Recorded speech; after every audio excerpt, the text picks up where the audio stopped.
Good morning and welcome to our online convention 2021. I'd like to introduce RSGB President Stuart Bryant, G3YSX, to tell us a bit more about the day. Yeah, thank you, Steve, and welcome everyone to the second RSGB online convention. It's with some sadness that we're holding this event online because we all welcome the face-to-face contact that we have when the event is in person. However, if we manage to reach the 3,500 people that saw this online last year from 24 different countries, we will be delighted. The challenge is for next year, because next year we're going to have a hybrid event that enables both the people who like to meet online and also the many people who can only attend the convention through the internet technology.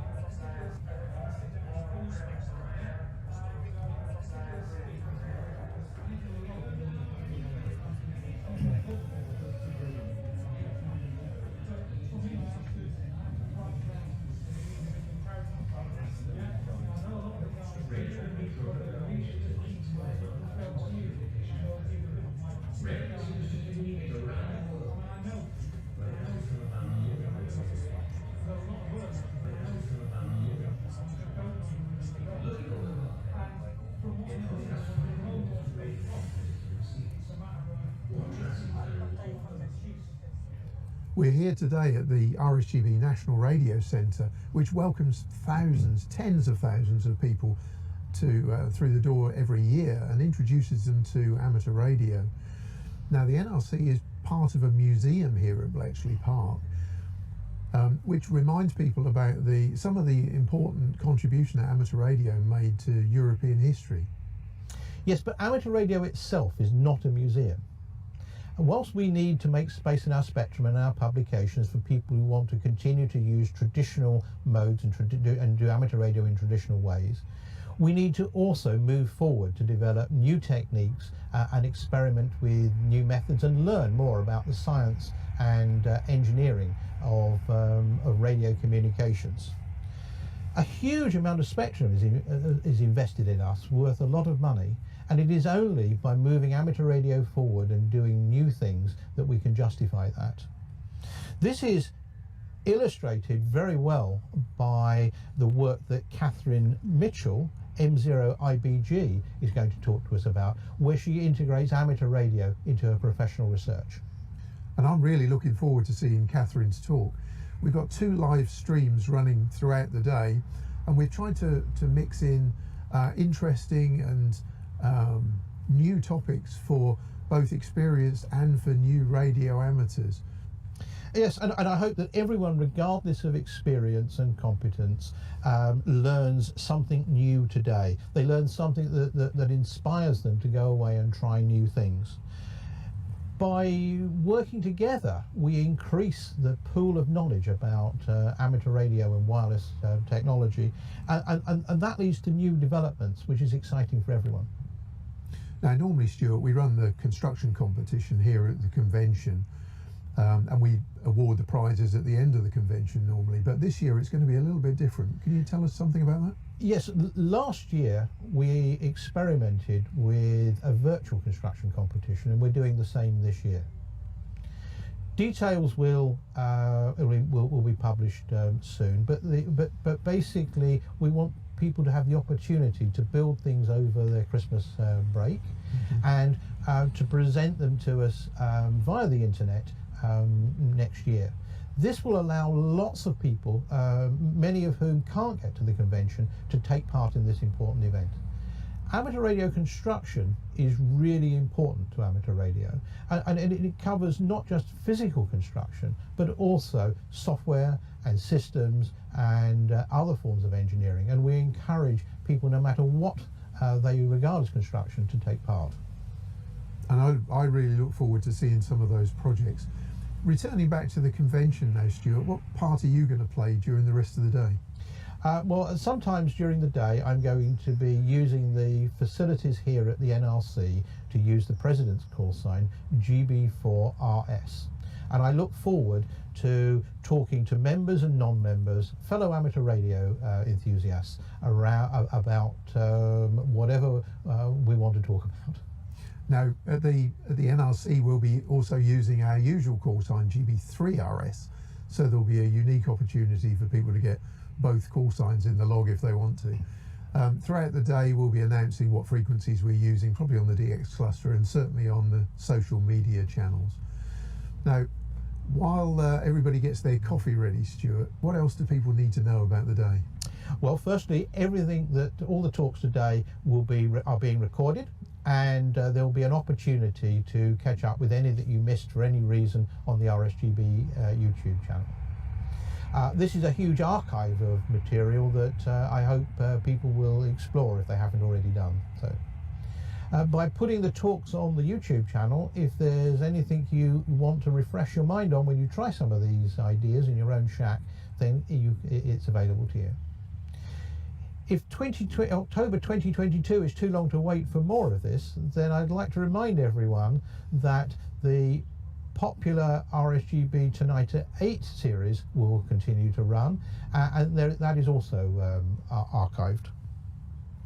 Before I close, I would like to thank the speakers who have put together their talks for today. I would like to thank the production team who have volunteered their time to put this streaming event on, and I would also like to thank the RSGB staff who put the program together. I'll be back at the end of the day to talk to you again, and meanwhile, please enjoy the convention today. Well, thank you very much, Stuart. And as Stuart said, we'll be hearing more from him later. Also, as he said, the RSGB convention online is about to get underway, and just under an hour from now, just before 10 a.m. UK time, we'll split into the two streams. One hosted by David, G7URP, that's the Introduction 2 stream, and that'll start with Dan McGraw, M0WUT, offering hints and tips to improve your soldering skills. I'll be hosting the Learn More About stream, where first off, Alan, EA3HSO, will be sharing his experiences of an IOTA de-expedition to the Arctic, Prince Carl Foreland Island to be precise. Now, if you have any questions for our speakers today, feel free to write them on the YouTube chat facility. We'll do our best to pick them up and depending on time available, put them to the guests on your behalf. So get them in early if possible. And it would be nice if you include your name, call sign and your location as well. So it's time to meet our keynote speaker. Professor Catherine Mitchell, M0IBG, is a multi-award winning scientist and the academic director of the University of Bath Doctoral College, whose work over the years has offered a completely new perspective on the Earth's ionosphere in response to extreme space weather. And as radio amateurs, most of us are interested in what's going on in the ionosphere. We'll meet Catherine live and put your questions to her. As I mentioned just now, you can write them on the YouTube chat facility. And that's after her presentation, Radio Technology and Space Science, a Perfect Partnership.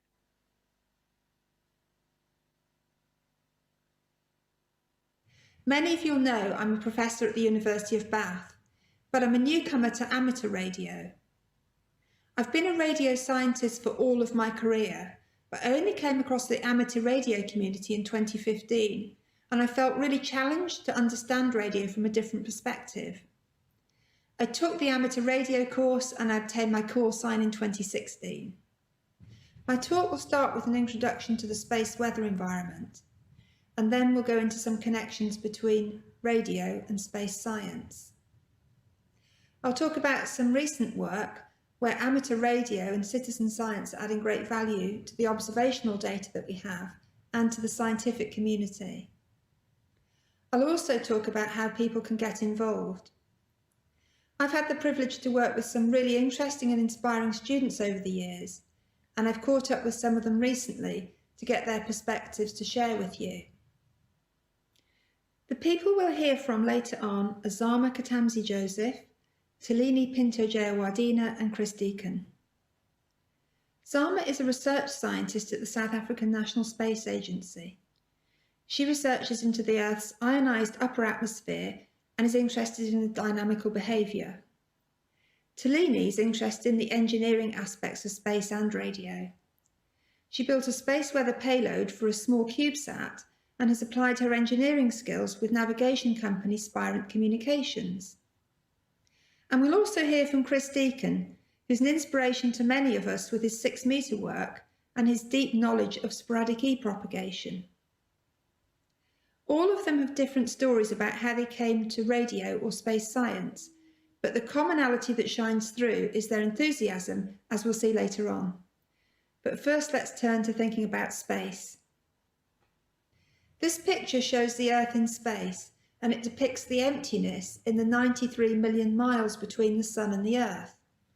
But in reality, there's much going on, with all sorts of interesting physics in that void.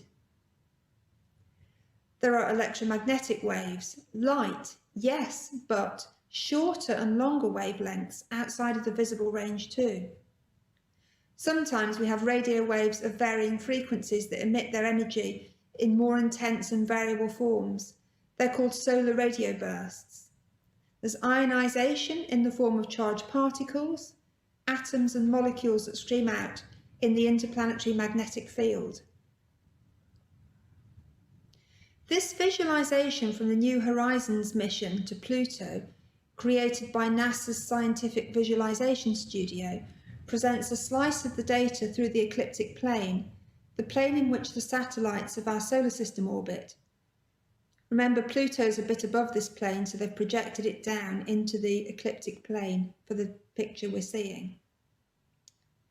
3 different variables are presented in this model: temperature, density and pressure gradient, all simultaneously but using the red, green and blue colour channels of the colour image. I love this visualisation. It reminds me of the starting titles to the Alfred Hitchcock film Vertigo.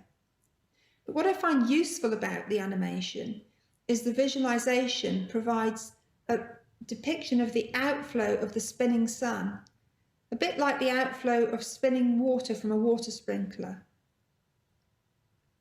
This is helpful because it explains part of the complexity that we have in the prediction of a big solar storm hitting the Earth.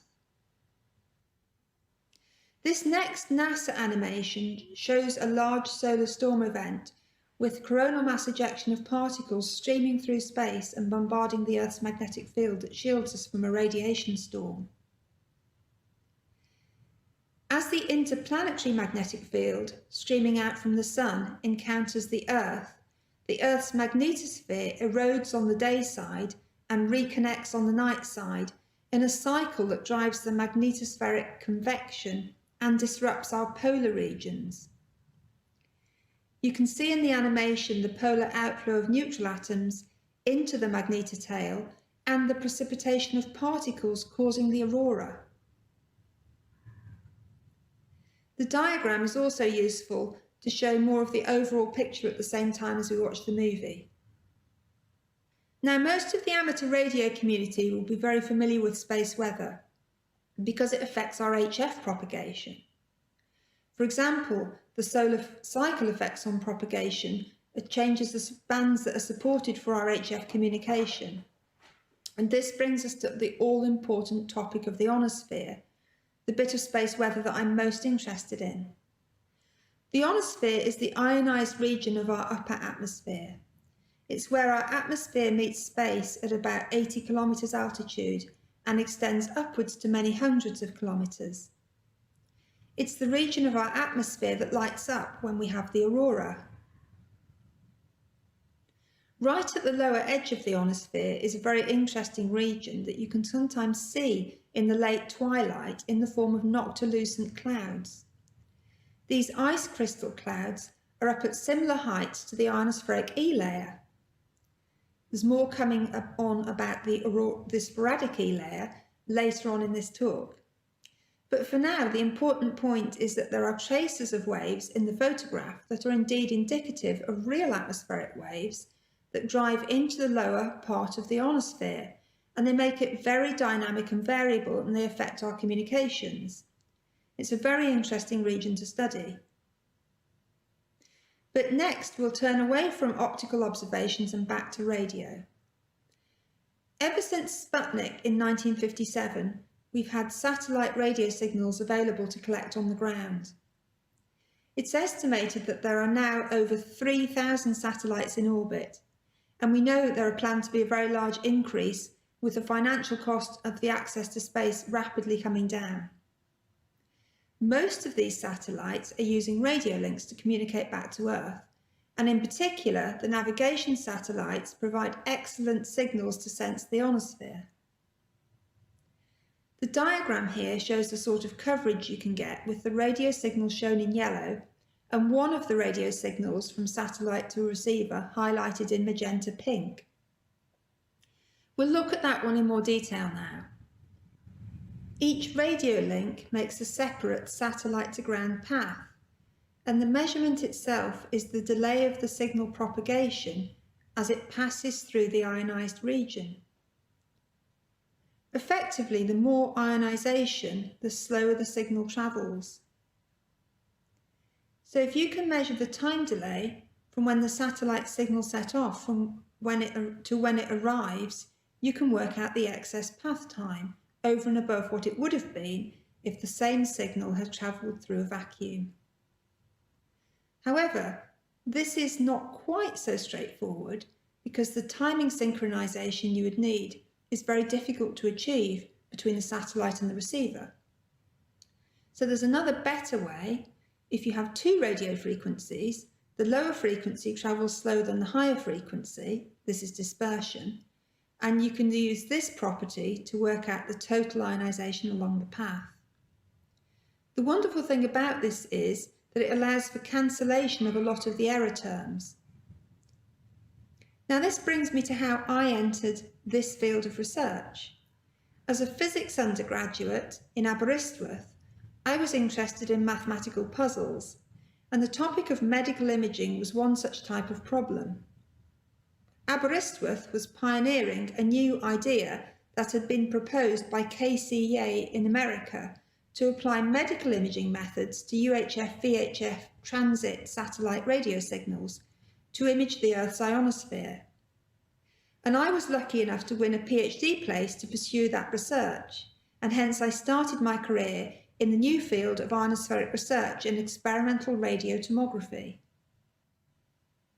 After I moved to Bath, it was becoming clear that the future of radio tomography was moving into ionospheric data assimilation, and that we could use the new GPS signals. This picture shows us the sort of information that this can provide using GPS radio observations to image the 3D ionospheric electron density in the space weather Halloween storm of 2003. So that's my entry into radio science. Now we'll meet some others who came along different paths. I'm delighted to introduce to you Dr. Zama Katanzi Joseph. I first met Zama at a space weather school in South Africa. She came to Bath to pursue her PhD and then returned as a radio scientist to the South African National Space Agency. I asked Zama to share with us how she decided to study space science. I was actually exposed to the field when I was a teenager in high school, and I watched the movies Armageddon and Deep Impact. Okay.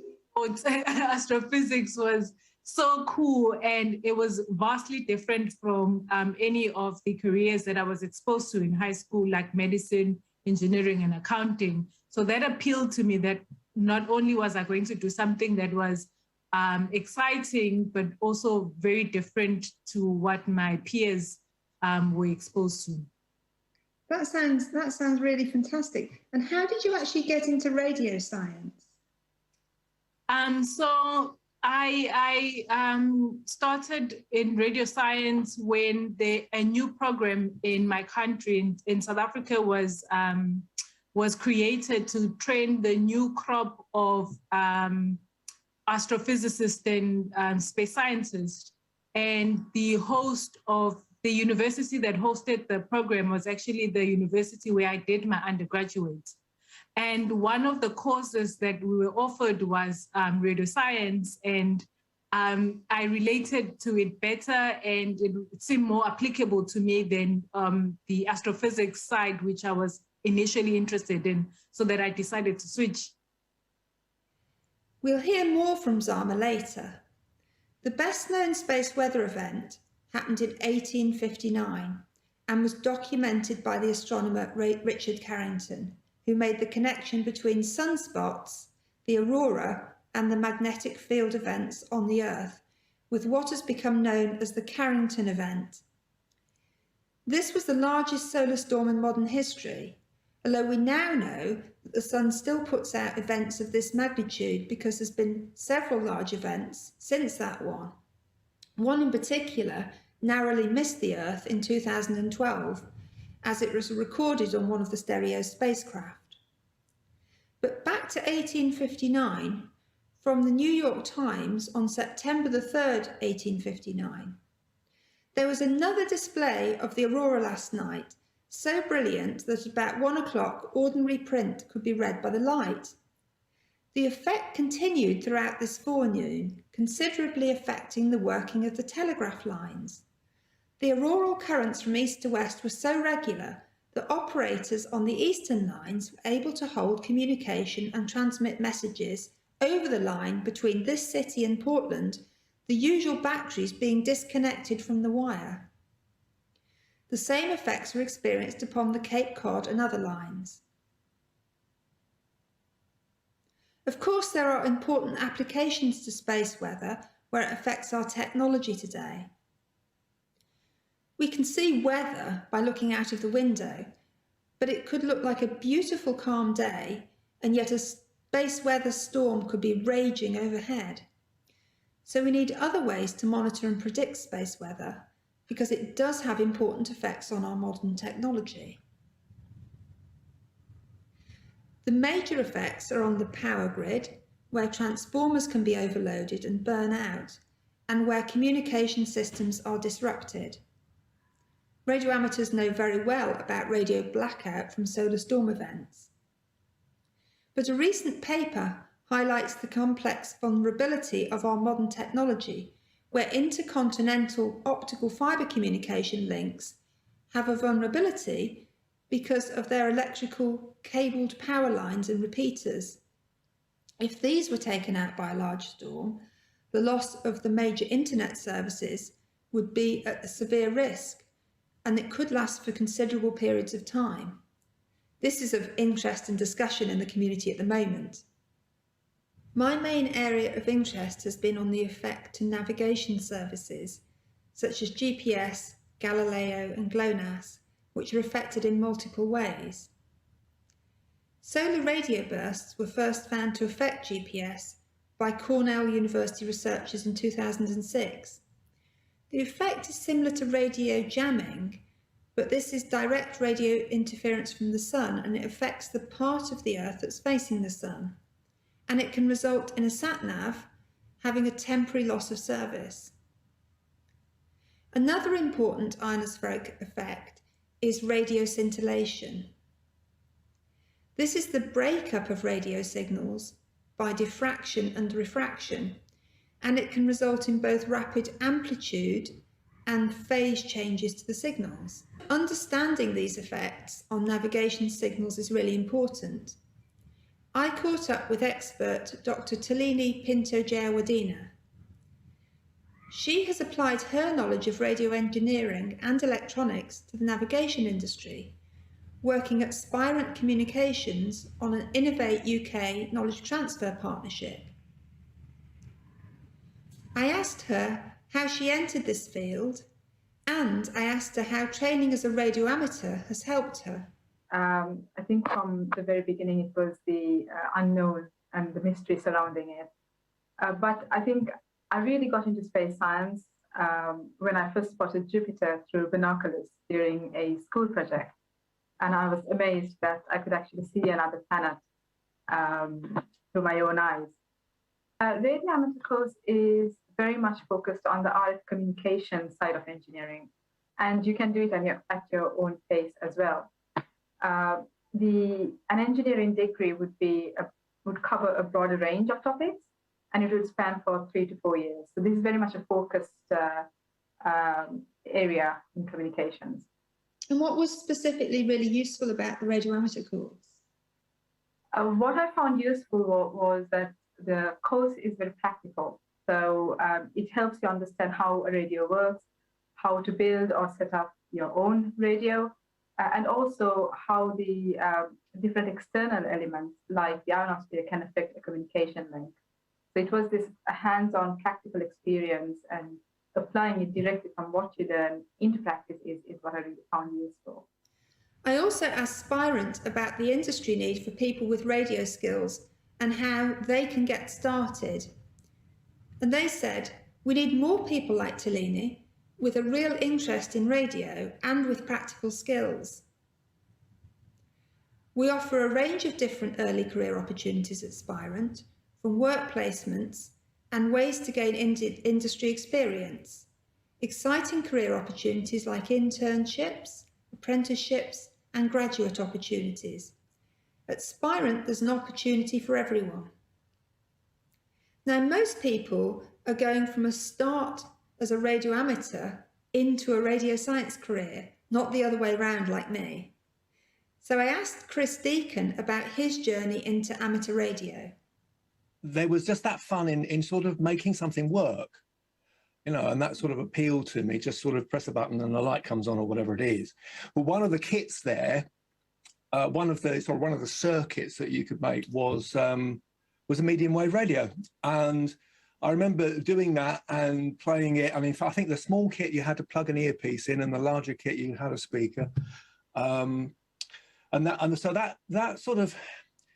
I mean, the interesting thing is that at school, I was more interested in chemistry when I was sort of in my early teens, but gradually over time became more into physics. And I think amateur radio had some part to play in that. But then the sort of the community side of amateur radio comes into it. I had a couple of friends who were in my class at school. I'm thinking now about 15 years old, something like that, 14, 15, 16. And they sort of brought me along to the local radio club. And also there were a couple of local radio amateurs who lent me a receiver, an old military thing. And that got me listening on the radio. So I had the sort of classic shortwave listener introduction to amateur radio. And I got my first license, which was a Class B license, the G8 license, no Morse code in those days, when I was 16. I well remember my first contact. My friend lived in a tower block. I was up near the top of this tower block using his radio, and that was my first contact on 2 meters. I remember very well. Many of you will know Chris. Chris talked about his entry into amateur radio, but recently he's taken the step into applying his lifelong experience of radio to study details of sporadic E-propagation using the 6-meter band. He's interested to find out whether the reflection mechanism is specular, like a reflection from a mirror, or magneto-ionic, where the signal is continuously being refracted by the ionosphere. I became interested in how the signal gets from one place to another. That's the most interesting thing about radio to me. Obviously, other people are different. And the sort of miracle almost of a sporadic E signal that it just appears out of nowhere. Now, one of the things that I wondered about was, well, actually, sporadic E signals are well known for varying up and down like crazy. They can appear out of nowhere, they can disappear within minutes. And I came across a little bit of perhaps not thoroughly sort of rigorous research, but some various people talking about the effect of polarization on the signals that we receive. So that if the polarization is aligned with our antenna, we get a strong signal. If it's at right angles, we don't. Thanks, Chris. We now turn to look at another project where radio science is getting help from the amateur radio community. Sam Lowe was starting his PhD at the time that my research group were becoming connected to the amateur radio community. Sam was one of the students who started the amateur radio course with me. In America, the amateur radio groups work with the radio scientists in a group called HAMSci, which is led by Nathaniel Frizzle.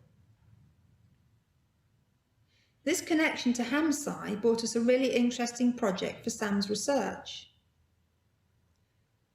Sam's project is fascinating.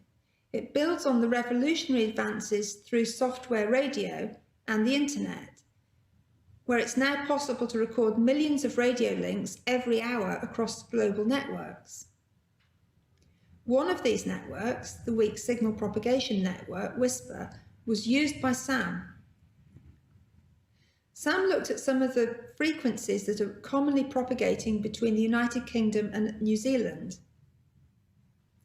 The question that Sam was interested in was to see how we could use WSPR data for science and what it could tell us about propagation over long distances. In particular, we wanted to test the hypothesis that signals would be clustered around the terminator times. Sam and I worked alongside with Ben Whitfleet to investigate this grey line propagation phenomena. The figure shows the time of year on the horizontal axis and the time of day on the vertical axis. If you look at the solid shading, the pink colour is the UK daytime and the blue is the New Zealand daytime. The yellow is common daytime and the white is common nighttime. You can see when you look at the figure that the number of radio links from the UK to New Zealand are overplotted on the background. The results clearly show a terminator grey line clustering. This is all very good and it's what we hope to see. However, the really surprising result that Sam found was that the propagation in the opposite direction is not symmetric. So the New Zealand signals are received in the UK morning at sunrise, but they're not received in the UK evening at sunset. And we're not really sure why this is. This all led on to more questions, as research often does. What we were able to find out was to confirm that the grey line times do indeed exist, so there's a clustering around sunrise and sunset. But of course we don't know the full propagation path of the signal. What we know is the transmission point and the reception point. In the future, we want to investigate the full effects of the diurnal HF noise variation at either ends of the path. The PhD student who did this research, Sam Lowe, said, "My project started through HAMSci UK, an NERC-sponsored event to bring radio scientists and radio amateurs together. It's been very easy to access the WSPR data, which was collected at over many years at multiple locations and multiple frequencies. This has been a tremendously useful resource for my research, and I want to say thank you to everybody who's contributed to it." I want to end now with a big warm welcome to the community and a warm invitation to everybody to get involved. I hand over to Zama for her words first. My advice would be to actually talk to as wide a community as possible, because space science is very diverse, not only in the topics that people actually research into, but also in its nature. So you have more theoretical people who maybe like thinking things in abstracts or philosophical, and you had other people who are more analyzing data and, trying to find, explanation for what they're seeing in the data, and more maybe hands-on people, more engineering type people who are more instrumental. So if you talk to a diverse people, then you get to actually find out what each area of space science or radio science is all about, and you get more information so you can make a more informed decision.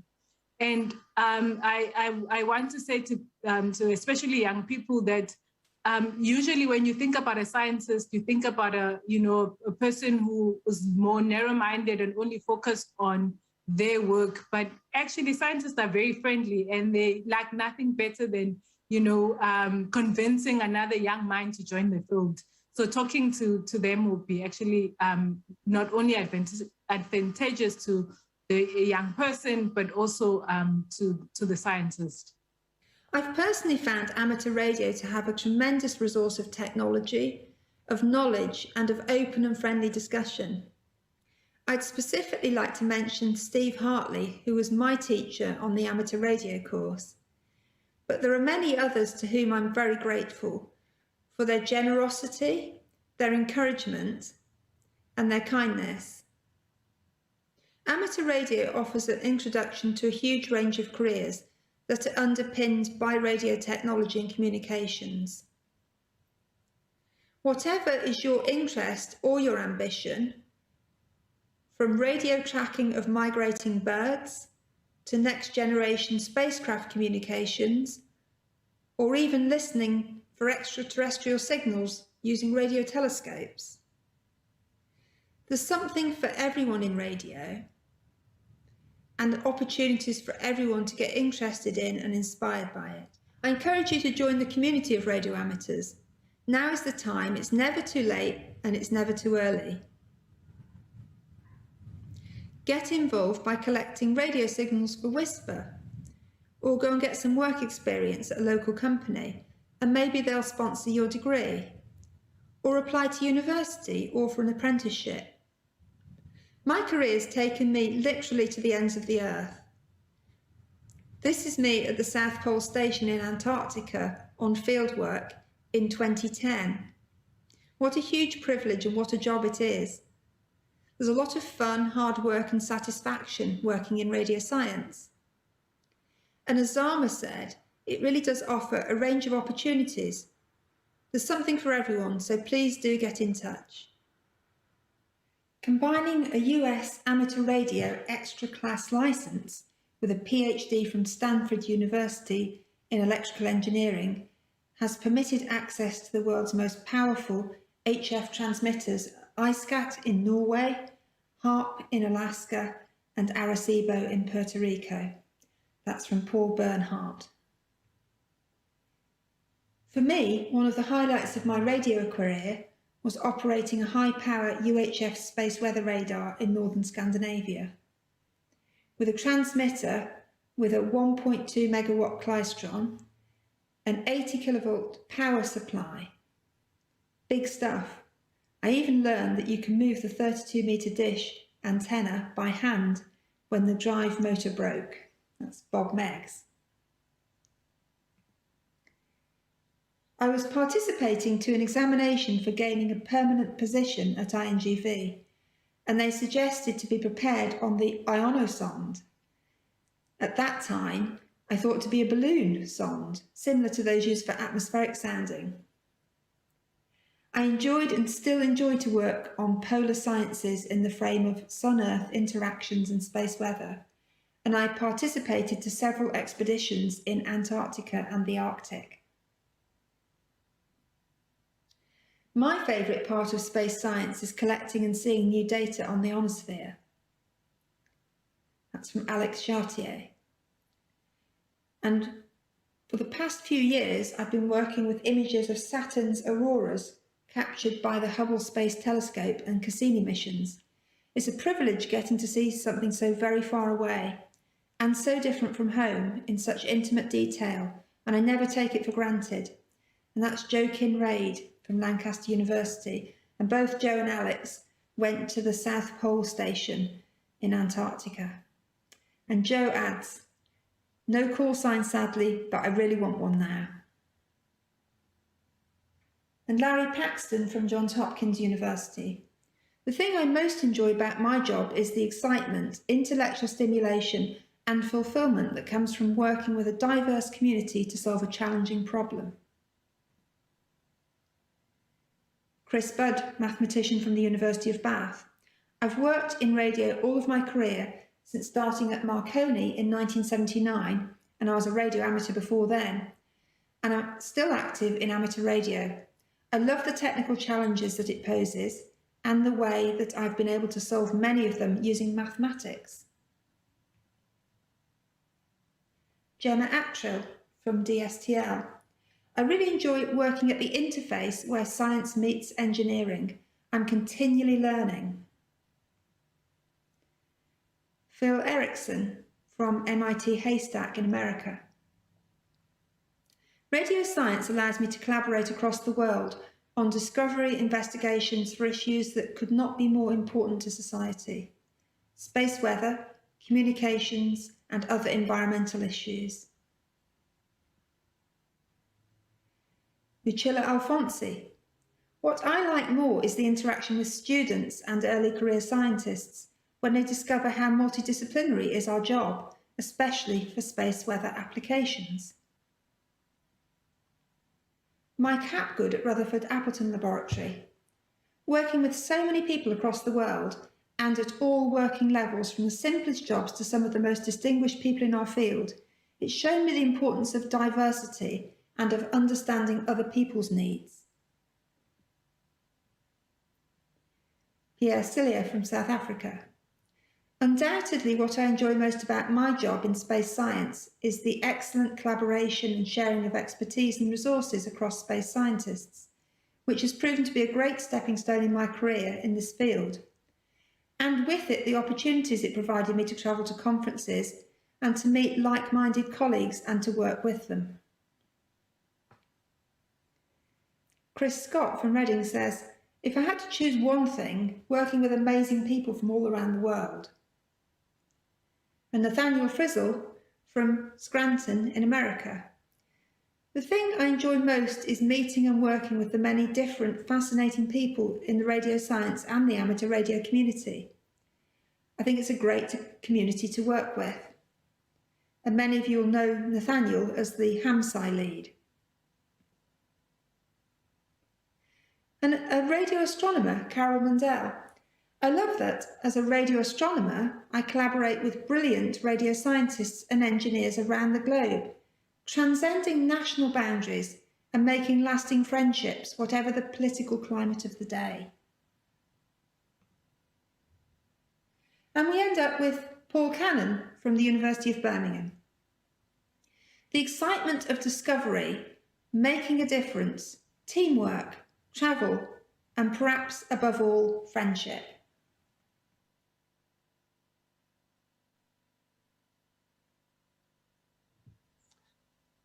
Well, Catherine joins us live now. Catherine, welcome to the RSGB Online Convention 2021, and you'll have to imagine the huge round of applause you'd normally get at this point, I'm afraid. I've got some questions for you, but I'd like to start with one that's a bit personal. I mean, you've had your amateur license for a few years now, I think you said 2016.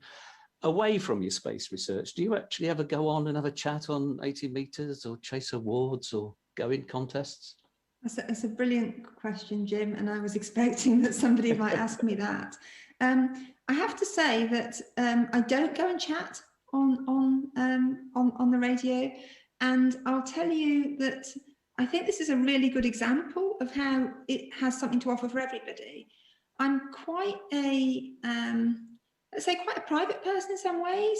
I get a huge amount of input from intellectual stimulation, from reading, from technology, from playing with technology, from interacting with people as well. But my real driving interest in radio is really the technology side. And I think that one of the things I've massively benefited from in working with the amateur radio community is to actually understand the personal experience of people. And I'll give you a specific example of that. So we heard from Chris Deacon, and Chris is pursuing a PhD at the moment. Chris and I obviously have got to know each other through his sporadic E work. And one of the things that's happened is that with Sam's work, when we were looking at those radio signals and looking at the times that those signals arrived, obviously, big database like Whisper can tell us the answer to when that happens. But actually, just a quick word with Chris was able to tell me, yeah, they come through in the morning from New Zealand, just 2 minutes. The knowledge and the expertise in the community is absolutely phenomenal. And I massively respect that. But yes, I have, let me just say, I've got a few amateur radio friends who are determined that they're going to get me on the air. So I think it is going to happen. In particular, I can tell you that that Bob Meggs, who you heard a quote from earlier, Bob Meggs, I think, has some ambition to get me chatting, and I think it will happen. Definitely. Are you and Talini and Sam, are you rare in the scientific community to realise the value of amateur radio, do you think? I think that it's something that had quite a divide about 10, 15, 20 years ago. So when I entered this field for my PhD, I didn't really know anything about amateur radio. I mean, weirdly, one of the strangest things is that my father and my uncle were actually part of the radio listeners during World War II, the voluntary interceptors. And when I started my PhD, my uncle said to me, "Oh, you're going to study the heaviside layer." And I had no idea that it was called the heaviside layer.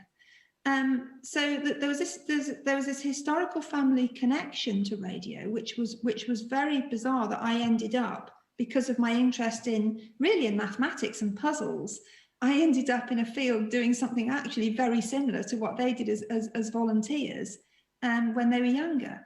But I think that generally, in terms of where things are now, it's really all changed with the HAMSCI work in America that's led by Nathaniel Frizzle, because what they've done over there, and what we've really adapted here to start to do as well, is to understand how valuable the amateur radio community resource is.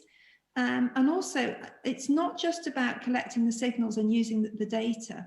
The depth and breadth of knowledge amongst the community is phenomenal, because it's not just, there is practical experience, there's amazing practical experience, but there's also, I think, deep technical knowledge, because a lot of radio amateurs, of course, actually are professional radio scientists as well. So, for example, my colleague at Leicester University, Mike Warrington, you know, many of you will know him as a radio amateur, also a professor of radio science. So I think it's increasing amongst the younger people now, that they start to realise the value. One of my students, Heba Elsaleh, she said to me that when she was doing her PhD, that it was very theoretical, but actually when she started to do the amateur radio course, what she was able to do is to gain that practical confidence, and it really fed back and gave her confidence in her work. So I think it's increasing. You might be interested. We've got to talk about the Radio Security Service coming later in the day on the. I'm looking forward to it very, very much. I really am. We have, yes, yeah, very Ian, much. in Durham, 2E0INX, he said you mentioned the course for amateur radio. More details. I mean, you mentioned Steve Hartley helped you through that. That's right. So I was really fortunate. By chance, Steve Hartley, who runs the course in Bath, obviously I'm in Bath as well, so I was lucky geographically to be in the right place to be doing the course. I can tell people a little bit about the course from my experience. So there's three different stages. There's the foundation, the intermediate, and the full license stage. And the foundation course is really quite accessible, I would say, to everybody, in the sense that you don't require a lot of technical knowledge to start the course. You just need to be interested. That's all, just to be interested. It was about 10 weeks. It was very stressful for me, because it was very funny, because there's me, professor, leading this research group in radio science. And of course, my PhD students decided they would come on the course as well. And the pressure on me to actually perform into the exam was quite high. It was quite funny. It was all very friendly. But you know, there was an expectation that if I was not to pass this exam, that I would never live it down. So that was the first part. The intermediate part then started with some practical work. So we did some radio builds, some soldering to build some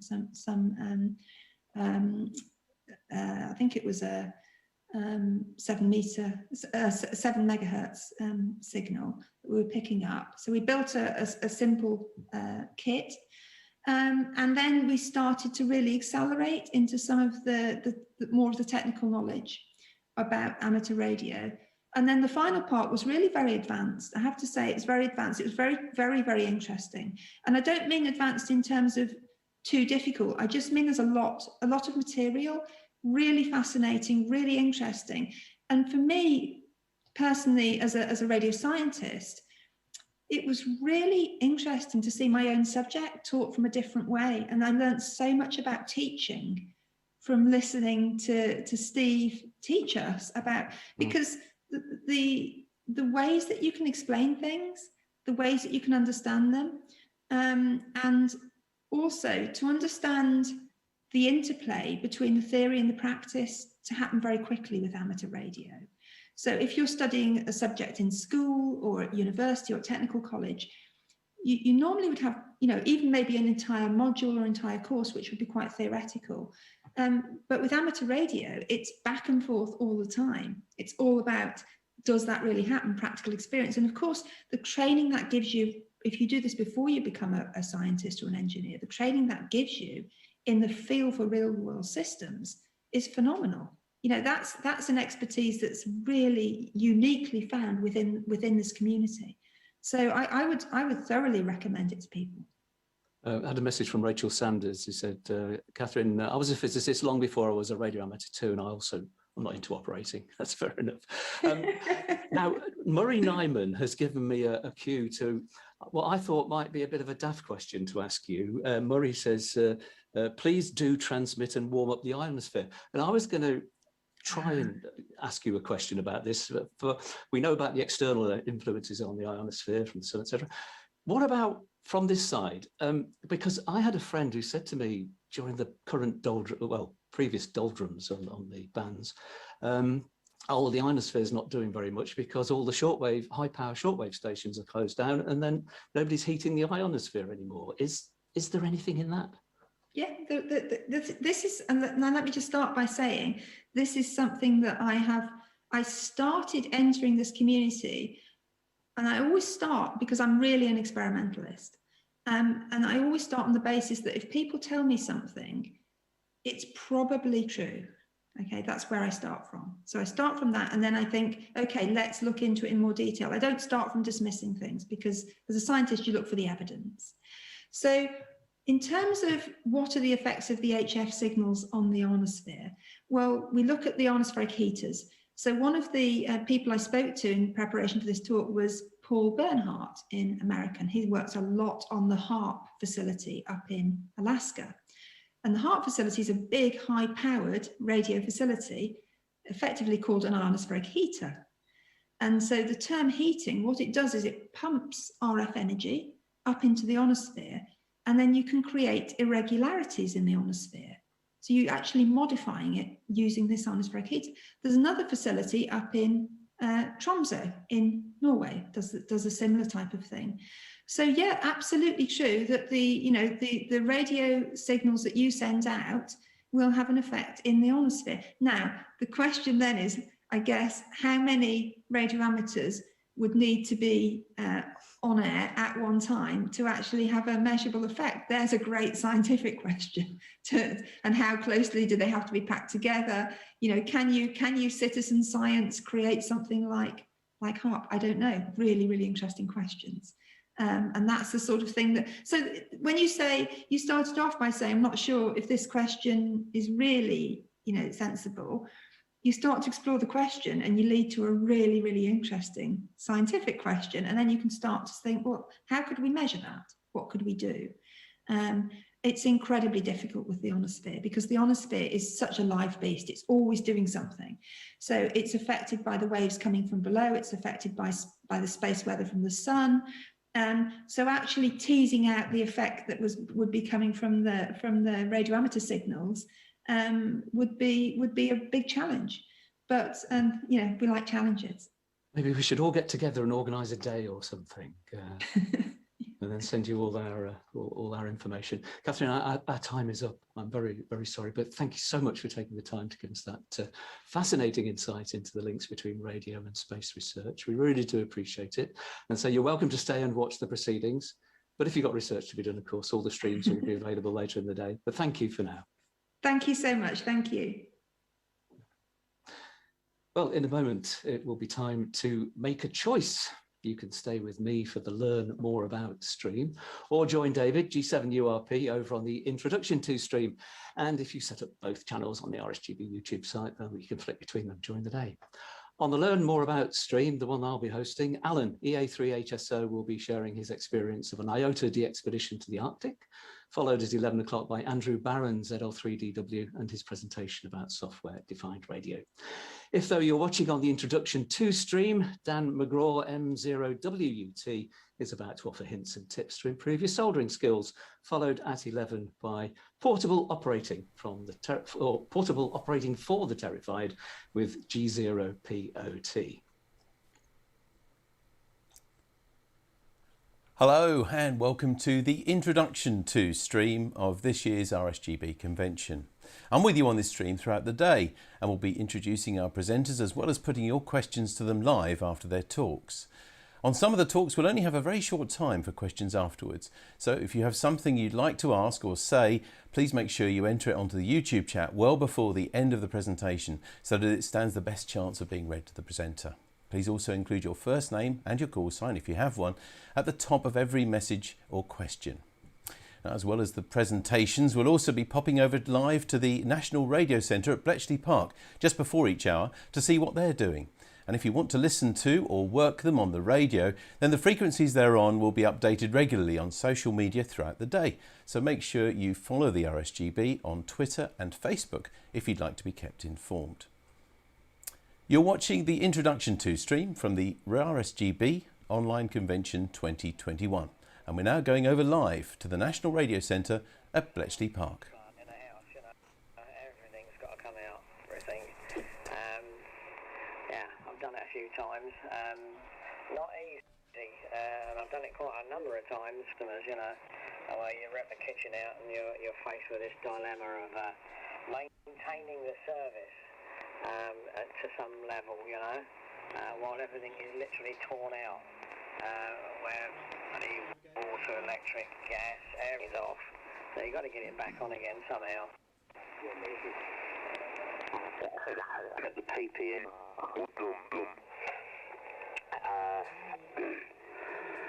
But we do.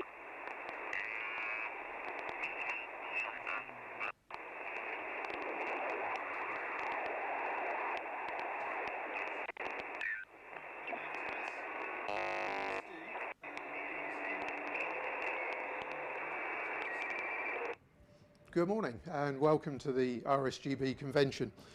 Each year we bring together professionals, amateurs, beginners, experts, staff and volunteers to all share our passion for amateur radio.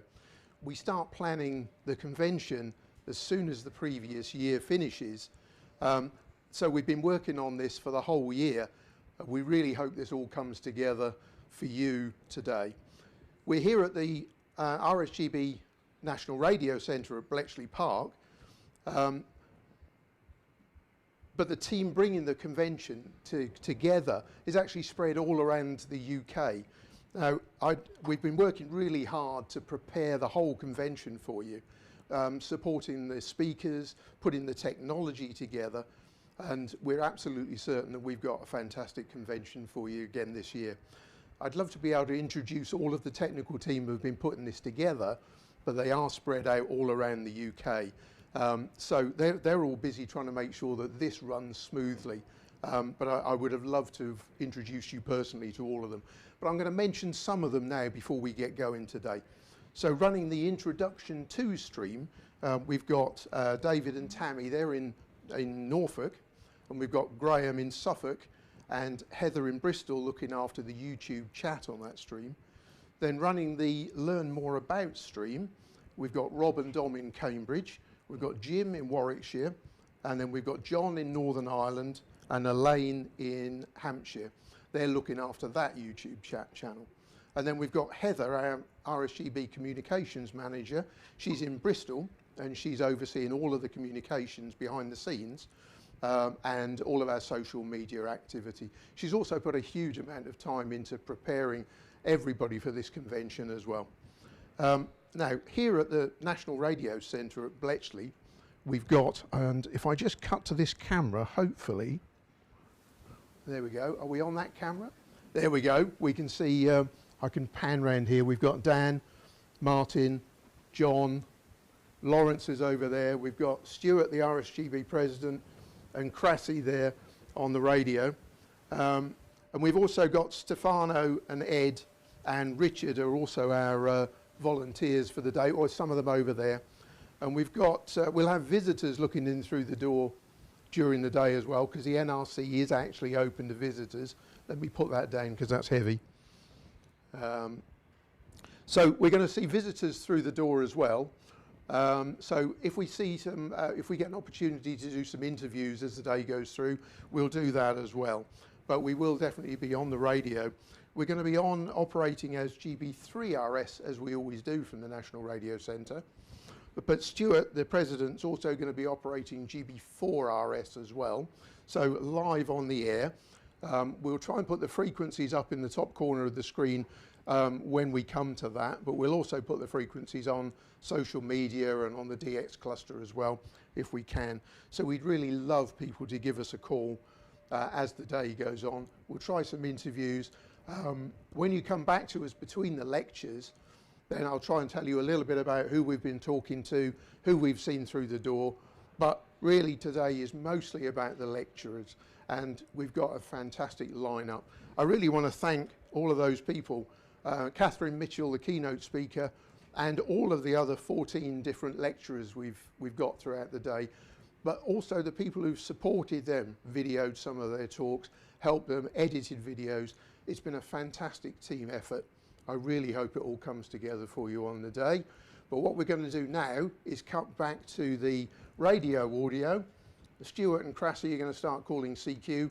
So if you want to work GB3RS, GB4RS, now's the time to give us a call. We'll see you later.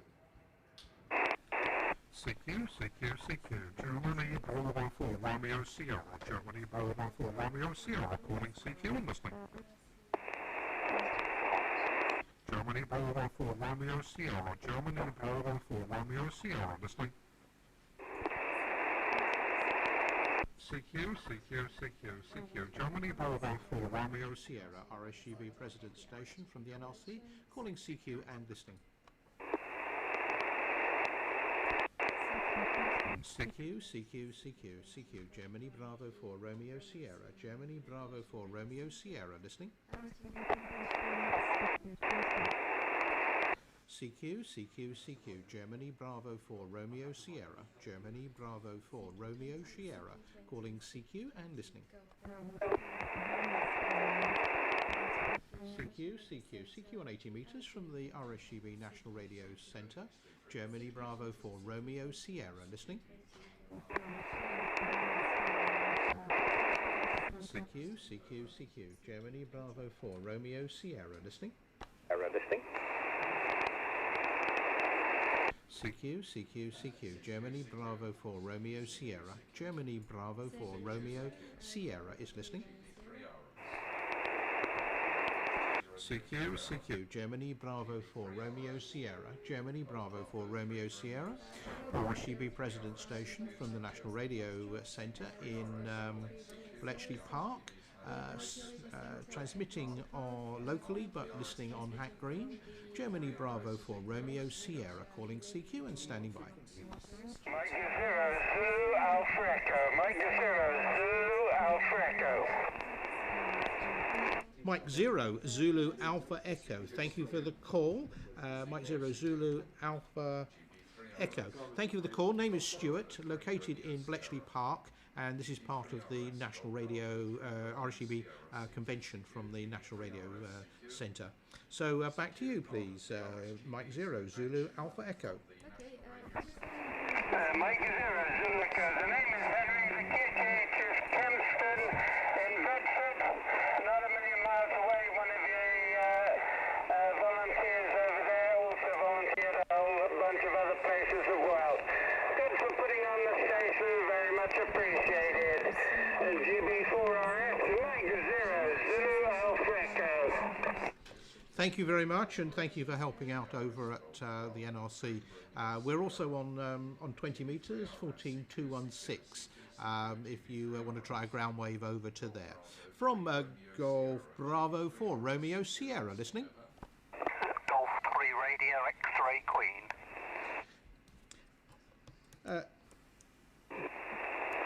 Golf 3 Radio X-Ray Queen. Thank you for the call. Name here is Stuart, and I am glad to work you for probably for the first time under this call sign. So G3RXQ and GB3RS. GB3RS, G3RXQ. Very good morning, Stuart, and very good morning to everybody else putting on the activity in the station and also on the YouTube videos, which I've just finished watching the introductory one. Very interesting it was indeed. The name here is also Stuart, same spelling, so can't get that wrong in the log. And I'm in North Lancashire, on Cumbria, and Yorkshire, about 10 miles east of Lancaster. And I'm with me, GB3RS, G3RXQ. G3RXQ, GB4RS. Thank you very much, Stuart. Yes, I'm looking forward to catching up on the video. I didn't get to see the keynote, but I'm really looking forward to hearing it later on. From what I understand, it's very much my own personal sort of preference, which is the importance of amateur radio in the wider context, as well as, of course.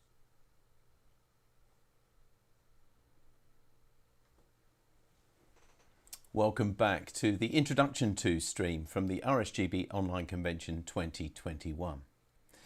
Now, many of us enjoy the art of making electronic projects or repairing our own equipment, but this inevitably means soldering, and with the wide variety and small size of components used today, it can be quite difficult to know where to start.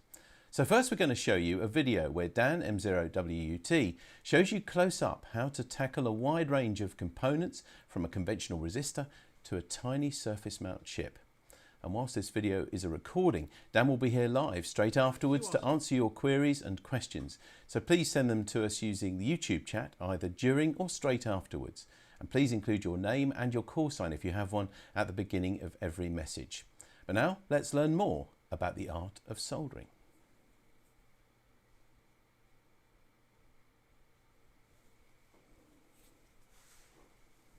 Hi, I'm Dan, Mike 0 Whiskey Uniform Tango, and today we're going to have a 40-minute look through hand soldering techniques for radio amateurs. As processes evolve and parts get smaller and smaller, in order to take advantage of the latest technologies, radio amateurs are being challenged to solder smaller and smaller parts to get all the benefits of the latest progress. So we're going to start at through-hole resistors and work our way up to some of the most challenging parts that can be reasonably soldered in the home shop. So the first tool we're going to need is our soldering iron. These come in three basic kinds: the kind that don't have a base station and plug directly into the wall, and then two kinds with base station. In one of these, the heater is in the handle and we have interchangeable tips that plug onto this heater. The second type, the heater is directly embodied inside the tip. You can spot the difference in these normally in the price and their construction. But the ones with the heater embedded in the tip tend to offer much better heat delivery, as the heater is directly connected to the tip rather than going through some sort of sprung contact in the handle of the other one. Tip shape is a matter of personal preference for a lot of people. There are a huge variety of tips out there, but I tend to use three basic ones, one of which is the chisel tip. So this is your standard workhorse tip that covers all sorts of things. You can get these in a variety of sizes, and the bigger the tip, the easier time it is going to have transferring heat from the heater and the soldering iron to your workpiece. So bigger tips are useful for soldering parts with large ground plane that are capable of dissipating a lot of heat. Aside from that, it largely comes down to personal preference. The two kind of tips that I use regularly are this J-style tip. And the reason I like this is because by rotating the tip you can effectively change the contact area it has with your parts. So you can use the back of it to get a large area of contact, or you can turn it over and use the tip for delicate work. And the other tip I like is this style of beveled tip, which is excellent for drag soldering, which is a technique we will cover later. So one area that is often debated is the wattage that you require out of your iron and what temperature to set it to. In reality, this is less of an issue than the iron's ability to deliver that heat to your workpiece. If you have an iron from a reputable manufacturer that is able to deliver a lot of that heater's energy into the workpiece, you should be able to solder nearly every task with an iron in the region of somewhere between 60 and 80 watts. The exact temperature of your iron is of less importance. I tend to do all my work at 350 degrees, and this is a nice balance between not burning the component, and I will use this for all the soldering work demonstrated today. One piece of advice I would give to beginners is to avoid using the default conical tip that comes with most irons. It allows for very small contact area between the iron and the workpiece and thus leads to very bad heat transfer. This means you have to keep the iron on the joint for longer or run the iron at a hotter temperature, both of which lead to suboptimal results as you burn the flux off faster.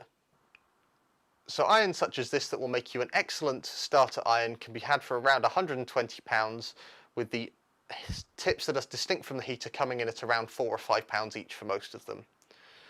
For close to £300 you can get this style of iron where the heater is embedded in the tip, where the tips come in at around £30 each, and this gives you a few more bells and whistles, such as the improved benefit from direct heater in the tip and also the ability to change tips without having to handle any hot components.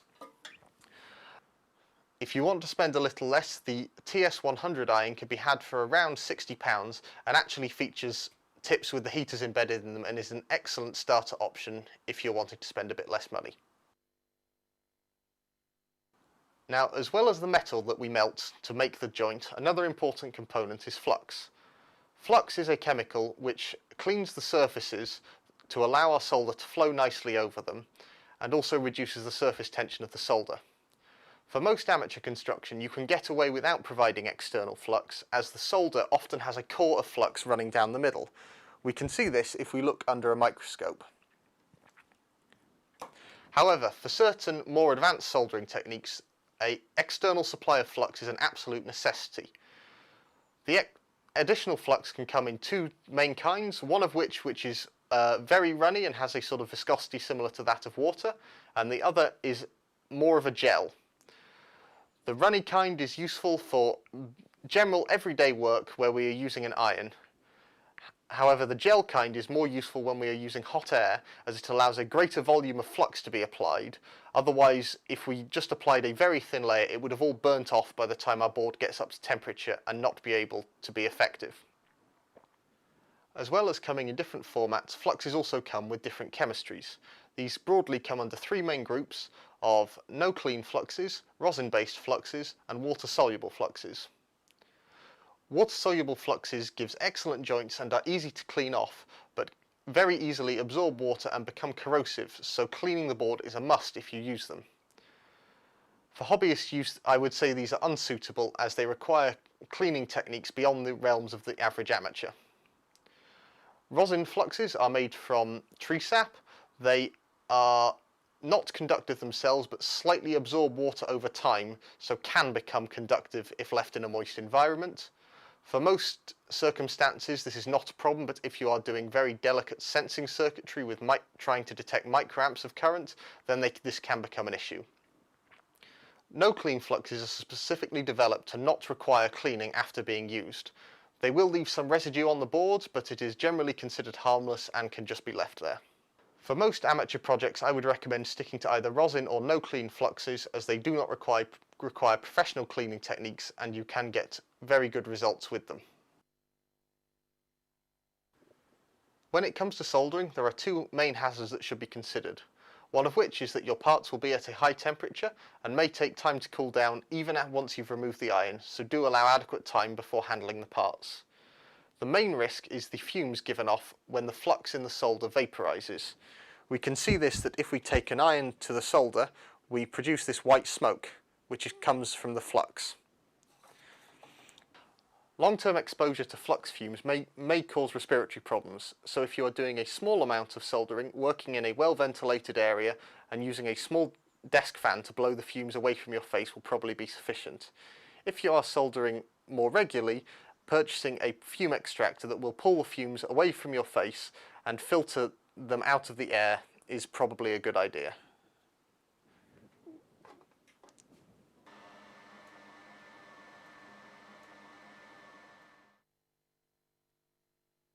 Okay, so now we're ready to start soldering. We're going to start with through-hole devices. These are devices that have legs that get pushed through the board and then soldered. We're going to start with the simplest two-terminal device of this resistor. So what we do is we bend the legs up carefully to be 90 degrees. And then we can push our part through the board, ensuring that it sits flush with the board, and then gently spread the leads apart, and that will now hold our part in place. Now we can place our board down on our work surface, making sure that it is one that is able to take the heat that we're going to apply with soldering. Turn on any sort of fume extraction that we have, and with our iron hot, we are going to apply the iron to the pad, wait for a second, and then gently feed in the solder until it forms a nice fillet, and then take away our iron. Now we have made our connection, we need to trim the excess leads off the part. These parts may fly when we cut them, so it's important to keep a finger on top to prevent them flying. So if we just put our finger and bring our pair of cutters in, and we can now trim the excess leads off. And again. And if we inspect our board, we can see that the solder has flowed all the way through to the other side, as it should be for a good through-hole solder joint. The same techniques that we used for resistor can be used for nearly all through-hole packages. So here we are going to solder in a socket for an integrated circuit into our board. With these, in the same way to the resistor, we can place it in, either use some tape or your finger to hold it in place, taking care not to have your finger on the pins that you're about to apply solder to, and then we can tack 2 of the pins in place to hold the socket, check we have positioned the socket correctly, and then solder the remainder. One thing that is probably worth avoiding is some of the pins will be connected to your ground plane, as we can see with this one here. These pins will require more heat to solder as they are connected to a large heatsink in the ground plane of this board, so it is probably better to save these until you have got the chip positioned correctly and do while you're not holding the socket, as these will take a little longer to solder.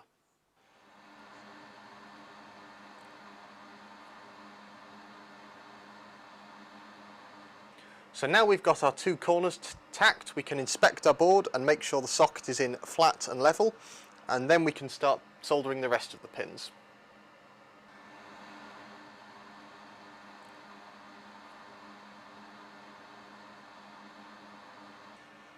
So here we can see all of our joints are bright and shiny and have a nice concave fillet shape between the pin and the pad. Now on the other side we're going to demonstrate some pour soldering technique and show the effect that this causes on the solder joint. So for this first pour joint we're going to do a technique as seen by a lot of beginners, where we apply the solder to the iron and then apply the iron to the pad. What has happened here is all the flux has burnt off, as you can see by there being no remaining white smoke. And now when we try and make contact to our pad, the solder is very reluctant to stick and we have a hard time.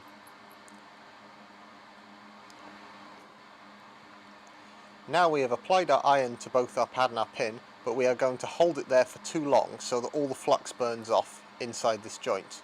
What we will see here is that the joint will become dull and will not have a smooth shape to it.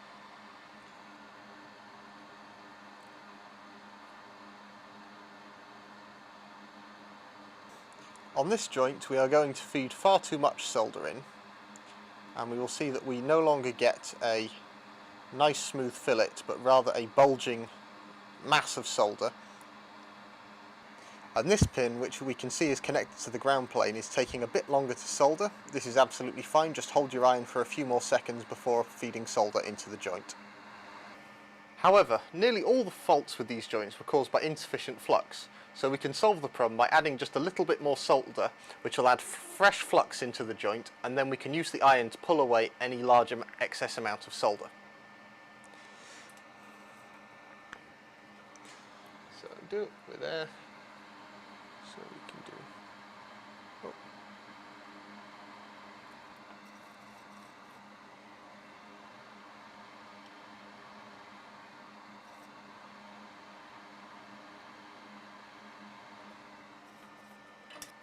It's important that we clean our iron between each of these operations to prevent a large amount of solder building up on the tip.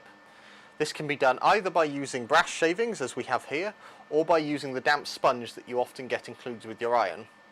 I tend to prefer the brass shavings over the damp sponge, as it doesn't thermally shock the iron when you try and clean it. So these techniques should allow us to solder most through-hole components.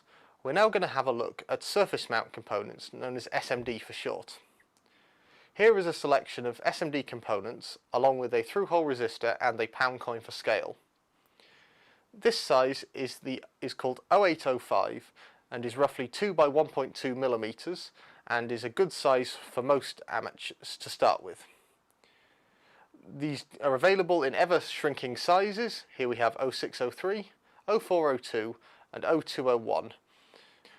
You can also get very large SMD components. This one here is nearly as big as its through-hole equivalent.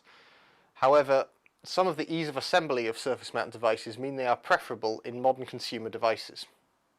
Surface mount soldering is nothing to be afraid of and can be done using very similar techniques than that for through-hole. However, we are going to need a few additional tools. The first of which is, because these components are so small, we're no longer able to use our fingers. Recommend picking up a variety of tweezers in different sizes, and finding which ones work best will just be a matter of personal preference. There is no need to buy expensive ones, they're all pretty much the same. You're also probably going to want some finer solder. This is the stuff we were using earlier and is 0.7 millimeters in diameter. If you try and use this for finer surface mount devices, you will end up being unable to accurately control the amount of solder you feed into the joint and will nearly always have too much. Finer solder with a diameter less than 0.5 millimeters is generally recommended for surface mount devices. Today we'll be using 0.38 millimeter solder for this job. The last and most important tool in doing good surface mount soldering is being able to see your work well. This means working in a well-lit area and, for the smaller sizes, having some form of magnification. The larger sizes, such as 1206 and 0805, can be relatively easily done by eye, but as you get down to 0603 and 0402, having some form of magnification will make your life much easier. This can range in anything from simple jeweler's loupes, though these are probably best for just inspecting your work afterwards, as they require you to be very close to the workpiece, which is tricky to do while soldering. An excellent option is these little HDMI microscopes that can be bought relatively cheaply off eBay and AliExpress. These have a small screen on the top, allowing you to see your work and also to sit in a much more comfortable position than peering over your work. The ultimate option for surface mount soldering would be a full stereoscopic microscope. This allows you to have a 3D view of your work and to zoom into much finer detail. Having depth perception is a useful addition over the HDMI microscope. However, it is not a requirement to achieve outstanding results. Okay, so let's do some soldering. We're going to start with 0603 resistors, and one excellent way to get a wide range of SMD components very quickly is to buy these sort of sample books. These contain a selection of all the different values of resistors and capacitors, so you can use them in your projects. The parts themselves often come on this paper tape with a clear film over, and this is because these tapes are primarily designed for machine assembly. So, we've now got our tape and the pads where our components are going to go. We start by peeling off the clear film on the top, and we can empty some of the parts out onto our board. Now these will nearly always come out upside down, but this one here has come out the right way up. So what we can do now, with our fume extraction on, is we can apply a small amount of solder to one pad. And we want just a nice little flat bead. It doesn't worry if this joint is perfect, we'll be coming back to fix it later. Now with our tweezers we can get hold of our part and gently slide it in, and whilst reflowing the pad, and that will then hold the component in place and central. Now we can solder up the other side,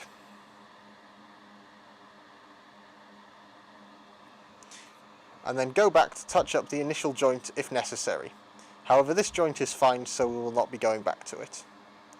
We can then repeat the process for multiple for all our resistors. So in, melt the pad, push our resistor in, trying to get it central, and bring the iron away. Again, we can just touch up the other side. And those are now nicely soldered. This technique applies to nearly all passives, no matter what size they are, from the biggest to the smallest. They can all be done by applying solder to one side, but not too much. Then gently reflow the solder while sliding the part in, soldering up the other side, now the part is held to the board, and going back and touching up the first joint if it is not looking good. So here is an 0201 part that can be soldered with exactly the same technique.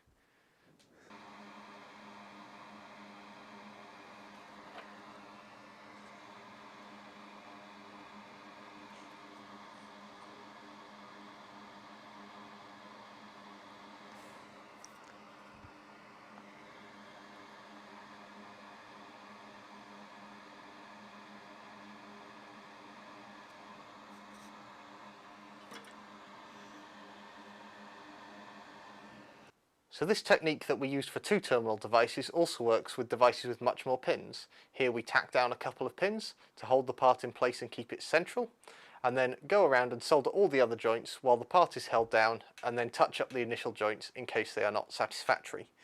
We're going to now attempt to solder what's called a SOIC, or Small Outline Integrated Circuit package, onto this board using exactly the same techniques as we did previously. So we're now ready to start soldering our SOIC package. So what we're going to do is we're going to apply a small amount of solder to this pad in the top corner. And so now we're going to get our part approximately positioned, melt the solder, and slide the part in.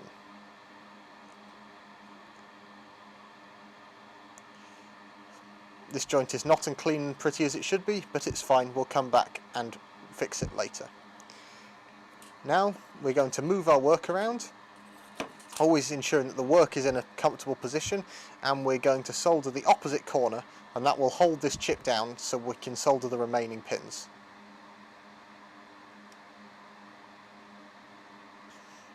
Now we've got our part held firmly in place.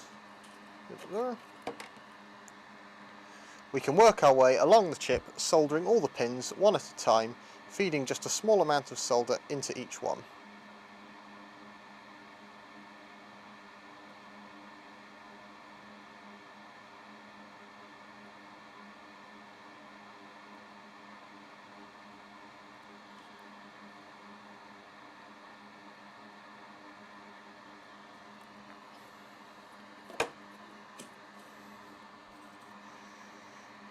We can now repeat for the other side.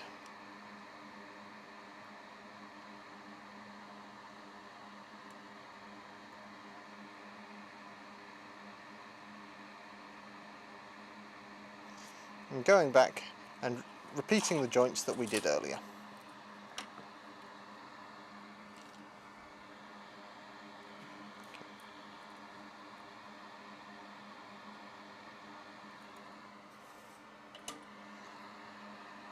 If any of our joints look slightly dry, such as this one here, this is when we can use our external flux.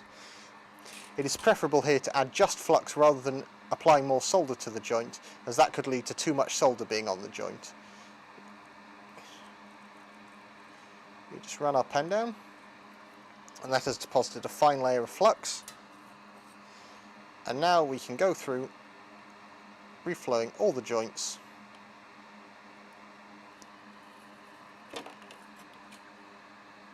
And now we have nice shiny fillets on all of them. And the techniques we've just discussed for SOIC will allow you to solder nearly any large surface mount device. Now we're going to have a look at smaller packages where the pin pitch becomes small enough that soldering each pin individually becomes hard, and other techniques are advisable. This package here is known as SOP or SSOP, and we can see has the pitch half that of the SOIC chip. Now we're going to solder this part down onto a much smaller PCB, and this means having some way to keep your work steady is important. this board is small enough that if we just place it on the desk, it would be very likely to move. So we want some way of holding it. There are several ways to do this. This is my personal favourite. It is similar to a vise, but it is much lower height. Otherwise, the vise tends to raise the workpiece up to the point that is uncomfortable to solder, whereas this keeps the workpiece very close to the desk, which is a much more natural position to hold the iron in. Okay, so we're going to apply the same technique as we did with the SOIC. We may accidentally apply solder to multiple pins at the top here, because these are hard to solder individually, but it's not a problem. Got a bit of solder on this top right pin. Now we're going to slide our part in, trying to keep it central.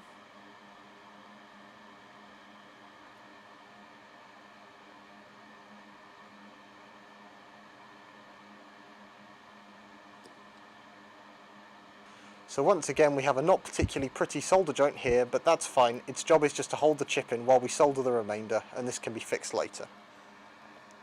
Okay, and now we tack the pins in the opposite corner just to hold that down, and we can push down with our tweezers to ensure our part is nice and flat to the board. So now we're going to do a technique called drag soldering to solder the remainder of the pins. This is a technique where we drag the iron across all of the pins and it solders them all in one go.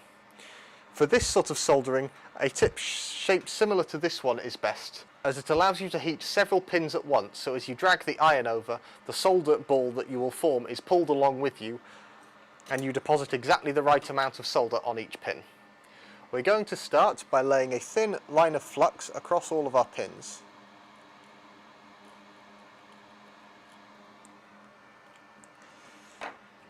Now all of our pins have flux on, what we are going to do is we're going to melt a very small amount of solder onto the tip of our iron. Earlier I said that you shouldn't use this technique of applying solder to the iron and then applying the iron to the work. The reason for this was that the flux all got burnt off before it had time to work. However, because we have applied additional flux to the board, this is not a problem. What we can do now is, keeping the iron flat against the board, is we can apply solder starting at one end, and we can then drag our iron along the board, soldering each pin as we go. We now have nice solder joints on most of these end ones, however these two on the end are not looking nice. If we go back, we can now apply a bit more flux to just the problem area, and applying our iron again, we can ensure that a good joint is made.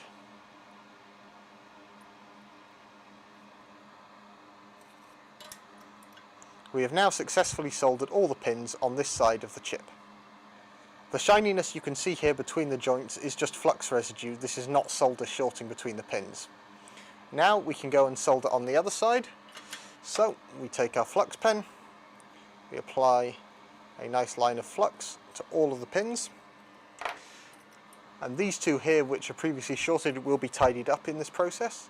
So we put a small blob of solder onto the end of our iron, really not much, a little bit more, and now keeping our iron flat we can just go along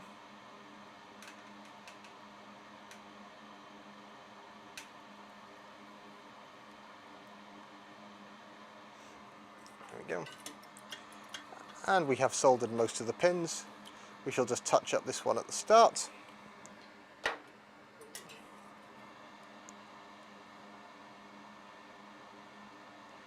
And remove this residue here.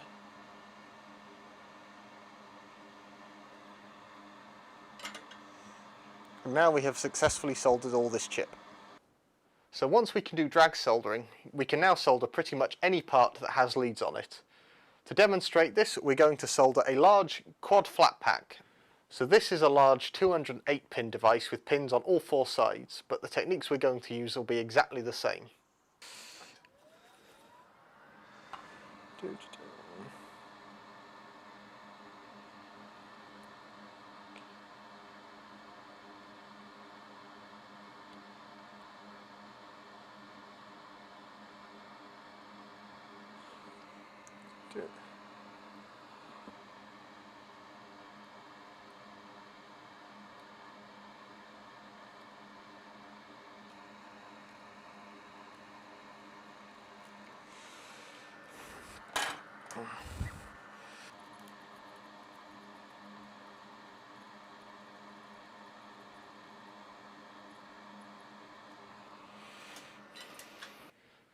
And now we can inspect our joints to make sure they've all been made properly.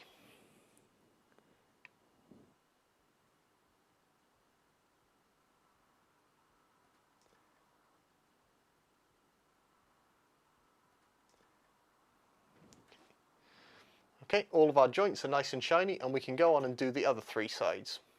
If you apply too much solder to your iron before starting this, you'll find that the pins have a tendency to short each other, as the iron is unable to drag the excess solder off the pins.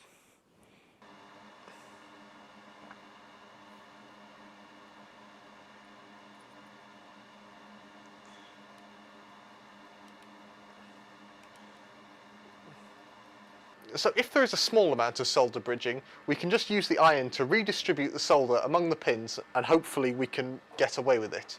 So we can apply more flux. Note that once we have used flux once with the iron, we should really apply a bit more. So we apply flux over the joints again.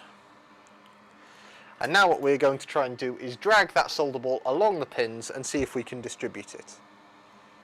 I'm going to keep using the brass wool to clean the excess solder off the iron so we can keep collecting more. This has got rid of a good amount of the solder, and repeating again. If just a couple of pins are bridged, instead of dragging the iron along, you can just drag it off the side and see if that will pull the solder with it. It's important to not apply too much pressure whilst dragging the iron along the pins, otherwise you could bend pins or damage the traces on the board.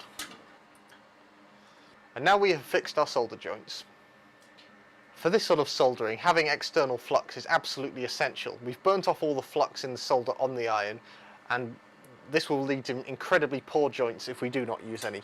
Here we are going to try without some to demonstrate what happens if you do not have sufficient.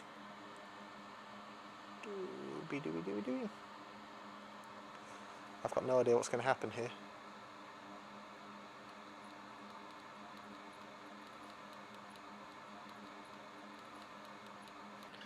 So here we can see the iron was unable to pull the solder off onto the adjacent pins, and what we have is a lot of shorting. However, again, we can fix this just with the application of some flux.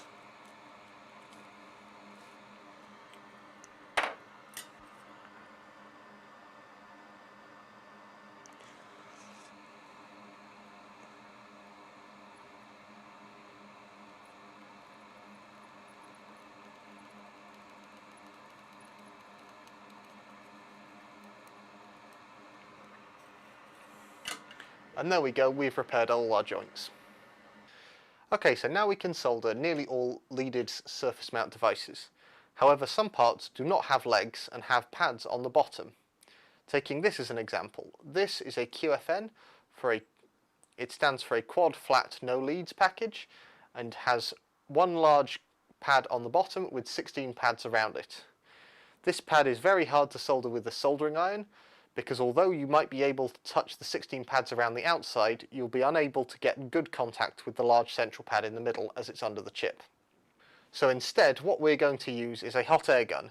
This works by blowing hot air onto the part and the PCB, and will then reflow the solder, attaching the part to it, including in places that we can't reach with an iron. We can then use an iron to ensure that all the joints around the outside are good if we want to check. So unlike soldering irons, where there are different types of heating, hot air guns all pretty much work the same way and only really have 2 settings, that is temperature and the speed at which the air comes out. Finding the right settings for your particular hot air station is entirely personal. However, a starting temperature of around 300 to 350 degrees is probably a good start. So here is the part we're going to solder. We're going to start by applying solder to all of the pads, starting with the large pad in the centre. We want to have a small amount of solder on this, but enough to cover it. If we have too much solder on this pad, the chip will float on top of this bed of solder and won't make contact with the pins around the edge.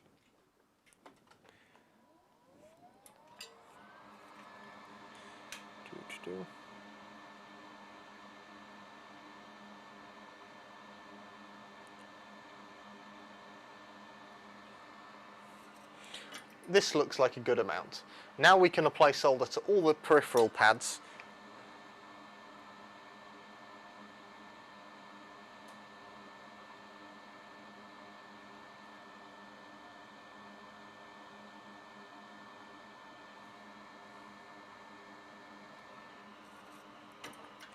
it's usually a good idea when soldering either QFP or QFN packages to focus on those first, as this gives you as much space around the part to work as possible without worrying about hitting other parts.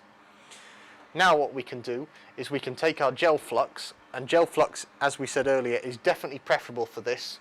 The watery kind that comes out of the pen will have evaporated long before the hot air has got the board up to temperature. So we now apply a small amount in the centre of our part. Now this is probably excessive amount of flux, however it is generally better to have too much than too little. Too little will lead to bad solder joints, whereas too much just means we have to do more cleanup afterwards. So we can now use this flux to stick down our part, noting the orientation, and we can push it down, and now we are ready to start using our hot air gun. The one I'm using today has a bent muzzle, as this allows for easier working under a microscope to achieve even heating of the part. So we're going to start gently heating our board from around 3 inches away. If we're too close, what it'll do is it'll blow the part away, and we don't want that. And now we make small circles to ensure the board is heated evenly. It doesn't matter if the part isn't perfectly aligned now, it will self-center later. We can now bring a hot air gun closer and closer into the part to heat it up further.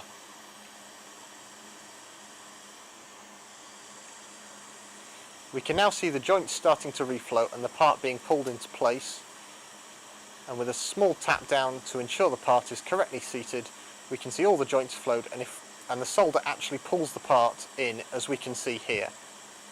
It's important to press down to ensure that any trapped solder underneath is released, and then we can bring the iron away. And we can see here that we had a little bit too much solder on the central pad, which has now squeezed out and caused these two pinches to be shorted. This is easily fixed. We can apply a small amount of flux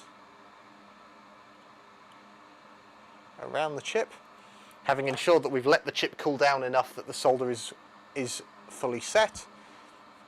And now we can use our iron to go in and check that all these joints on the outside are properly formed. This is the nice thing with this J-tip, is that we can use the back of it to check our solder joints, but also use the point of it if we wish to individually inspect each one.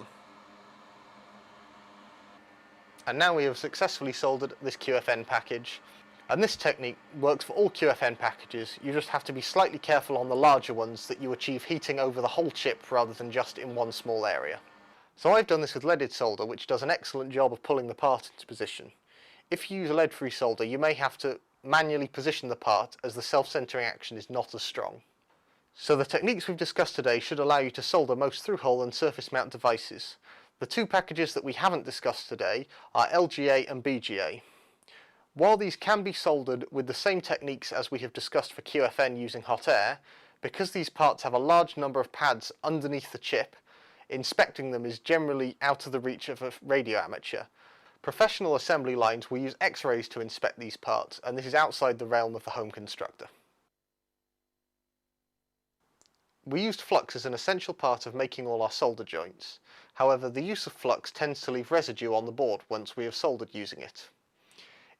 No clean flux means that the residue is completely harmless and could be left on the board. However, we were using rosin flux, and it is better to clean it off, A, from a visual point, and B, to ensure that it doesn't absorb moisture over time.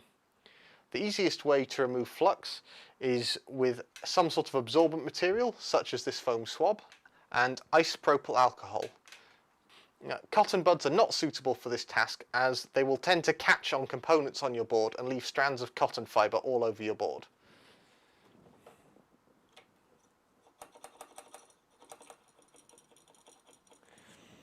So we can soak our swab in IPA and now use it to remove the flux from around our part.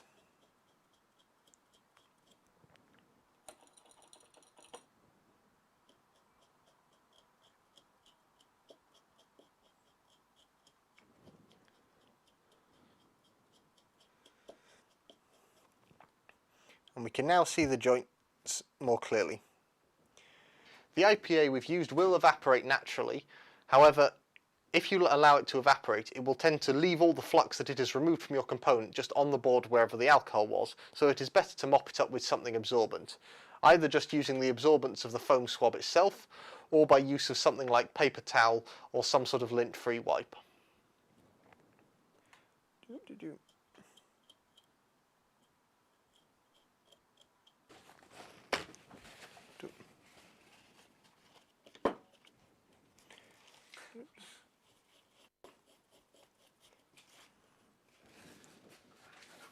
And now we have our nice clean board. If the flux has been burnt on more or a large quantity of it, special flux cleaners can be used in exactly the same way. These tend to come with these little brushes on the end that can be used for more aggressive scrubbing.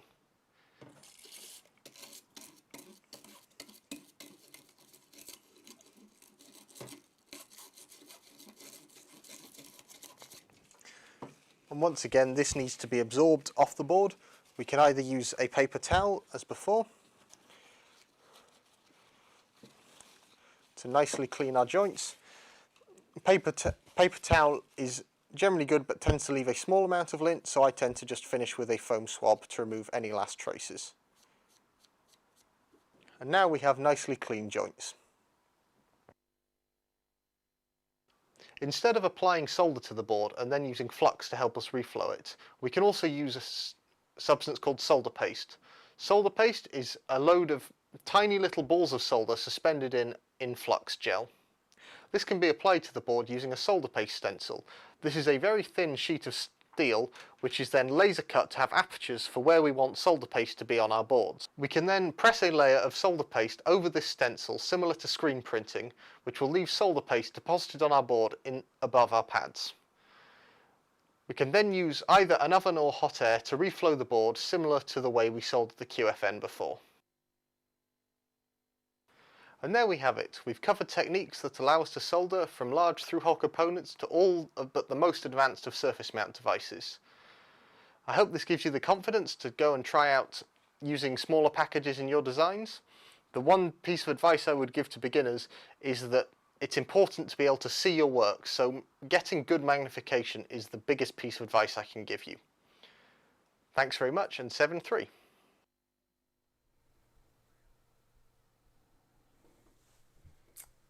There we are. What an introduction to soldering. It's an amazing covering from that basic resistor right up to the latest small chips and things. And I'm really pleased to say that we've now got Dan coming to us live from the National Radio Centre at Bletchley Park, out in the nice sunshine, I think. Hello, Dan.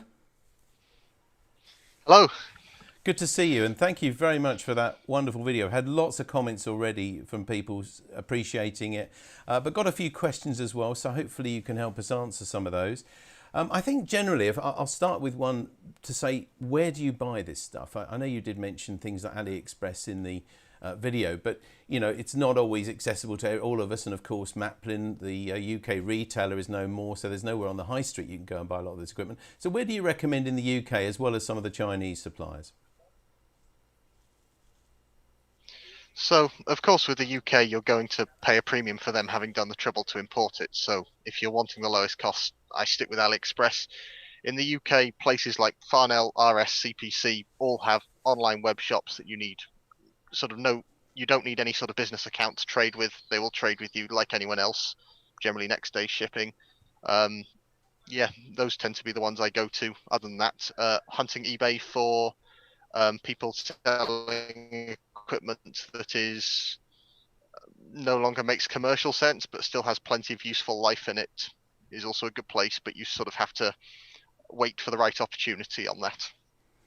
Yeah, okay, Dan, thank you. I mean, we've got Farouk Taj says, Dan, there are so many options when it comes to choosing a soldering iron station, a hot air gun, solder, flux, etc. Is there a recommended list or suppliers to help us choose what to invest in? So I guess they're the ones that you recommend. Yes, so hot air, I tend to find a much of a muchness. You know, hot air is hot air. I find soldering irons do have more variability. There's the brand names that you sort of see in industry. You sort of get your Hakko, your JBCs, and your Metcals, but they're really at the premium end. But there are excellent options. The sort of TS100 and TS80 are being hugely popular. For soldering and flux, all I would say is buy it from a reputable supplier and try and get a decent brand name, sort of Multicore or Loctite or something like that, because those things do have a shelf life, and a lot of those that you can find on eBay have often expired there. But ultimately, it tends to come down to finding one that works for you, and sort of, unfortunately, picking a name brand reduces the risk of going wrong, but there will be a bit of trial and error involved in that. Sure, okay. Thank you. Pete M0PSX from Essex Hams, he says, what's your thoughts on lead-free plus or versus leaded solder?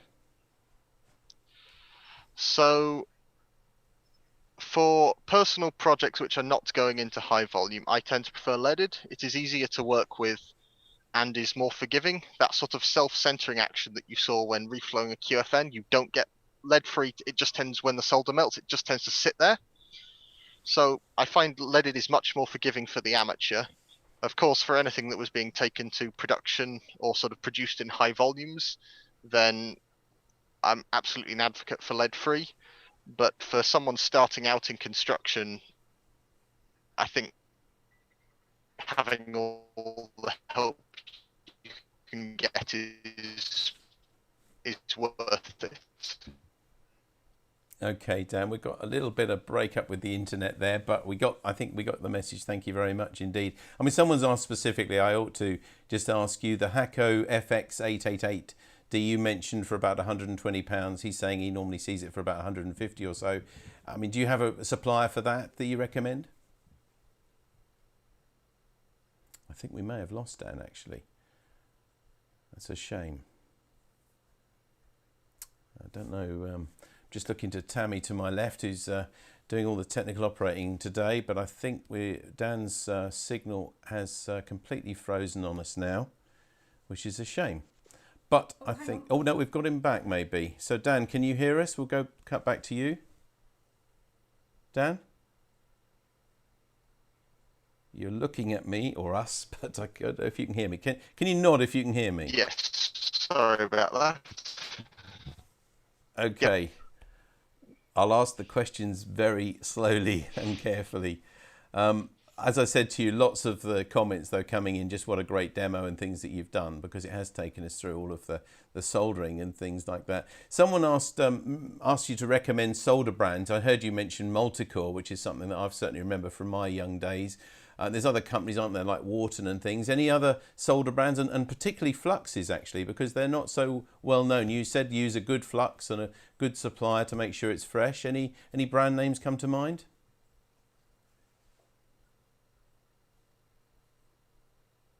There are cheaper versions. There is Chip Quick. There is MG Chemicals. Off the top of my head, both of which I've used before in the past, but it's as much avoiding the sort of no brand or manufacturer's own brand from your distributor. Those tend to be, I'm not saying they're all low quality, but the risk of getting something that works less well for you is a bit higher, and the cost of sort of flux does tend to be fairly high, but you tend to get much more than you can possibly use sort of within the time frame. So what we tend to do as a club is we tend to do a group buy of the Amtech stuff and sort of split it between 5 of us. And at that point, it makes it much more palatable to sort of swallow the bill. Absolutely, yeah, that's really good advice. Thanks, Dan. We've got a reasonable connection with you now. So I'm going to ask you this while I can. Michael Naylor has asked, is it worth using a heater to keep the PCB warm?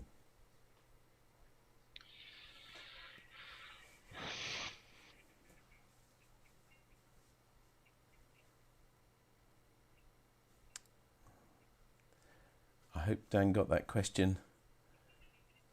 I'm not sure. Dan, did you get that question? It depends. Keep it warm during what? You certainly can get about to reflow apart and then use a hot egg.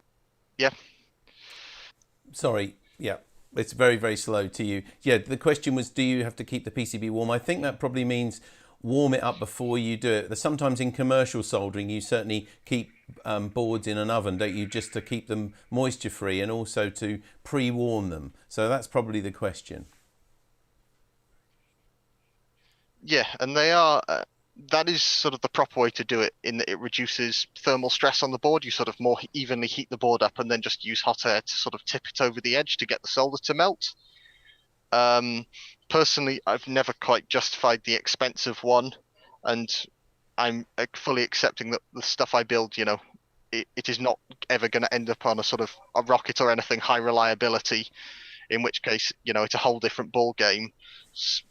But I think the answer is technically yes, but you can get away with it I've never had a problem not using one. Okay, Dan, thank you. Not probably a question maybe you can specifically answer. It was talking about RSGB X308 October 20 doesn't have the resistor color code multiplier. Is this correct? I'm not really sure. That's Yuli Star 95970, but we'll look into that for you. Normally the multiplier on a color code is that last color, isn't it? Generally nowadays gold or silver to represent 5 or 10% or something like that, but we'll try and get back to you on that one. So a couple of people actually, interestingly, Dan, I didn't know this, but RS refused to sell leaded solder or paste to individuals. But I know, in my experience, you can certainly buy it easily from places you mentioned, Rapid Electronics, CPC. Yeah, I think the last place I got mine from was Mouser, and they didn't really. I'm certainly Mouser and Farnell in the last year have supplied it. I didn't know about RS. Yeah. Not doing that. So thank you for the info. Yeah, thank you very much. Well, Dan, I think we're nearly there at the end of this Q&A, because we're coming up towards 11 o'clock and we're going to go back to the NRC where you are, I know, but we're going to go back indoors in a moment.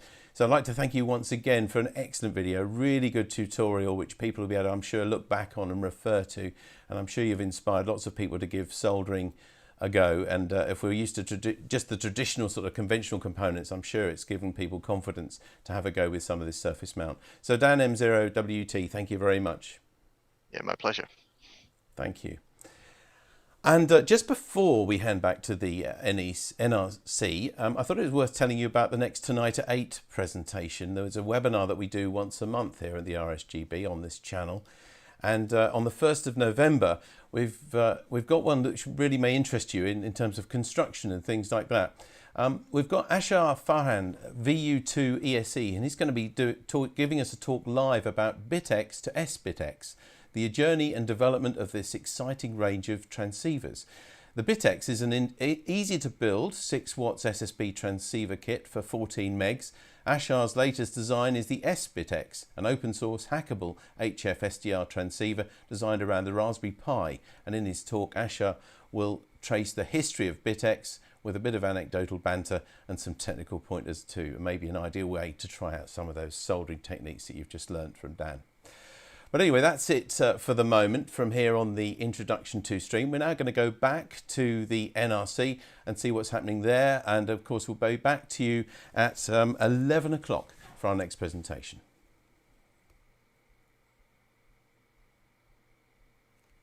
Just had a break from that. I thought I'd give you a call. Good luck with the station, and thanks to everyone for putting it on and for the streaming service. G0 Alpha Italy X-ray. Good morning. Thank you, David, and a really pleasure to work with you, and maybe have a longer QSO under other circumstances. So, and I'm glad you're enjoying the streaming. G0 AIX, this is Golf Bravo for Romeo Sierra, calling QRZ.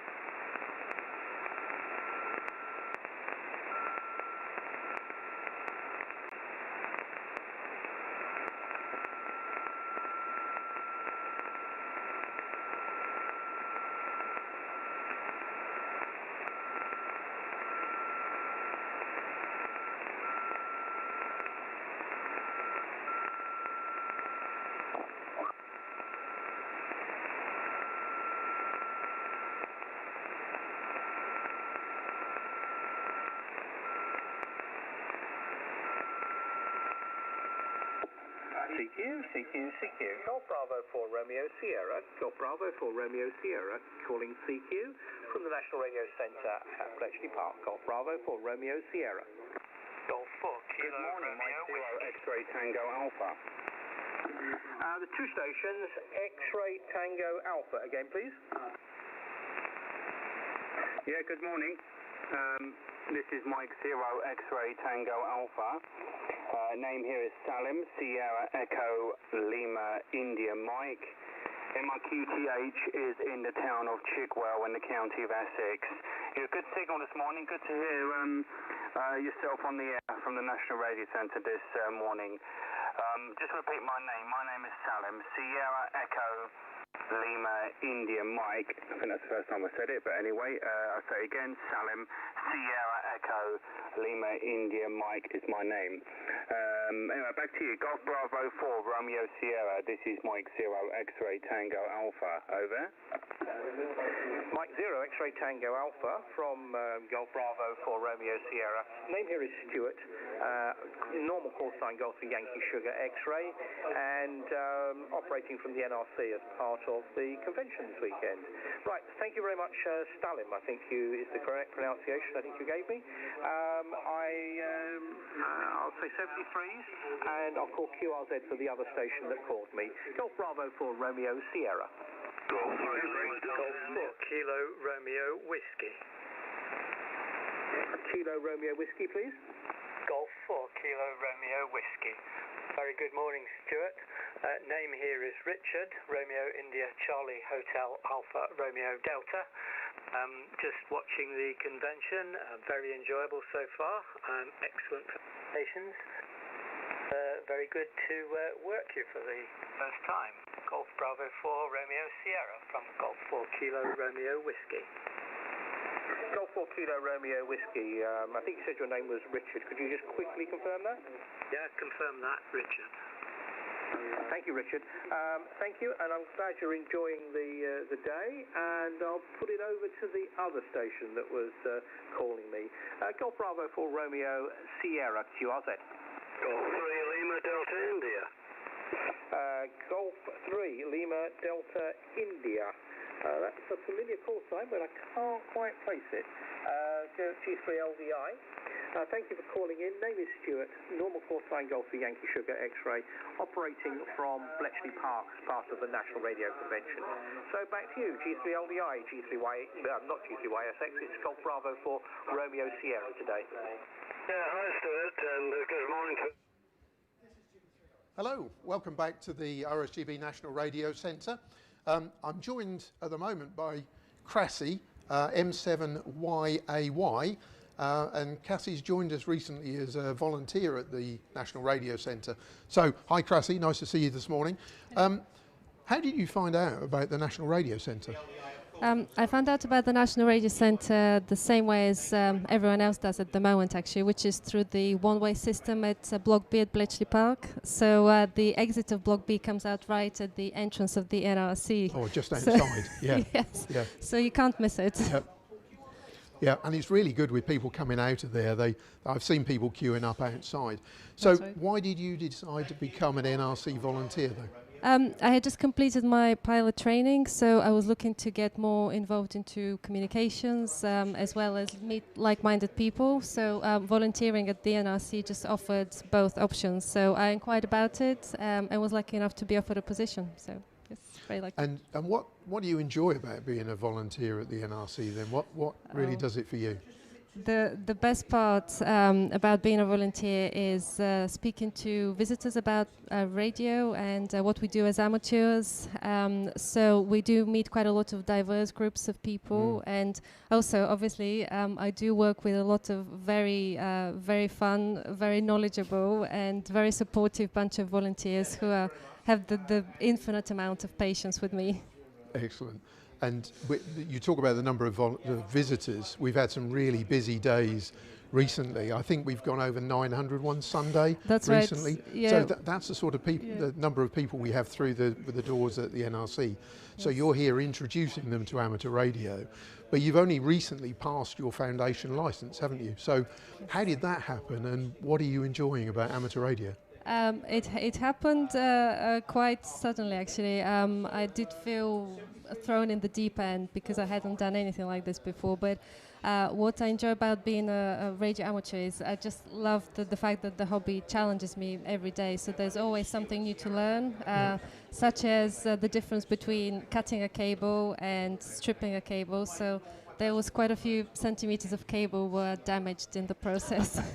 I understand you made your first HF radio contact using GB3RS here as well. That's right. How was that? Again, it was just completely thrown in the deep end, because as most radio amateurs that start, it's this is not the equipment they would have availability to use. So. What do you think you're going to try next with amateur radio? Any plans? Yes, so I recently joined RainNet, so I'm quite keen to take part in events. And also I discovered direction finding. Okay. So as a pilot, obviously navigation is a big thing, so I'm quite keen to see what direction finding is all about. A bit of amateur radio direction, yes. ARDF then. That's right, yes. Okay. Excellent. All right, well thanks Krasi, great to see you. And I know you're going to be operating GB3RS during the day. You've already had a go this morning, I know, we saw you earlier. But I think we're going to cut over now to the audio again on GB3RS and GB4RS. So catch you later. Eagle for 80 metres this time of day. So working on Fox Tango 3000, Kenwood MC60 microphone on a 102 foot doublet. So not too bad this side, but working north-south. Well, welcome back to the Introduction to Stream from the RSGB Online Convention 2021. And just a reminder to you, you're watching this live, you can ask us questions at any time on the YouTube chat of our guests, and we'll read them to them at the end. Well, many of us are finding that operating from home is not as easy as it once was, especially with the increase of local interference from things like cheaply made home electronics and VDSL. So one answer could be to take a station out into the countryside and go portable. But how do you do this effectively? That's what we're going to find out now from our next guest, who's Michael Sansom, G0POT. Welcome to the RSGB convention, Michael. Good morning, and thank you very much. And good morning, good afternoon, or indeed good evening to the viewers, depending where you're watching us from today. Welcome to today's second session in an introduction to presentation stream. My name is Michael, G0POT, and today I'd like to talk about what portable operation might be and suggest a few skills and approaches to help you be successful. So, encouraging you to get out there. We're going to talk about why should you leave the shack? Why should you get outside of your nice, warm, comfy shack to operate? We'll talk a little bit about what is portable operation. What's the definition of a portable operation? Because it's quite a broad church and it may cover things that you haven't thought of before. We'll look at some of the pros and cons of operating outdoors. There's some good stuff there, but there are also going to be some challenges for you to overcome. And then finally, and key for us today, is some techniques for success. We're going to be going to a lot of effort to get out there. We want to make it worthwhile. So why leave your lovely warm shack? Well, people are reporting levels of QRM in urban environments are on the up. VDSL, LED lighting, solar panels, those evil cheap wall-wart power supplies. These things are just a small sample of the modern devices that can increase the background noise levels in the typical urban shack. And escaping this noise can be an absolute revelation. I should shout out here that this goes for both transmitting hams and shortwave listeners. I do both and benefit from escaping urban noise, getting out, doing both portable. If you only live on a small plot or in an apartment, you may not have the options to erect great antennas. Fortunately, we're generally not affected in this country as many of our American cousins are with home ownership association covenants preventing outdoor antennas, but planning permission, unhappy neighbours, even unhappy family members have resulted in more than a few hams having to operate, having to make do with indoor or inefficient stealth designed antennas. Depending on where you choose to try to operate, you may still have challenges, certainly here in parts of the UK where it's still quite difficult to get access to common land and escape people. But most of us, a hilltop, a wood, or simply the corner of a park can present an opportunity for putting up a wire that we may not have at home. And in the picture here, I've got a snap from Manu, a ham from Spain. His balcony is amazing. It's like a living room, but he still has lots and lots of small antennas that he tries to use. But he would much rather get out into the hills surrounding his town and operate portable. And he has a great YouTube channel showing some of that, so go and check him out. Right, we get a lot of weather in the UK, and I'm sure you do wherever you come from. It's not always a joy to be out in it, but nevertheless, many of us enjoy being outdoors, especially if you're stuck in an office all week or have a house full of excitable children. So for me, combining radio operating with a hike or a climb gives me a day out with a purpose. You know, and setting up and operating radio in the middle of a long hike or a challenging climb makes for a welcome break. And here I am enjoying a nondescript Welsh hilltop and enjoying the view by the looks of things. You can see, despite the fact that it's windy and raining, I'm still having a good time. Our hobby is multifaceted. Some people just like to chat. Some people like to get an iron out and melt solder, or solder if you're American. Some like to model and build aerials. Some like to work DX or contest. Having a challenge helps us to learn and improve our skills, and that's what the hobby is all about. Self-teaching in radio. And I found the challenge of creating an effective station and developing good operational skills and techniques has been greatly enhanced by honing those skills in portable operations. If you like to collect things, if you like DXEC or worked all Britain squares, then programs like SOTA, Summits on the Air, POTA, Parks on the Air, or WWFF, the Worldwide Flora and Fauna, they can give you, they can provide a challenge, but while you're out and about, both in the UK and the rest of the world. But as we'll see when we go through the operating techniques, these programs can be a real aid to you as an operator too, especially if you opt to do your portable operating lightweight with QRP and perhaps compromised antennas. But do you have to compromise? And what do we mean when we talk about a portable station? So let's go and have a look at some options. Excuse me. Vehicles. So vehicles are like mobile shacks.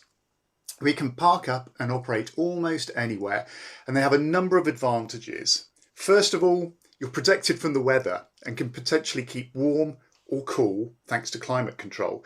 Unless you're Alfred here back in 1919, I guess he must have a roof tucked away underneath this open top car, but he's out in the weather today.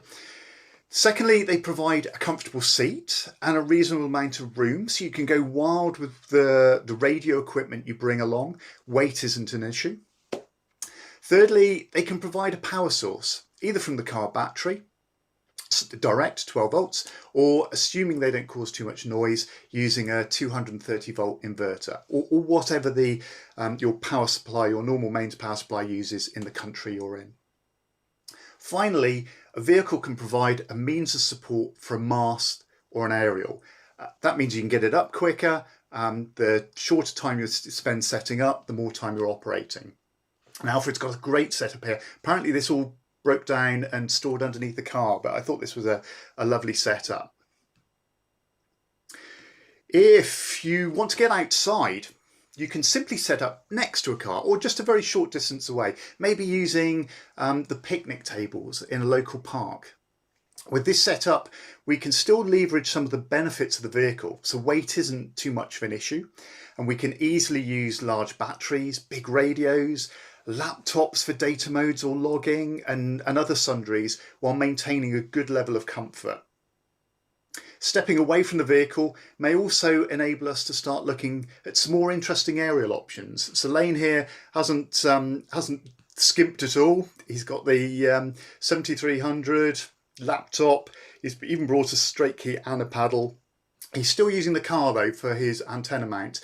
And given that he looks like he's in a forest, he could potentially try tossing some lines up in the tree and get a dipole up really, really high. So there are some options there for him.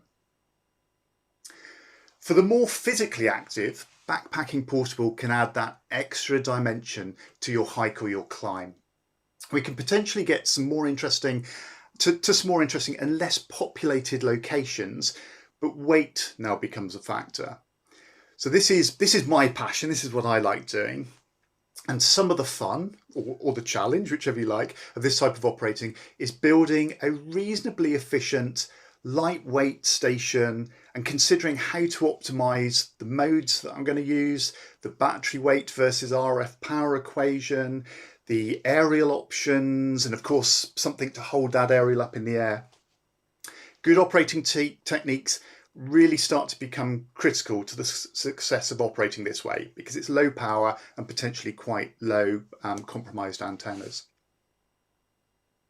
My whole station here in this photo with the Mountain Topper 3B is probably only about 350 grams, not including that mighty 10-meter mast, which adds another 1.2 kilograms, I think. So I can skimp and go with smaller masts, but this makes for a really nice lightweight backpacking setup.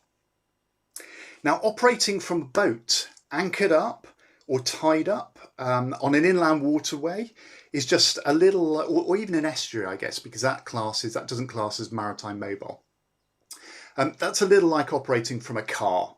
Depending on the size of the boat, you may have very few limitations on weight and power. Putting up an aerial can be tricky. You've got quite a small real estate to work with, unless you're moored next to a bank, in which case you could set up your antenna on the bank or the field next to where you're moored up. Kayak and canoe operating is a little more akin to lightweight backpacking, I think, more due to the limited space you've got, balance being important, keeping weight down I think is a bonus, keeping everything dry and secure certainly adds a new element to the station design. And I think what William's done here is just amazing, especially because he's in a sit-in kayak for an HF setup. I've certainly done this VHF. I haven't done an HF yet, so I'm keen to give that a go. So in all the examples that I'm using here, I'm assuming that if you're in a vehicle or a craft, I'm assuming you're static. You're parked up or you're moored up or anchored up so that you're effectively setting up as a portable rather than a mobile operation. Finally, and I'm pretty sure this isn't an exhaustive list, this is what came off the top of my head, I know a few hams who enjoy bicycle portable. Another technique similar, I guess, to backpacking, where weight and size of equipment is limited, but not so much to the extent it might be if you had to carry it on your back. And I particularly love, this is a photograph from Andy, G7 UHN. I particularly love that he's using his bike as part of this setup, strapping the mast to the handlebars. That's an ingenious way to speed up the setup of the station. And he hasn't skimped on comfort either. He's got the lovely Helinox Zero seat here to be comfortable.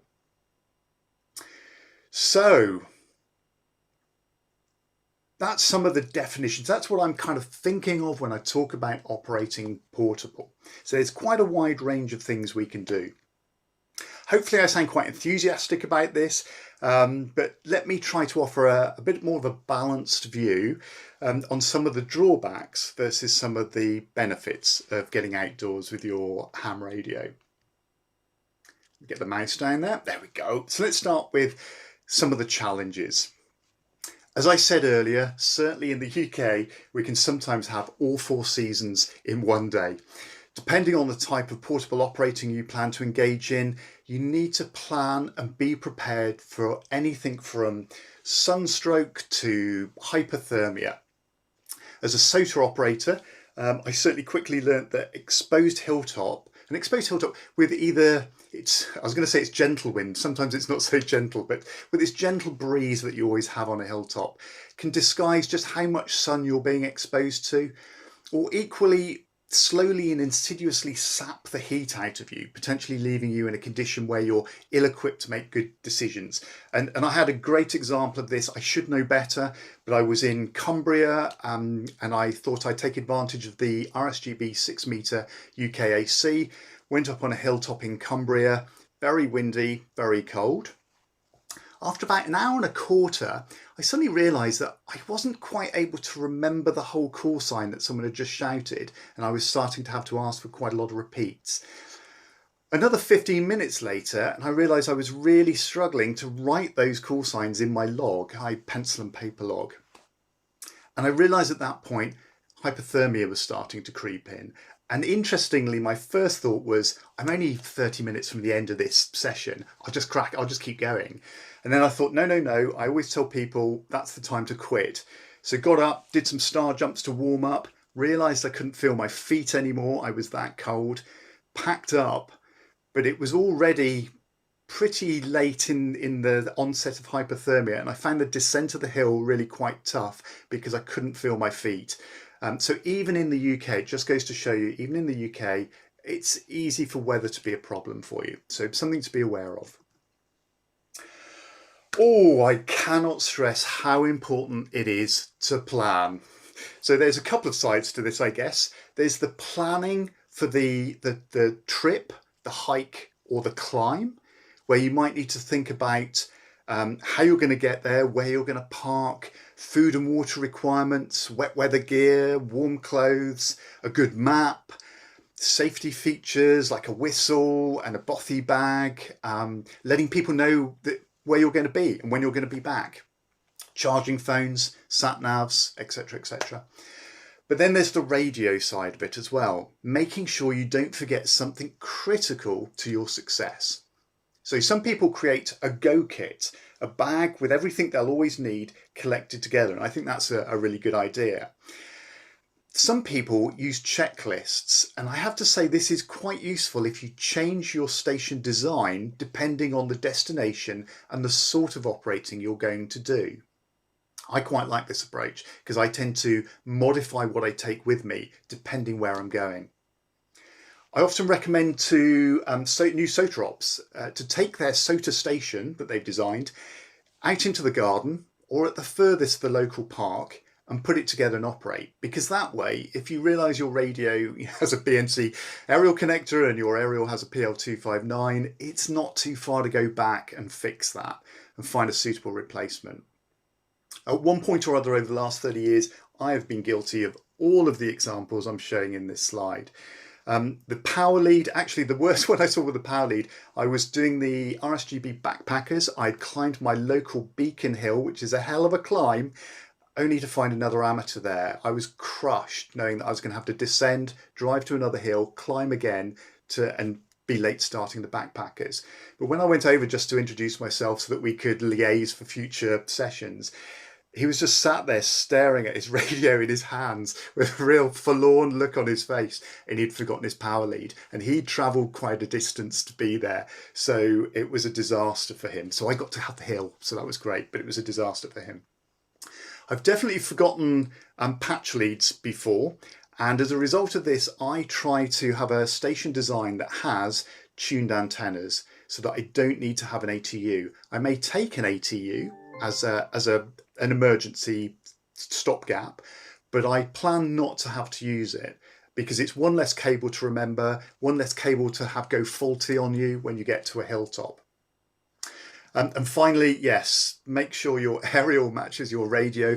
My absolute worst example of this was I take a station with me when I travel for business. I have a little tiny QRP transceiver, little random wire antenna, batteries, tiny stuff fits in my cabin bag. So when I fly, being away on business, always very busy, long days in the office, spending all evening socialising with the team, catching up where you don't normally manage to. Get back to the hotel at about 11 o'clock at night. Nice to just have a quick QSO. Got back to my hotel in Italy, been there before, operated a few times, went to open the window and found they'd locked them. They put security locks on them. It's 11 o'clock at night, so I thought, well, I'll just quickly go and get a key, get it open. I can still have a QSO. Well, by the time they found the key, because this was a brand new installation, and brought it to my room, it was 11:45. And then we discovered that we couldn't remove the key once the window was open. So I had to negotiate keeping the key overnight. So it was midnight before I got the room to myself and a window open. Got my aerial out of the window, got the counterpoise unwound on the floor, untangled my headphones, battery out, everything plugged in. Went to get my binding post, BNC binding post, to connect to my random wire. Oh dear, oh dear, I've forgotten it. And there was no way, there was nothing I could do to just ram the wires in or twist them around the BNC socket to make it work. So planning is essential. Right, next one, unexpected QRM or QRN. So while the outdoors can get you away from those urban interference and noises, it can throw up its own unusual interference issues. So I once had an off-roading motorcyclist break down right next to me, and all his buddies who had similarly poorly running machines all came and huddled around him, revving their engines for 10 minutes while he got his bike going. Now, fortunately on that occasion, I had just finished working through a SOTA pile-up and I was ready for a break, so no big deals. Operating from hilltops, I've also found light aircraft often use them as a navigation aid and can sometimes do a few circles around the hilltop while they work out the next leg of their journey. So having headphones and good volume is sometimes important, even though you're outdoors, generally in the quiet. And my worst example of this was working from my local SOTA summit, Walbury Hill. I had an emergency services helicopter clearly think that I was a body lying in a ditch while I was laid out in my seat. I'd literally just spotted myself. The pilot was just starting and this helicopter circled around me for 5 minutes and wouldn't leave. And eventually I had to stand up and run around and wave my hands to show that I was alive and wasn't struggling or having problems. The countryside can also throw up some unexpected electrical noise as well, things like electric fence units. Now I know with noise blankers you can manage this a little bit, but they can be a bit of a pain and can just pop up anywhere. So sometimes when you get to a new location this can be a problem. However, I would say if you find a farmer leaving a large 12-volt leisure battery out in the middle of nowhere, it's a silver lining to the cloud, isn't it? You can whack on a bigger radio and run a bit more power while you're there and take advantage of that. Lastly then, not quite lastly, but heading out to operate portable is a real commitment. It's far less convenient than taking that dozen steps to the shack if you have one, and therefore you want that effort to be rewarded. So what are the benefits? Why am I encouraging you to get out and make this effort? Those wall warts, those ubiquitous noise generating devices are pure evil. Getting away from that urban noise, that electrical noise, as I said earlier, can be absolutely wonderful. Now, I've recently managed to radically reduce the RF noise at my home station by finding all these noise sources and removing them, and that's absolutely revitalized the hobby for me. But I get to enjoy that same low background noise when operating portable, typically away from urban centres. And although for me that doesn't necessarily mean I'm working more DX, because I like my super lightweight backpacking compromised portable radio stations, it does make the operating more of a joy. And I guess as the old adage goes, if you can't hear it, you can't work it. So you may find you can significantly lower your noise floor by getting out and working portable. Now, I lived for many years in a situation where I was either in apartments or rented accommodation where I couldn't erect an effective antenna. Heading out of doors can give you the opportunity to just go a bit wild. However, I should also say that the more complex your setup, the more time you'll spend building your station versus actually operating. My backpacking station is designed to be erected and on air in about 5 minutes with a similar teardown time. So I spend more time operating, less time building. But picture here is from G4ROJ. Yes, the kite, Google him, G4ROJ kite antennas. He has constructed some amazing kite arrangements, and this is a great example using 3 kites to hold up a huge loop. Height. Oh my word, what a difference height makes for the VHF UHF and centimetre band operators. I seem to have spent my entire life living in valleys and not understanding the amazing opportunities on the sub 2 metre wavelengths. If you want a simple station, then VHF, UHF and above can really be a lightweight and really easy to set up arrangement. Even a handheld with just a rubber duck on it can achieve amazing things when you have height and a clear line of sight. If you've never tried VHF, UHF from a decently tall hill, I highly recommend you go and play. Check out the dates of the RSGB UK activity contests to guarantee some fun. And for my last proposed benefit, we start to slip into the skills and approaches part that the title of my talk definitely promised. So today I'm going to concentrate on location, as our house buying friends like to say. So let's take a bit of time to think about the benefits and challenges that we've just talked about, and then link them to ideas for operating locations and tips for being successful operating portable. We talked about the effort required to venture out and build, operate and tear down a station. If we're going to do that, we want something to show for all the energy that we're putting in, even if it's only a story about how an emergency helicopter thought you were dead in a field. So let's look at 3 locations today and how we can use them to our advantage as a portable operator. As we just discussed on the last slide, hills and mountains can make for some cracking VHF, UHF contacts, even with the simplest of kit. And the views can be breathtaking. This is Snowdonia. I'm on the summit of Llywith, I think here. The snowy peak there is Snowdonia. And the little one down there, which looks little, but my God, by the time I got there, I think it's still 700 metres. Oh, it was the hardest one to climb, I think, out of the 3. That is Arran. Operating from hills and mountains that classify as SOTA summits open up a whole world of SOTA chasers and a marvellously effective spotting system that can bring in lots and lots of QSOs. Now, using the SOTA Watch spotting portal, you can either log in yourself from your mobile phone and spot yourself, but if connectivity is marginal, as it can often be on a mountaintop, you can text spot yourself. There's a text gateway using SMS. Or if you're a CW operator, and why not, you can post an alert in the days before heading up the hill to say when and what frequency and where you'll be operating. And then if RBN, the reverse beacon network, hears you calling CQ SOTA, there's a connection that allows SOTA Watch to piece together your planned activation with the RBN spot and automatically spot you on SOTA Watch. Check out sota.org.uk. That's a good jump point to find out where qualifying summits might be in your part of the world.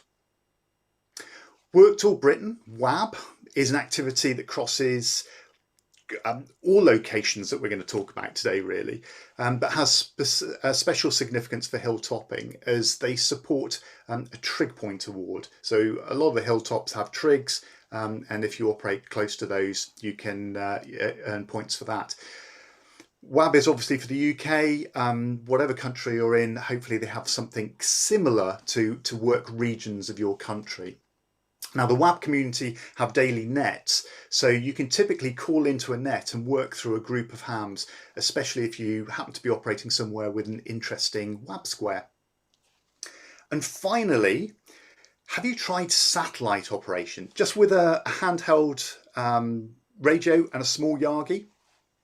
From a tall hill, you can potentially work satellites from horizon to horizon, which means you can work some really good DX. As you can see from up here, you can see a long way. I think Sean KX9X is giving an introduction to radio satellites at 4 o'clock in this presentation stream today, so go and check that out. Right, second location, coastal marine areas where we have salt water. It's good enough for D expeditions. It's definitely good enough for me. Operating from a beach or a cliff top overlooking the sea, or while moored up or at anchor in an estuary, can give you the seemingly magical benefits of operating over salt water. Now, this can be achieved operating in or near a vehicle, but even for the QRP enthusiast, salt water can seem like it's working miracles for you. Like all the locations we're going to discuss today, leveraging other special interest activity groups can really help bring in QSOs. So in the pictures we see Bill, this is N4WLP, hopefully I got that right, Bill. So he's activating a POTA, or Parks on the Air, from the Canaveral National Seashore. So POTA is a little bit more ubiquitous in the US, but it's definitely becoming more popular worldwide. And like SOTA, it supports activation spotting and has a really healthy and enthusiastic group of chasers who will be really, really happy to work UK parks. Check out parksontheair.com for more information on parks in your part of the world.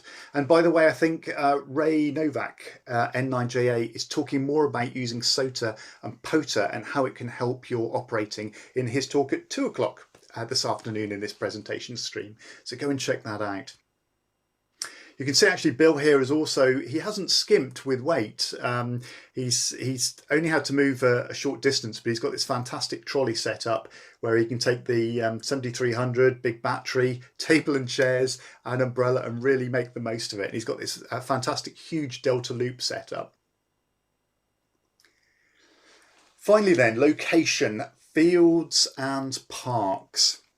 So my final location today is going to be the simple park or field. It's probably the most accessible location for many of us. Large flat areas can give us the opportunity to erect some larger, interesting aerial designs.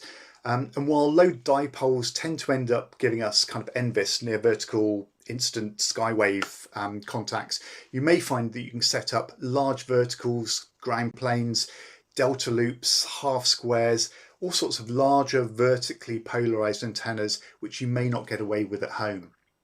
Go with friends, put up something even larger. I've stolen a picture, I hope Callum doesn't mind.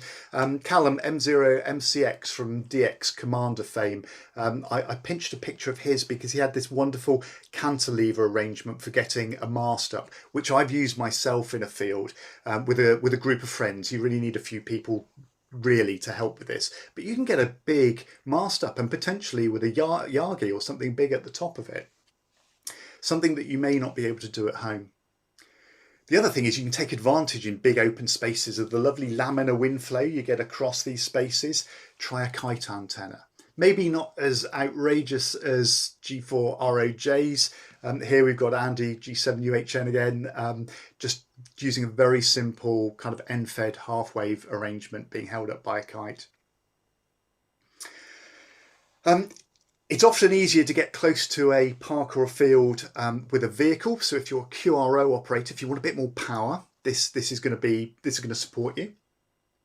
Parks can attract other groups of users, of course, including families with pets, dogs.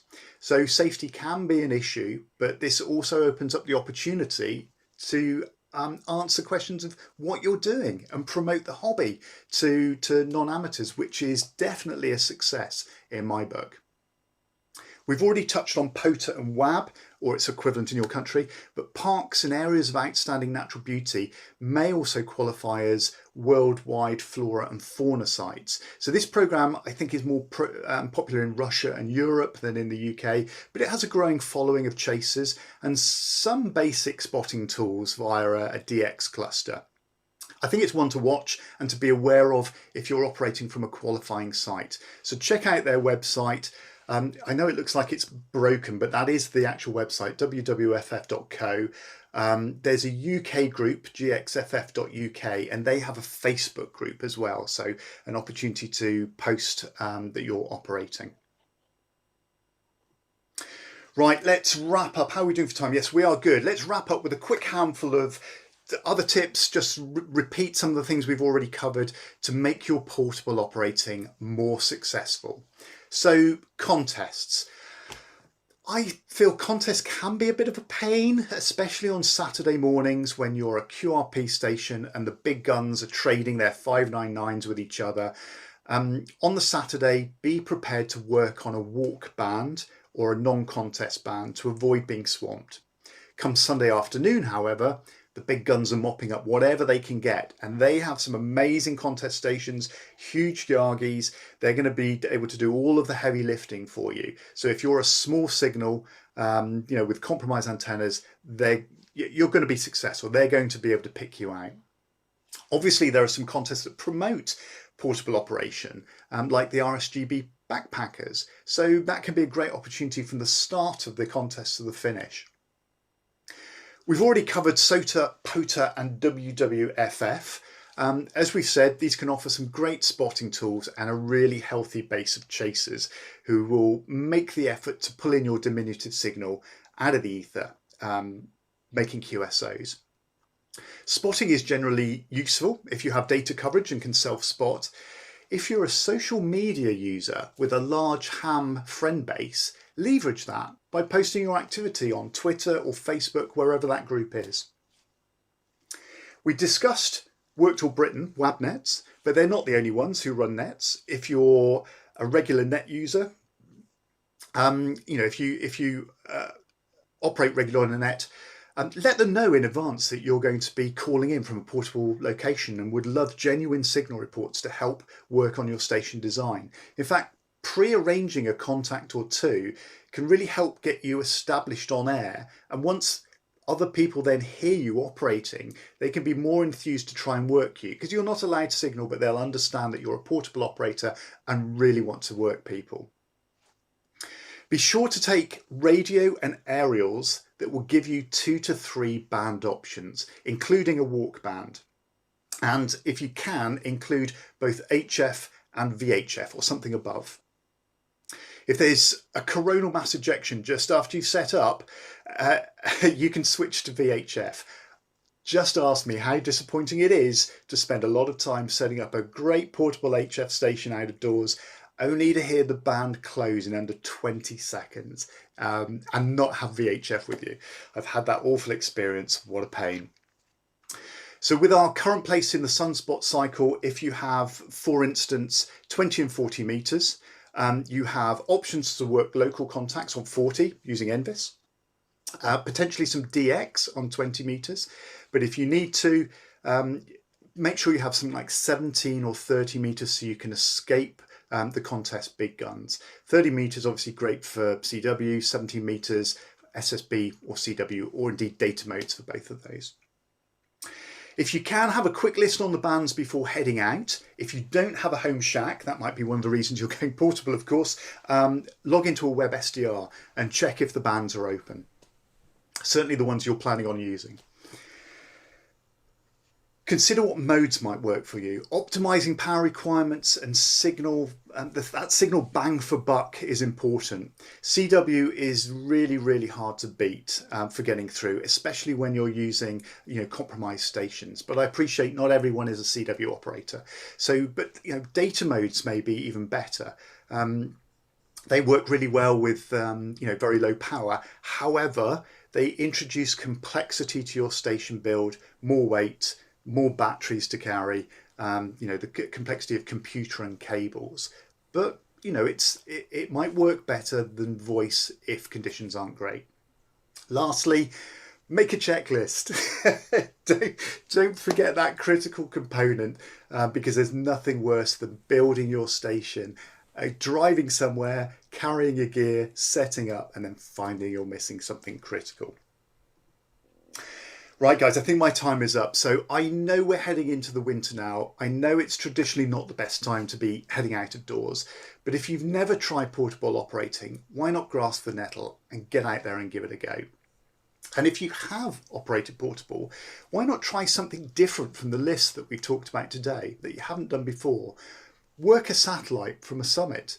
Fly a top band end-fed half wave on a kite in a local field. Do something different. Most importantly, of course, get out there and enjoy your radio. Guys, ladies and gentlemen, thank you so much for your attention this afternoon. I wonder if there are any questions, comments or discussions. Michael, thank you very much. Yeah, there's plenty of comments and questions and things we've got for you. Wow, I can only say, just my favourite has to be that kayak portable, because amazing, it was only missing a sail off that aerial. And then you've a whole new mode of transport. Anyway, we'll better get back to some of the questions that we've got. Thank you very much for that. And by the way, if you do want to ask a question of Michael, or you've got any other comments or anything, please do it now, because we do have quite a lot and we may not be able to get them through them all, but we'll try. Firstly, from G5STU, says, I use a 12-metre long random wire in my attic with an MAT40 tuner. Works great, but not just on 80 meters RX. I also use an Ampro 2440 on my truck at the seaside when I really want DX. Luckily, the water's just 5 minutes from my QTH. And of course, he uses Station Master Cloud, he says, for mobile logging. Any thoughts on those? I'm really jealous that he's so close to the coast. I'm heading down to the coast in a couple of weeks and intend to be taking probably a 20-metre end-fed vertical so that I can do a little bit of saltwater operation. But no, all good. I wonder how he gets on with interference with the attic antenna. Unfortunately, especially with random wires, sometimes they can be a little bit prone to noise pickup. Especially if you're running it round a loft area and you've got a main circuit running around the loft, dropping to sockets in the room. But no, all sounds good. And so the Ampros on a vehicle antennas aren't necessarily the most efficient. They're hugely inefficient. However, they can work, and if you can get to the coast near the water, you will be amazed what they can do. But think about trying something a little bit more efficient. Just a light wire, a telescopic fishing pole. If you can strap that to a car or use a drive-on antenna post holder that you drive the front wheel over, that you might find that you do even better. Okay, lovely. Just a comment, really, not a question, from ADG6AD. Says that he's going to be GM6AD from the 13th to the 18th of November on his Scottish D expedition. So good luck with that. Got a question now from Farouk Taj, who says, Michael, are there any restrictions we need to be aware of in terms of what we're allowed to set up in parks? I'm thinking in terms of antenna height and laying out radials, etc. So laying out radials is an interesting one. It is a bit difficult. In fact, any antenna set up in a park can be challenging if you've got other people around you. You don't want people coming into contact with the aerial, especially if you've got high voltages on the end. And I've certainly had incidents with people letting dogs off and the dogs coming and running around the antenna. So it is a problem. And this is why sometimes going to that little bit of extra effort and getting away from parks where there are a lot of people helps. You strictly speaking, should you have third-party public liability insurance? It might be something to think about, and maybe it's something that you can get through membership of your radio club. Because you don't want to find you're liable for causing damage or injury to somebody. So yes, it's a really good point, really well made. I do try to keep away from people where I can. Even on SOTA summits, I have the same issue because you tend to have a lot less space. And in fact, on a number of summits, I've had to switch from operating HF to VHF so that I didn't have a problem with somebody running into one of my antennas. So yes, be very aware of the health and safety concerns of having other people near your radio. And hopefully we are more aware of that now because of the EMF regulations being added to our license. Thank you. We've got a little bit of chat really about whether a car is mobile or portable, and I think Tim's probably got this right, saying he suggests, Tim G5TM says that if a car is parked with an antenna attached that can be driven without any change to the antenna, it's mobile. So in reality, if you read your license, you'll find the definitions are incredibly ambiguous and you don't actually have to use an extension at all, a suffix at all if you don't want to. I try and use a suffix that represents my operating as best as I can. So, if I'm parked in a car, even if I've got an area where I could drive, if I'm parked up, I tend to sign as portable because I am static. I'm not mobile, I'm static, and I don't have an intention to move. It is something you could argue. It's a bit like if you operate at anchor when you're at sea, the other side of the low tide mark. Strictly speaking, you're classed as maritime mobile. But if you're not physically moving, you might think about signing as portable. But because those suffixes are they're not mandatory, they're entirely up to you. I guess there's some flexibility in how you use them. Thank you. I'm going to do just a few comments now, really, from people, which might help others. So I'm going to quickly read through those. Terence 2E0 IPK says, I use a buddy stick on a mag mount on the car with a table next to the car, and if the weather changes, I can quickly disconnect or move inside the vehicle. Very clever. 2M0KIE, sorry I haven't got the name there, from Scotland though, T2I2 on Spiderbeam for me, and also Ampros for 20 and 40. And of course I log away with Station Master Portable because it's so much fun. Rachel M1AYG says, chainsaws, exclamation mark, 2 or 3 portable operations. She says. I know Rachel has attempted a few portable operations already and done some portable stuff with her club. Good stuff, and has got some interesting portable antennas as well. So Rachel is really embracing that experimental approach to portable radio and trying different things, trying to be successful. Question now from Essexham, Peter Essexham. Thanks for the inspiring talk. Working /P is lots of fun and also a good way of promoting the hobby. But do you have a default answer to Joe Public when they ask you what you're up to? I kind of do. I mean, interestingly, because I use telescopic fishing poles, the question I get asked most at the top of hills are, have you caught anything? Or are you fishing?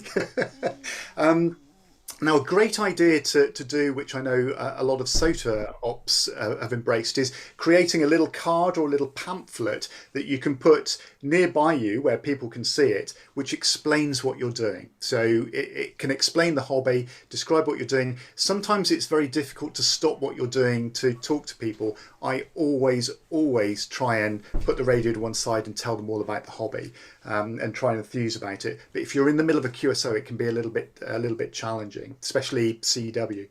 But yes, maybe think about making a little "What am I doing?"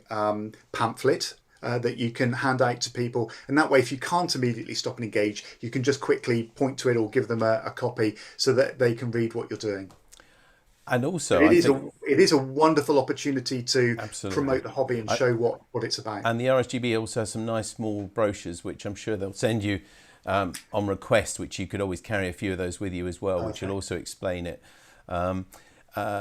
Essexham again says, second question, any issues or stories re permissions, authorities challenging you while working and things like that? No, and I must admit, on the whole, I've had only positive experiences. I have had the police stop a few times to see what I'm doing, but they're not really interested at all. As soon as they see you're not up to no good, they're off. And I've had that in quite a few countries as well. I have a couple of times found myself operating, and I didn't realise it. It was my bad. I should have researched better, on farmland. Which is private, and you should always seek permission before you do that. But on the 2 occasions that I've done that and not realised, and a farmer's come along, they've been so accommodating and so understanding. And again, quite interested in what you're up to. As soon as they realise that you're being respectful of their property and not causing any problems, they leave you to it. But strictly speaking, if you think that the location you're going to operate is owned by somebody, you should seek permission before you enter that. Good advice, Michael. Thank you. Ian Munro says, thanks for the advice of taking gear for more than one band, Michael. Brett Bell asks, do you pack a toilet tent? with everything. Yeah, that's an interesting, and this is partly why it's important to optimize your setup, because if it takes a long time to build, a long time to tear down, and you want to get some operating time in, you might be out operating for quite some time, and that can become an issue. Because of my mode of operation, my station is up in 5 minutes. I probably operate for about 30 to 60 minutes, and then I tear down. So I never have that issue. Well, Michael, it's been a really inspiring talk. I'm sorry if we didn't quite get to all your questions in time, but everybody very complimentary and a really inspiring talk to let us go. In fact, if I'm here in Norfolk, looks like a nice day when I can see a little bit of sunshine out there. If I wasn't busy today, I'd get out there myself, I think. As you said as well, and nicely promoted for us, at 2 o'clock this afternoon, we've got Ray from ICOM USA going to talk to us about SOTA, POTA and IOTA and QRP Expedition Fun as well. So this has whetted your appetite, then you can join us again for that on this stream at 2 o'clock. But for now, we'd like to thank you very much again, Michael, for a wonderful presentation, and we wish you well on all your little mini de-expeditions. You've really shown they can be fun. Thank you very much, everyone. So thanks very much again to Michael, and you're watching the introduction to stream on the RSGB Convention 2021. Coming up next at 12 o'clock, we've got Having Fun with Electronics, Coding and Amateur Radio. And a lot of youngsters involved with that, and that's coming up now. But first, we're going to go over live now back to the National Radio Centre at Bletchley Park.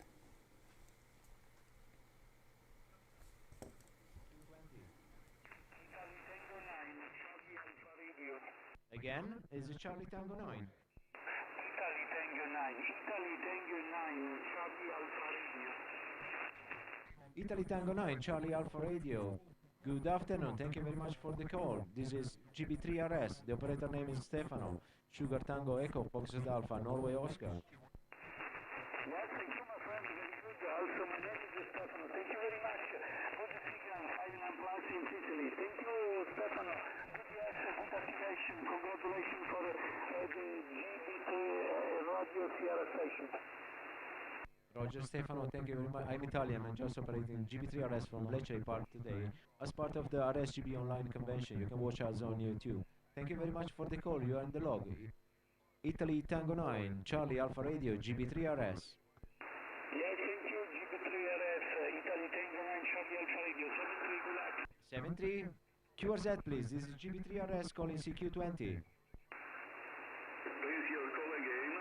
Golf Bravo 3 Radio Sierra, Germany, Baker 3 Radio Sugar is calling CQ20.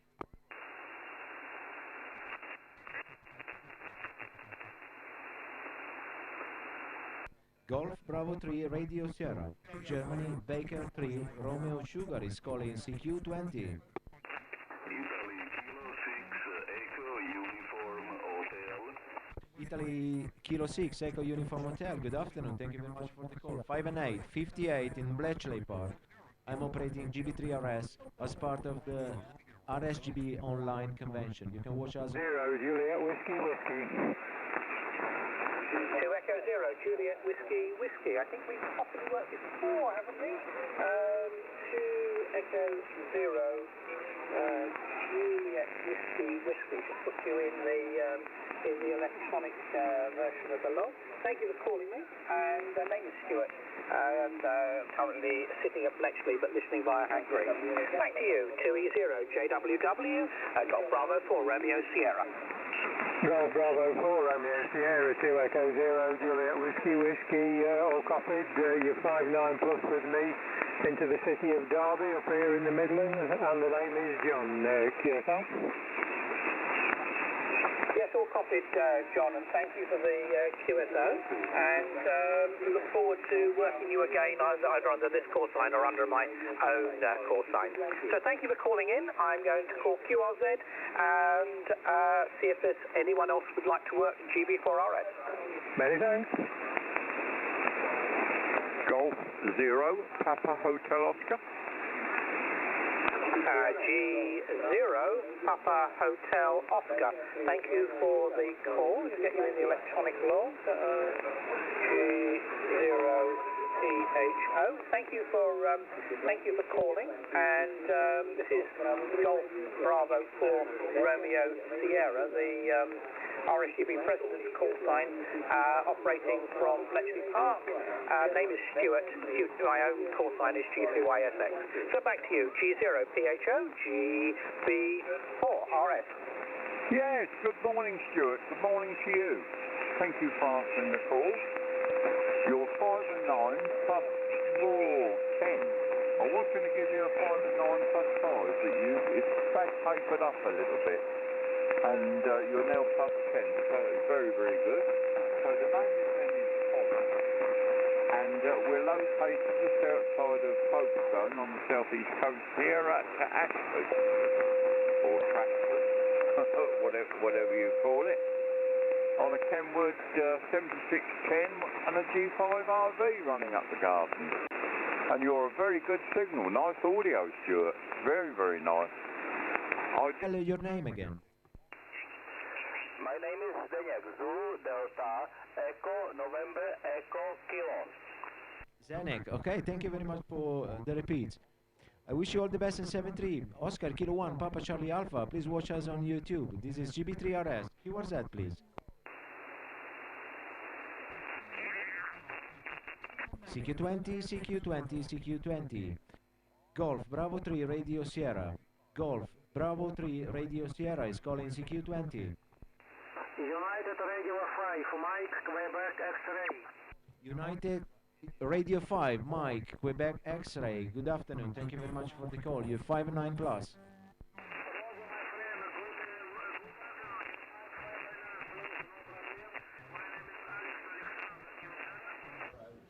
Hello, welcome back to the National Radio Centre again.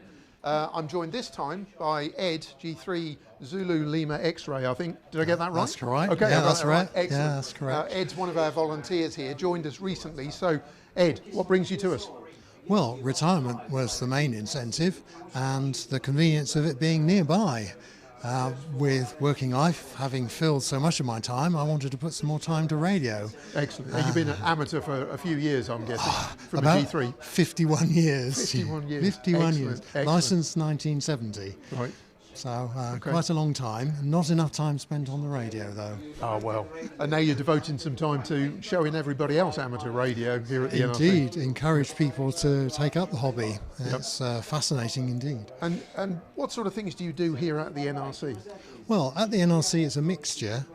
We operate the radio, which is one of the biggest attractions, but also we talk to the visitors to introduce them to amateur radio, all aspects of the hobby, and the relationship between the radio centre and Bletchley Park, and the reason why the radio centre is placed here. Yep, I know. Just having been here today, we've seen a wide range of visitors come through the door, and you never know who's going to come in, do you, on any given day? Not at all. They come in bursts as well, so you often have a lot of people to talk to, or maybe one or two individually. And the questions, of course, are always of interest and spark off a discussion about any aspect of radio. Propagation particularly. And it's really great for us because it spreads the awareness of amateur radio. Even if the people don't take it up, they are aware that amateur radio is there, and we see that as a really big attraction. Oh yes, very much. Anyway, thanks Ed. Great to talk to you, and I'm sure you're going to be operating GB3RS during the day as well. Oh, but, I hope so too. We'll go back to some radio audio now. 59. Roger, good evening. Also 59. Good luck. Oh, thank you very much. Please watch us on YouTube. Just search for RSGB Online Convention. QRZ, please. This is GB3RS. Golf Bravo 3 Radio Sugar is calling CQ20. Italy November 3, Echo Zulu Bravo. The Italy November 3? Roger, Italy November 3, Echo Zulu Bravo. Italy November 3, Echo Zulu Bravo. Good afternoon. Thank you very much for the call. 59 plus 10. Roger, thank you. My name is Fabio, Fox Alpha Bravo Italy Oscar. You are 59 plus 20. Very strong signal. Grazie, 73. Thank you. Grazie Fabio. Ciao. 73 QRZ. This is GB3RS. Golf Bravo 3 Radio Sierra. Germany. Baker 3 Radio Sugar is calling CQ20. Okay, the Echo Alpha 5. Echo Alpha 4, 4. Echo Alpha 4, go ahead. Echo Alpha 4, go ahead, please. Yes, Echo Alpha 4, Hotel Lima, Quebec. QSL? Echo Alpha 4, Hotel Lima, Quebec. Good afternoon, thank you very much for the call. 5 and 8, 58. Thank you very much, my friend. One question. Would it be possible you confirm my contact in QSL.com? Yeah, no problem, we upload the log, no problem. Can you please have my senior report?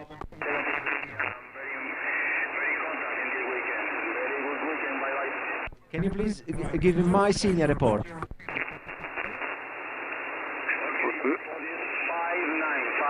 real, okay? Oh, thank you very much, Juan. You're 5 and 8, 58 in the log.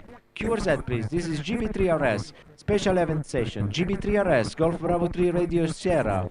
GB3RS, Germany, Baker 3 Radio Sierra is calling CQ20. Echo Alpha 1, Japan, Germany. Echo Alpha 1, Japan, Germany. Good afternoon. 5 and 9, 59 plus. Okay, you signal 59 plus, okay? Very, very strong. Congratulations, my name is Julio, okay? Thank you very much, Julio. You can watch us on YouTube today. We are streaming for the RSGB online convention. Echo Alpha 1, Juliet Golf, GB3RS. Okay, thank you, bye-bye.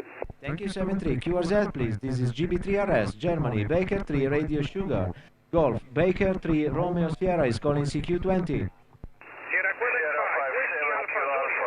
Sugar 57 Kilo Alpha. You're 5 and 7, 57.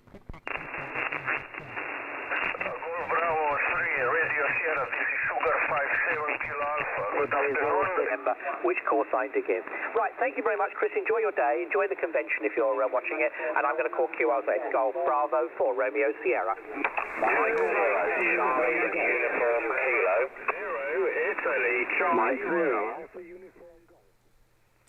And welcome back to the Introduction to Stream from the RSGB Online Convention 2021. Well, many of us are keen to encourage new blood to this hobby to ensure its long-term future. But in the 21st century, it can be quite difficult to know how to inspire youngsters when there's so much technology and communications already around them.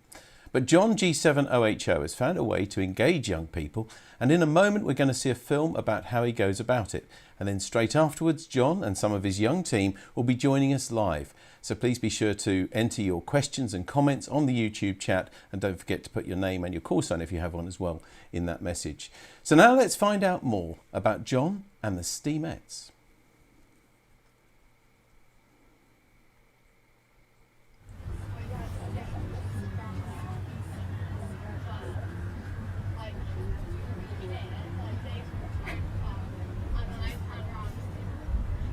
Hi, my name is Caitlin.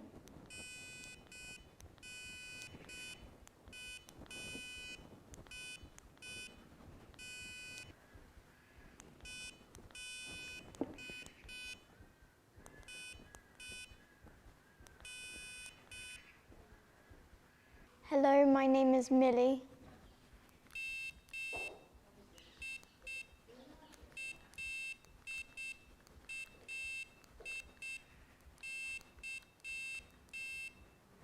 Hi, my name is Alice.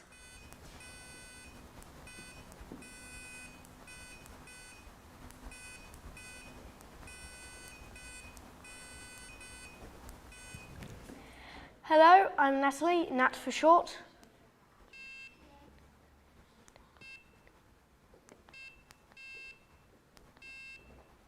Hi, I'm John, G7OHO. As well as being involved with the Hilderstone Radio Society, I help with the observatory at the Moncton Nature Reserve. I was asked by a primary school to give a talk about stars and planets, which I did.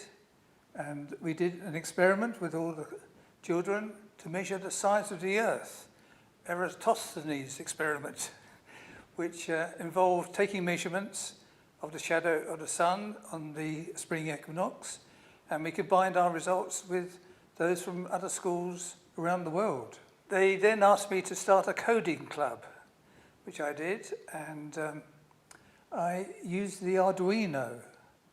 Now, at the time, the Arduino was not as popular as it is now, and I struggled to find other schools interested in the Arduino. But I was able to find Joe and Julie in Australia who used the Arduino with their children in the primary school. So we had a challenge to set up a project, an artwork that involved flashing LEDs. The challenge with the children in Australia led to Joe and Julie sending me lots of kits to make multi-vibrator circuits. So that was very generous of them, sending it in the post with lots of information and guides and so on. So we made the multi-vibrator on a breadboard, and then later we soldered all the bits together to make the hypnotic owl. We were very lucky to be sent these hypnotic owl kits by Joe and Julie from Australia to help us learn more about electronics and circuits. The end result is an owl with flashing blue LED eyes.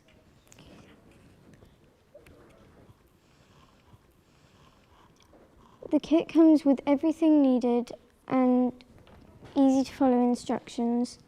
My favourite bit of the build was soldering components to the printed circuit board. This was my first try at soldering and I really enjoyed it. This one, it's basically the same thing, apart from there are some different arrangements because this mini breadboard is bigger than the actual circuit board. But it does the same thing. It wasn't us who really got to choose whether we did it on the breadboard or the circuit board first.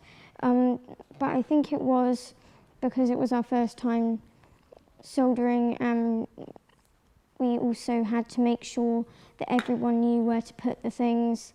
We also had to learn what all the numbers and letters meant on them. And so it was just getting used to knowing what it would do when it worked. Along here on the breadboard, which is a bit moved about on the circuit board, those are the resistors. And those are what you use to, you can use them to speed up the flashing of the lights and things. This one is a transistor, and it's what makes the lights flash, so it switches the lights on and off. And the LEDs are there because they're the lights that are flashing, and they're the eyes of the owl.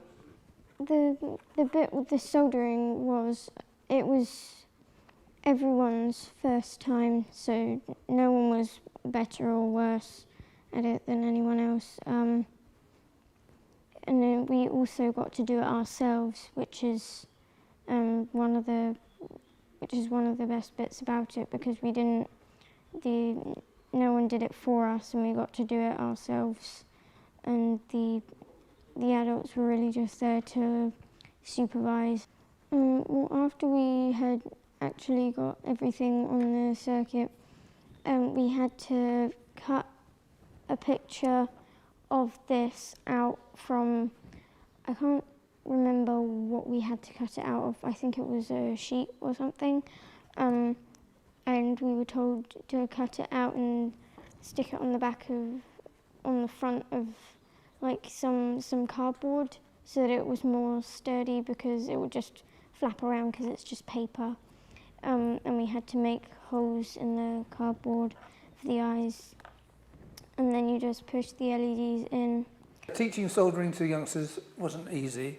I enlisted the help of other club members who went round to make sure that they had proper solder joints. Yeah, the children loved it, of course, especially when they switched on and the lights started to flash. The Hildestone Radio Society offered to do a Christmas tree soldering exercise with the children. They bought the kit and we helped them to solder to make the flashing lights on the Christmas tree, which they loved, of course. So this is the Christmas tree. One of the reasons why this is actually my favourite one is because I got we had a lot more space to put like the things on because there's more space with the LEDs and things. And I was better at the soldering as well. Today I'm going to show you how to make a paper circuit. You might want to use a paper circuit because it's a lot easier than any other circuit. If you're a beginner, then it would be much easier to do this circuit before any other circuit. So what you're going to need to make this paper circuit is some copper tape, a button battery, some scissors,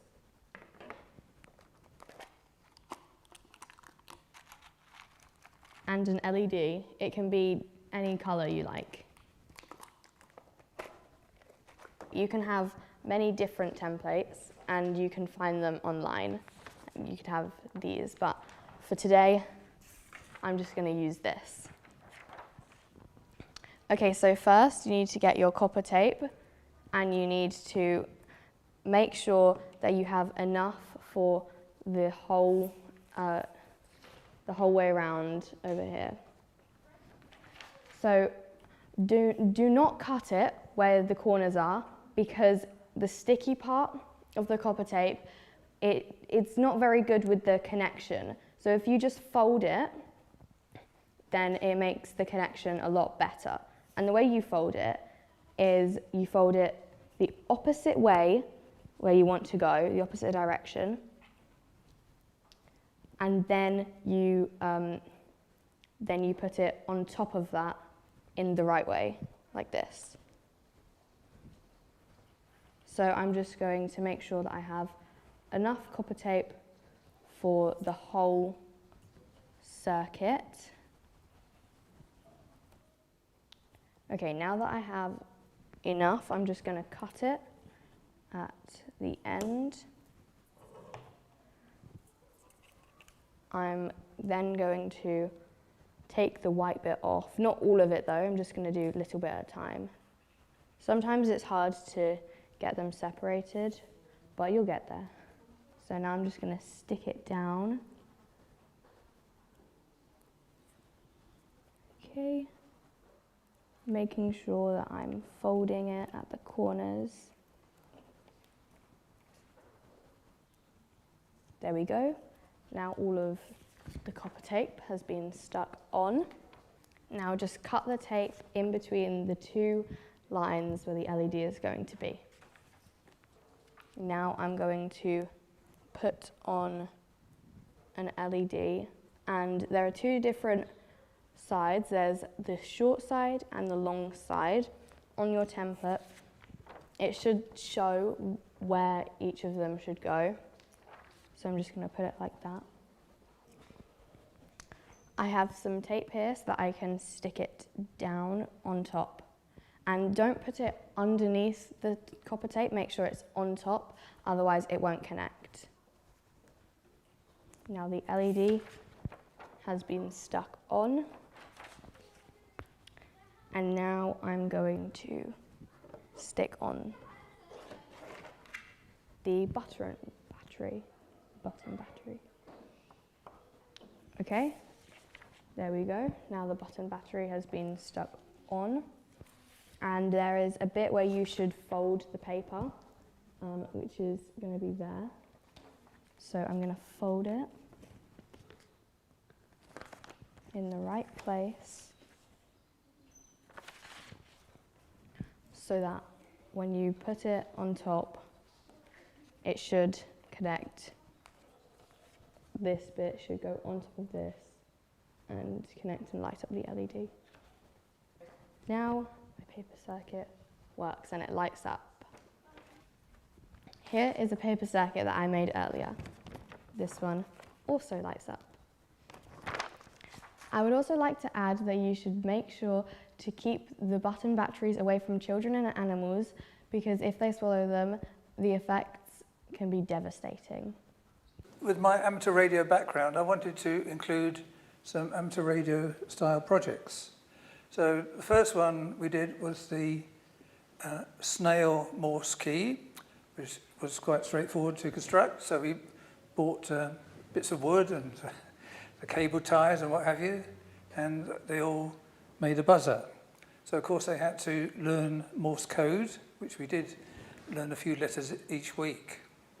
The snail Morse key was provided by the Hildeston Radio Society and were our very first Morse keys. This was a simple build using a small slab of wood as the base, 2 drawing pins, a cable tie, a battery pack, and a buzzer that made sound. The key is very effective and easy to use. In fact, I used it throughout my beginner's Morse course with the Long Island CW Club. The cable tie goes around the buzzer, and that means that you can attach the drawing pin and poke it through, and it will stay in the same place so that it can make sound the same every time.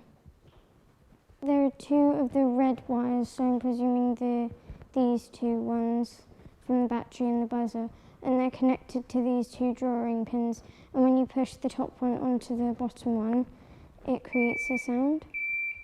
And when you remove your finger, it stops making the sound, so that's how you control the sound. When I send my name or something like an M, you just press it down for as long as you need and then lift it back up. I came across the Cytron Arduino kit. It was a very good price. You got the Cytron Arduino, which had built-in LEDs and buzzer, and had a breadboard with all the bits and pieces. And we went through the guide, learning how to turn on and off an LED, and worked through the guide to do the music. And once they mastered all this, we did some projects. Each child thought of a project. They said, what could I do? So we had a variety of projects. We had a piano using push-button keys, yeah. We had the parking one with the ultrasonic sensor, and traffic lights, a whole variety of different projects which they worked on themselves. Here I have the Arduino Make Uno kit, and I have used it to create a simple parking sensor. So if I turn it on and just see the red LED comes on, and the further it moves away, the further apart the beats are.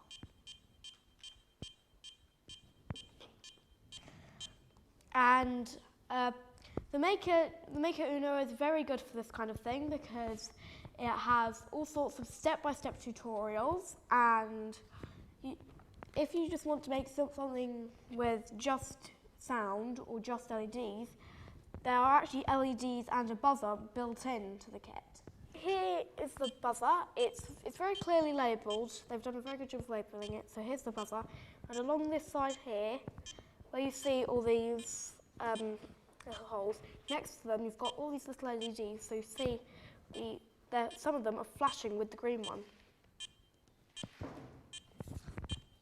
And if I bring it closer, the one that turns on the red one also lights up.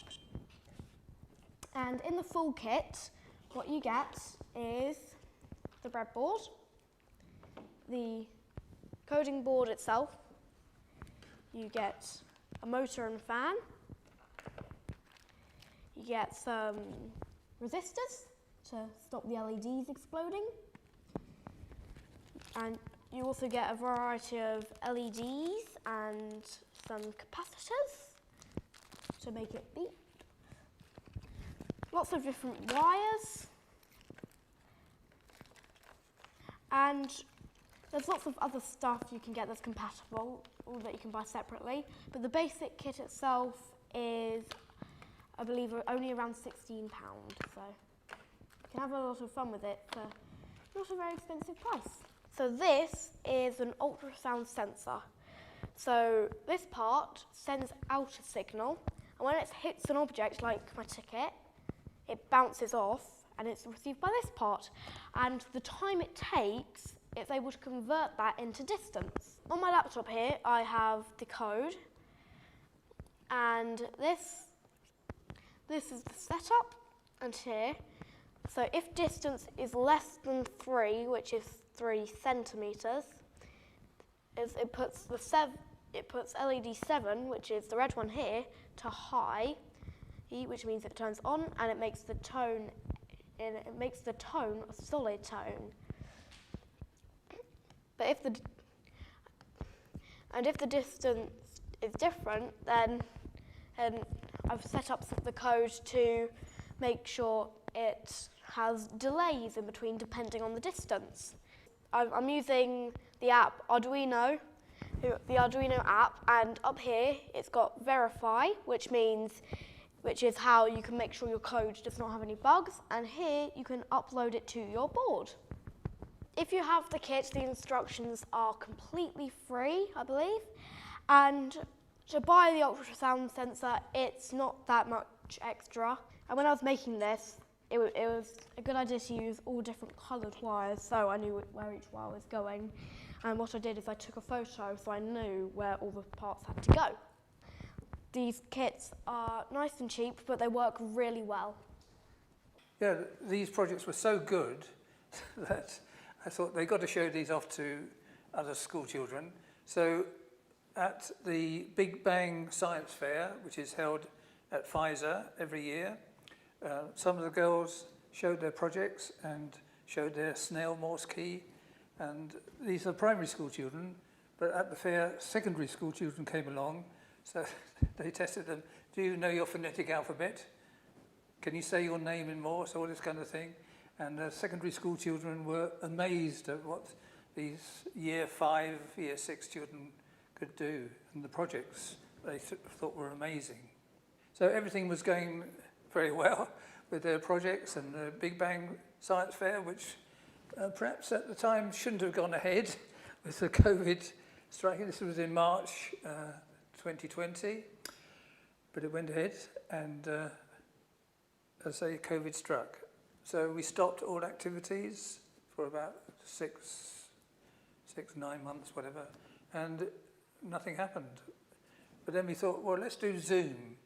So we did Zoom projects with the BBC Microbit, and it's not easy correcting circuits over Zoom. It was very difficult, but we got there. We did the basic things with the BBC Microbit, version 2, which is excellent because it's got a built-in microphone and speaker.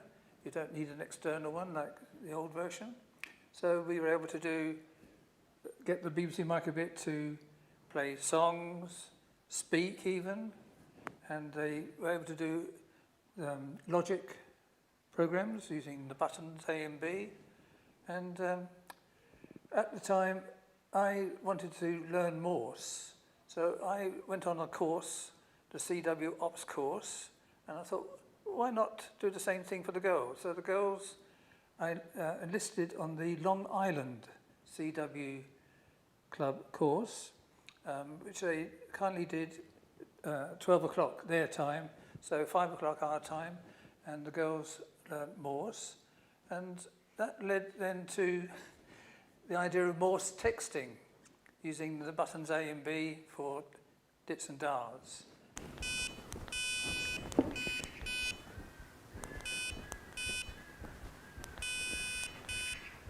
We bought the NanoKey kits from Phoenix Kits to try building our own straight key for Morse code. They were quite simple to build with very good instructions and just one PCB connector to be soldered. We can connect the key direct to an amateur radio setup for sending Morse code or to our BBC microbits to use the speaker to create sound. So this is the NanoKey, and this connects into here, and you can connect it to the computers, but I've got it connected to a buzzer and a battery pack, and it makes the sound. There are a few things in the top here. I think they're just to hold the whole thing together. So there's a few things in there. This little ring here but we have the board, and we had to put like everything in. It was basically there were no parts of it that were together already, so we had to do all of it. And these bits on the bottom are to help it like stand. We were sent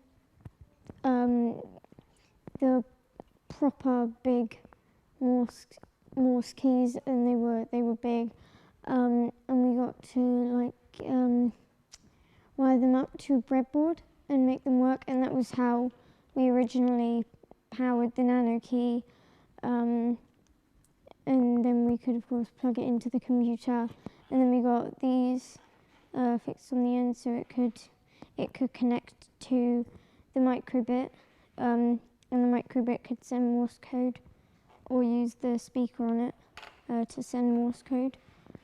When our first Morse radio communication was with Nigel, and we had a radio brought in and everything, and we plugged our Nano Keys into the thing, and we had a conversation there, and we were following like this script because obviously it was going quite fast. We would either use it for the speaker for the Nano Key, but we could also code the microbit itself to send Morse, and it would use the speaker to project it. And also at one point we connected or coded the microbit to send, but when we pressed it, it wouldn't. Normally it would come up on ours with the sound of the Morse, but it didn't. And we had two microbits. We coded both of them to send and receive. So we would put it on one, so we would send something like hello, and it would come out on the other microbit. But you wouldn't know if you got it right or wrong on it. So that would be one of the only problems with it. You wouldn't know if you got it wrong. I got the idea of the telegraph from Joe and Julie, and they've got their grid with the battleships, so we use their grid to play the game Battleships, because you send square E5 sending Morse, so it's good practice of Morse and it's fun as well. So yes, I enjoyed that very much. Today, me and Caitlin are going to play a quick game of Battleships, and you can see my grid here. The X's are where I've put my battleships, and Caitlin doesn't know where they are. We're using the Nano Key to send Morse via the microbit, using the cables which connect to the other microbit. I'm going to send an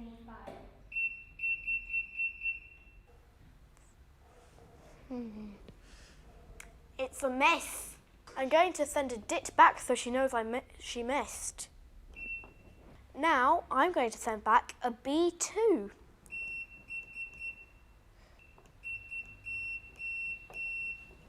It's a hit. Yay! There's an onboard radio on the BBC microbit, and we programmed it so that it could send dits and dars using radio waves. And we tested this out, and we got quite a big range, about 100 meters range between the two microbits. Yeah, so of course that then led to their article in Radcom. Not that long ago, we had a small where we went down to the North Foreland Lighthouse, and we were going to send out Morse to see if anyone came back, and we also did some speaking over the radio as well, and that was quite fun. It was over the span of 2 days, and we got to speak to some people over the radio, and a few people came back on the Morse as well. One of the coding projects we did with the girls was the Astro Pi. You've got the display, which is in colour, and we did the Mission 0 with the European Space Agency. You send a 30-second message to the astronauts on the International Space Station. but they have to code in Python. So not easy for primary school children, but they managed it. And this gave me an idea for animations. You can make pictures animate on the screen, and the children took part in an art exhibition at Margate, where they each did an animation to do with astronomy, because the theme of the exhibition was light and the cosmos. So we had different projects, the planets, the black hole, rockets, and so on.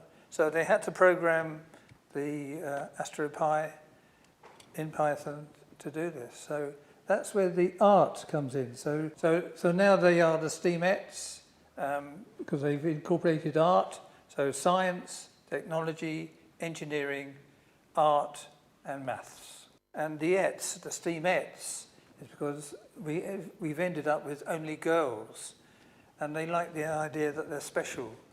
We're the STEAMettes.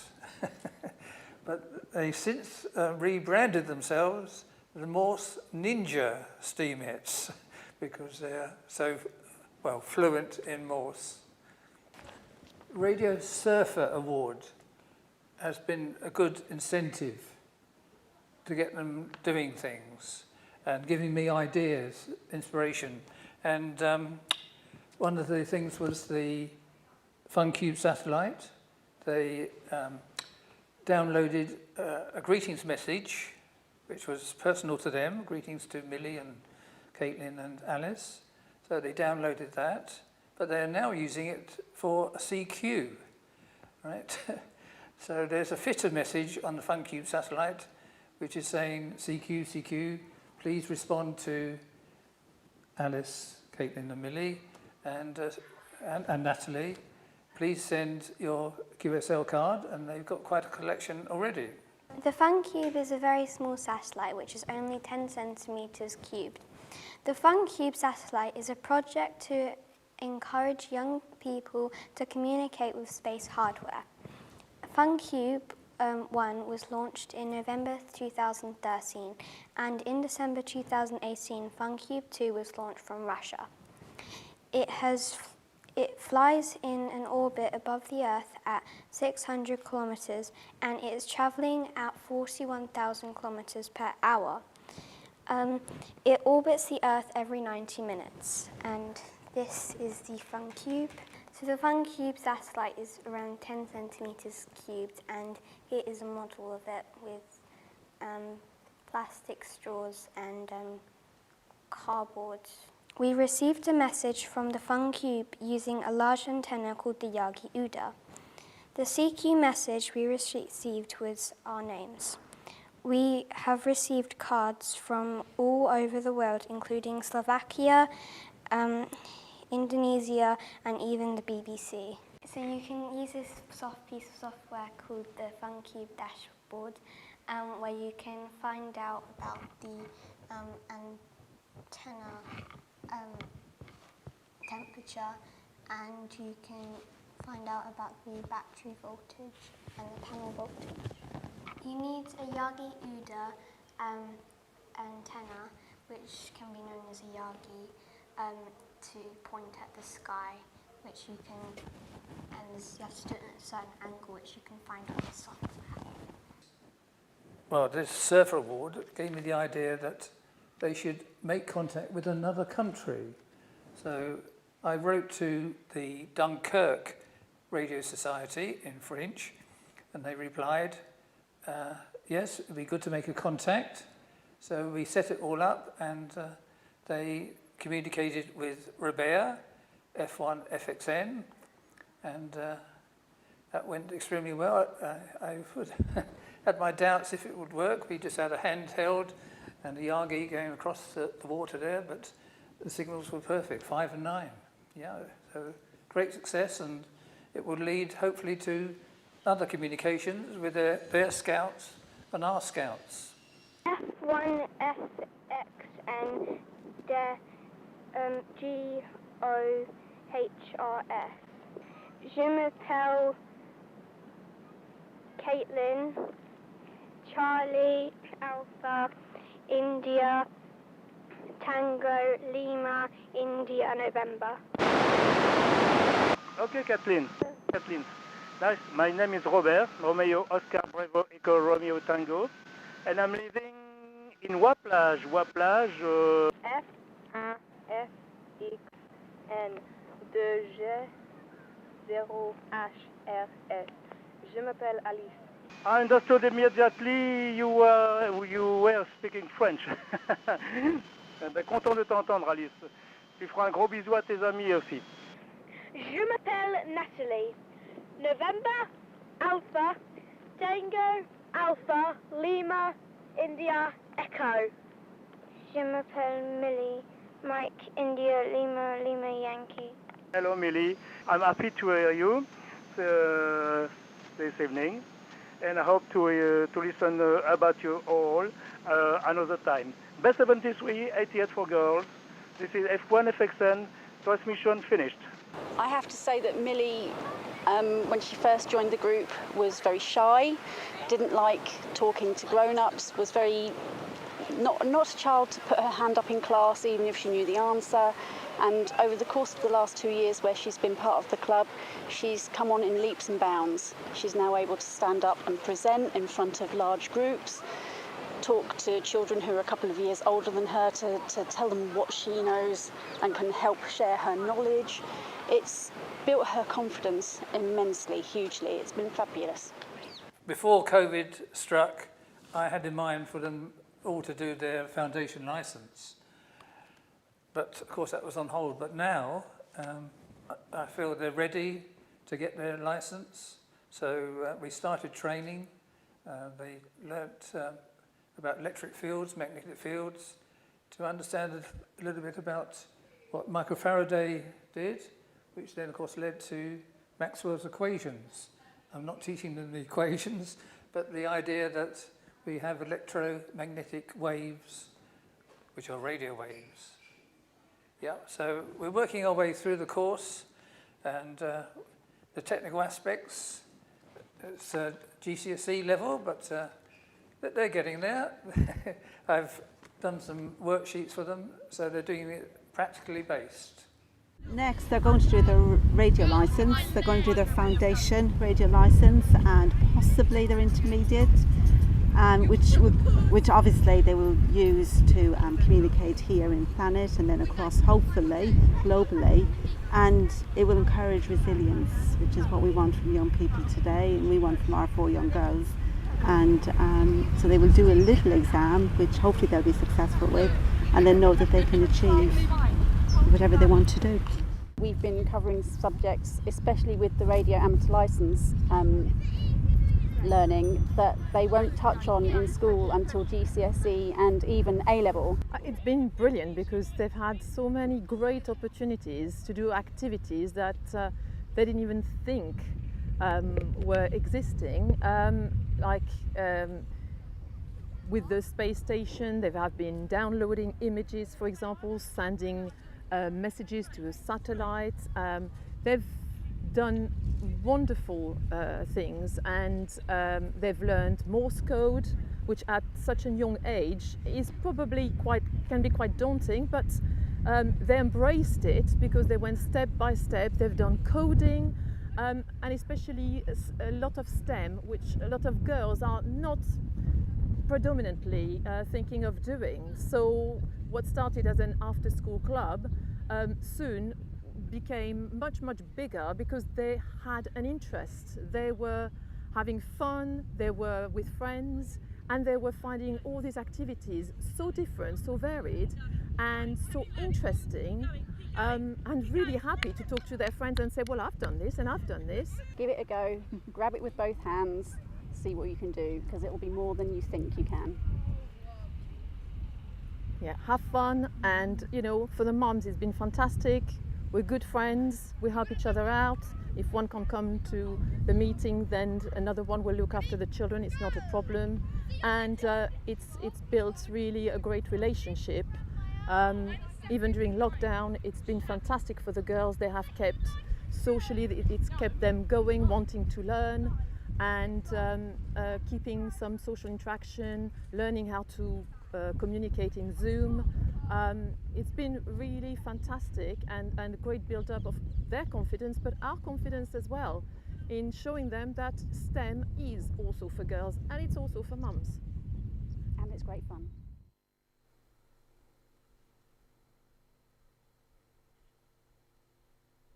Wow. What about that? I'm sure lots of you watching this are my sort of age, maybe younger, maybe a bit younger or older, but it's so wonderful to see young people getting involved with this hobby, and I think they've done a fantastic job. So let's go over now live to Ramsgate and meet John and the Steamettes. Hello, guys. Hello. You're live to the nation. It's really good to see you, and a couple of mums as well. Great to see you all. I mean, I really think a lot of people are going to see this and say, how does he do it? I mean, John, you know, this started with a simple idea and it's now much bigger. You know, how would you encourage somebody else to set up something like this? I would say start in a primary school. It's more flexible in the sense that there's no pressure on GCSEs, that kind of thing. And I mean, you youngsters there, by the way, I should introduce everybody really. So we've got, on the left, we've got Natalie, Millie, and then Alice. I mean, how old are you guys now? Are you about 11 or something like that? 12. I'm 12. She's 11. 11. All right, you're the youngster. That's okay. Well, you know, you realise that a lot of other young people are going to see this, and a lot of parents as well, and going to think, oh, really, I'd love to do that sort of stuff. I mean, to the girls, you know, what's been the most fun for you to do this? Because clearly you have to have fun, because this is not school. It's something you need to enjoy.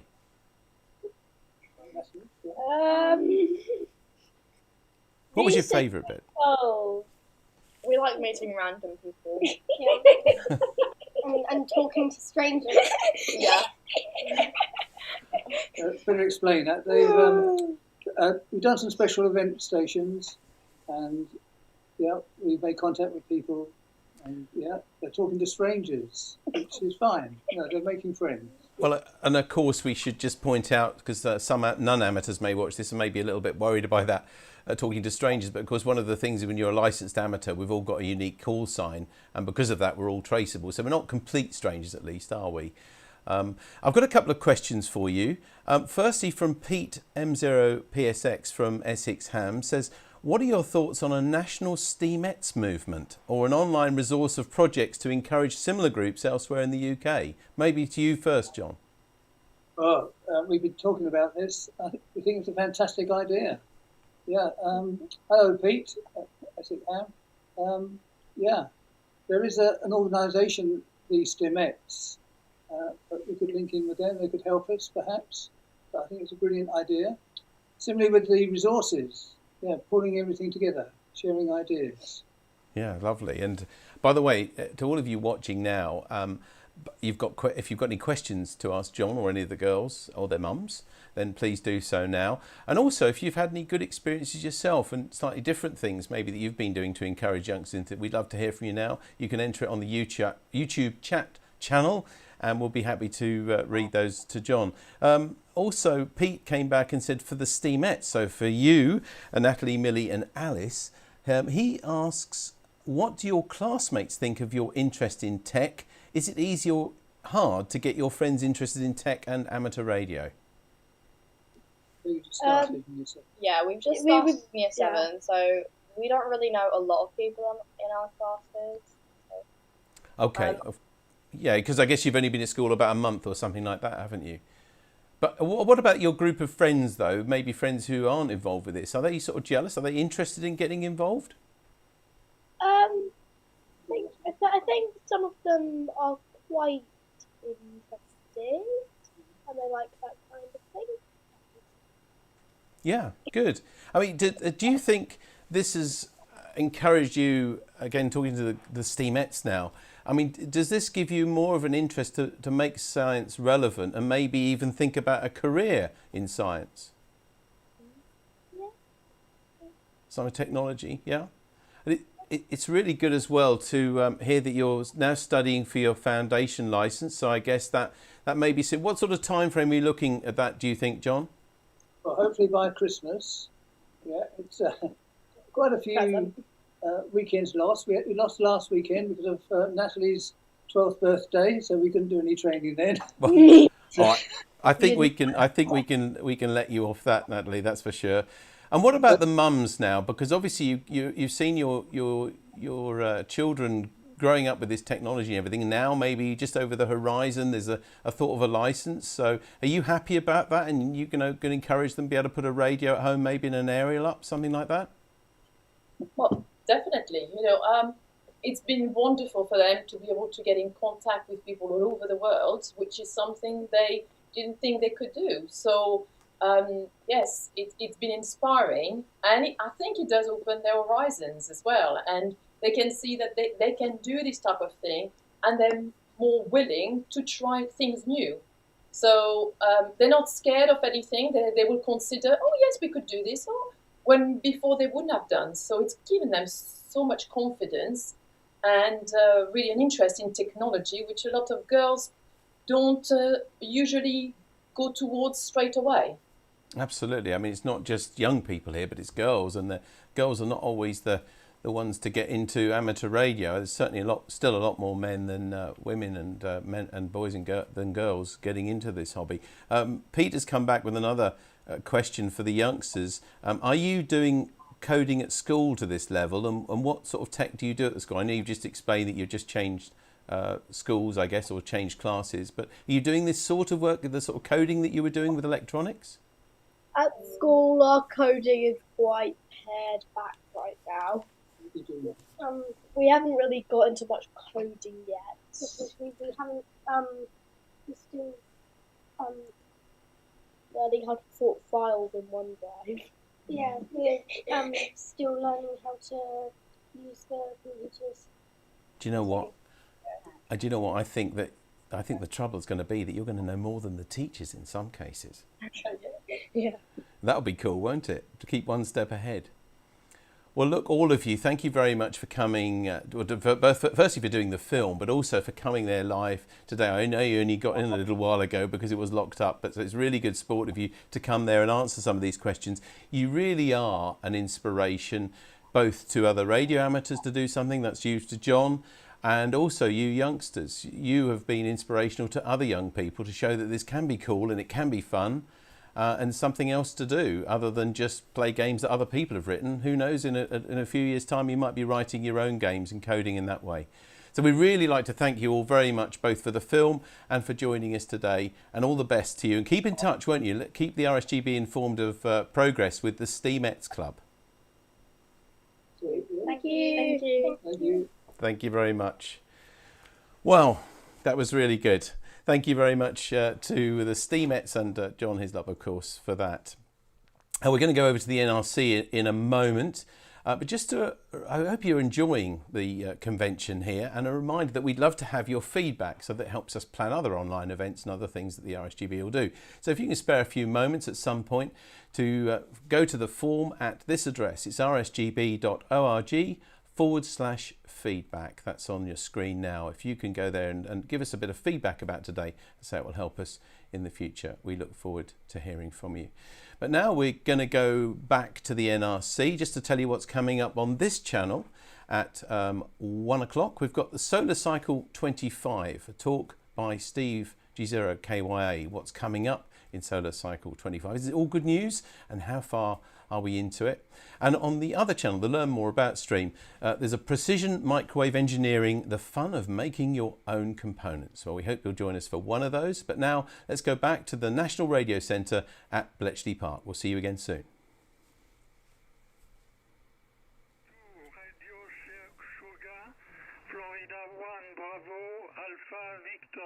Florida 1 Bravo Alpha Victor, good afternoon. Thank you very much for the call. 5 and 9 plus 10. Fox 1 Bravo Alpha Victor, 5 and 9 plus 10 in Bletchley Park. Okay, you are 5 and 9, your report. My name is Mike. What is your report? Over. 5 and 9 plus 10, 59 plus 10, and the name here is Stefano. Sugar, Tango Echo, Foxtrot Alpha, Norway Oscar. I'm operating from Bletchley Park. We are part of RSGB Online Convention. You can watch us on YouTube today. Foxtrot 1, Bravo, Alpha, Victor, you are in the log. Thank you very much for the call. 7-3 and take care. Golf Bravo 2, Golf Bravo 2, Roger. Negative is 3. 1, 2, 3. 1, 2, 3. Okay, Golf Bravo 3, Radio Sugar, okay. My town is Nice, like November, India, Charlie, Echo. 73, bye-bye. 73, thank you very much for the QSO. Take care. QRZ, please. This is GB3RS calling CQ20. CQ20, CQ20, CQ20. Golf Baker 3 Radio Sugar. Germany, Bravo 3 Radio Sierra is calling CQ20. CQ20, CQ20, CQ20. Golf Bravo 3 Radio Sierra. Golf Bravo 3 Radio Sierra. CQ20, CQ20, CQ20. Golf Bravo 3 Radio Sierra. Special event station. GB3RS is calling CQ20. Okay, the station ending in whiskey. Italy Uniform 5, Lima Alpha Whiskey, good afternoon, 5 and 7, 57 in Bletchley Park. Papa Foxtrot.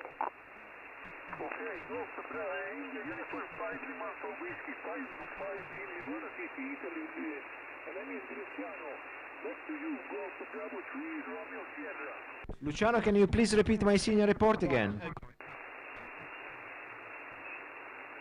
Italy Uniform 5, Lima Alpha Whiskey, can you please repeat my senior report?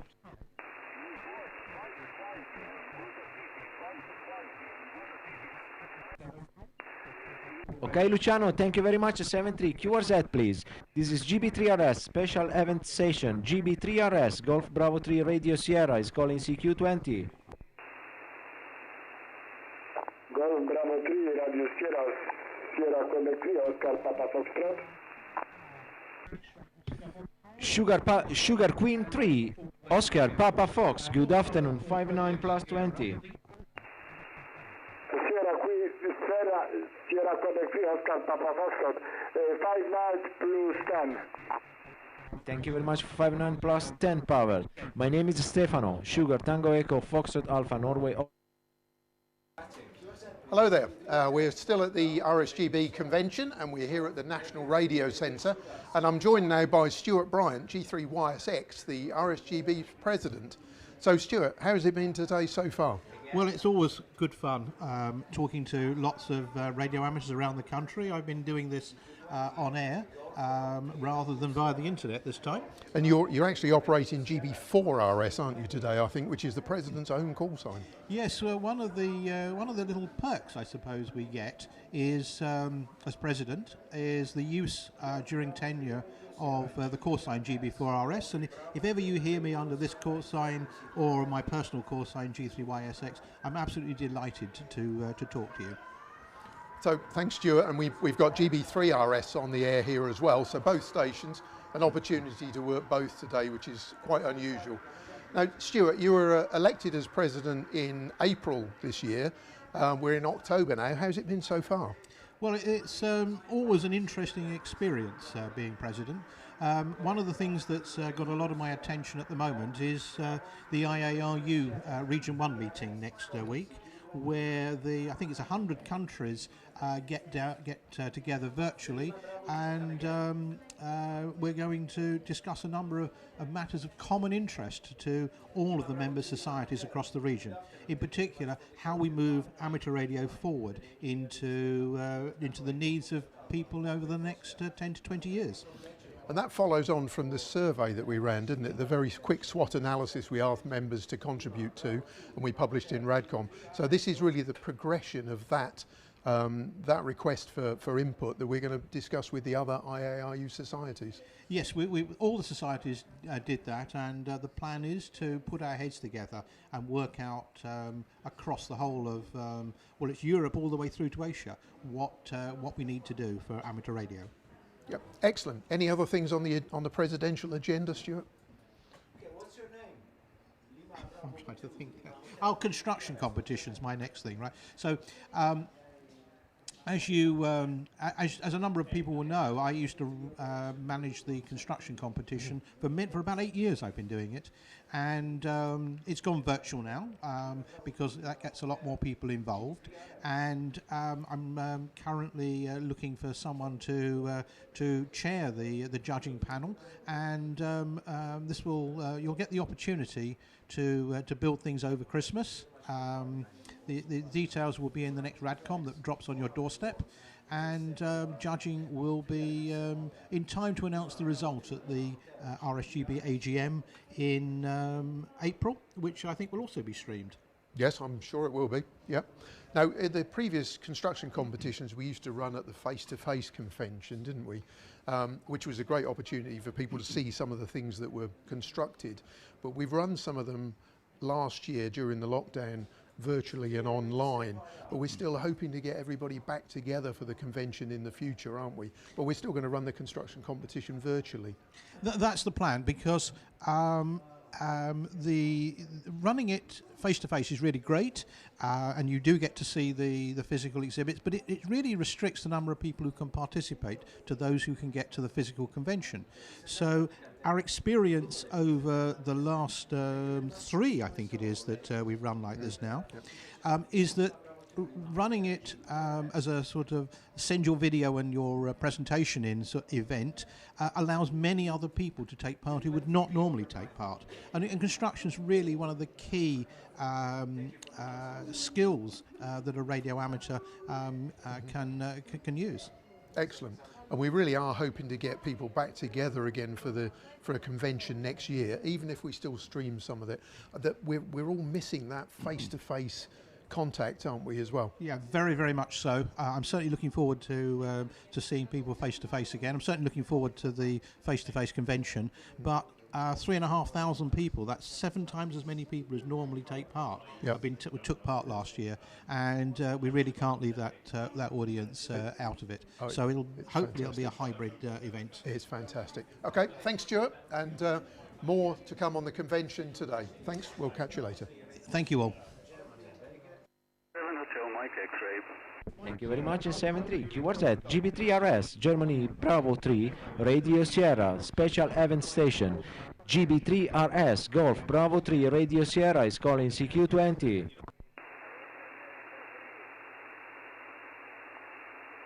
CQ20, Golf, Bravo 3, Radio Sierra. Golf, Bravo 3, Radio Sierra is calling CQ20.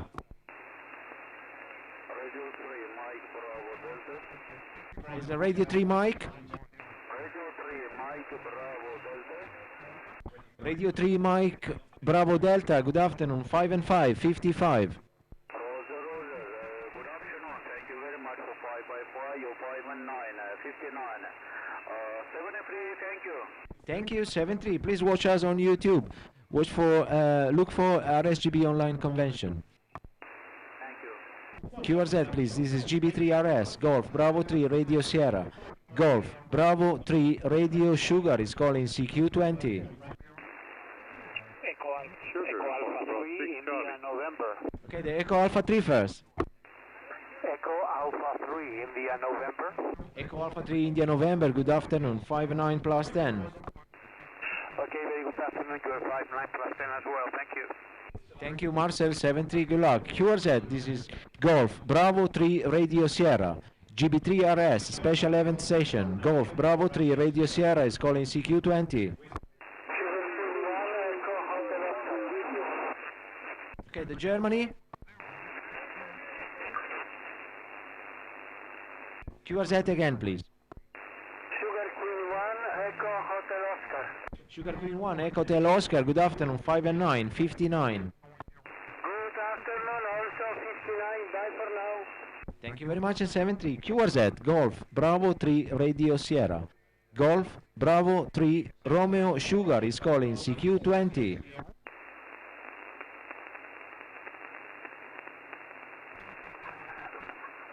CQ20, Golf, Bravo 3, Radio Sierra. Right, I think that's 2 Echo 0, Foxtrot, Victor X-ray. To India. India 0, Foxtrot Victor X-ray, QSL. 2 India 0, Foxtrot Victor X-ray. Thank you for calling in. You're 5 and 9 here at Bletchley, part of the RSGB convention. 2 India 0, Fox Victor X-ray, Golf Bravo 4 Romeo Sierra. Uniform Foxtrot, you're 5 and 9 here into London, Northern Ireland. Name here is Jamie, Juliet, Alpha, Mike, India, Echo, over. Golf 4 Echo, Uniform Foxtrot. Right, please stand by on the stations. 2I0, Foxtrot, Victor X-ray. Thank you, Jimmy, and have a great day. 5 and 9 here from the convention.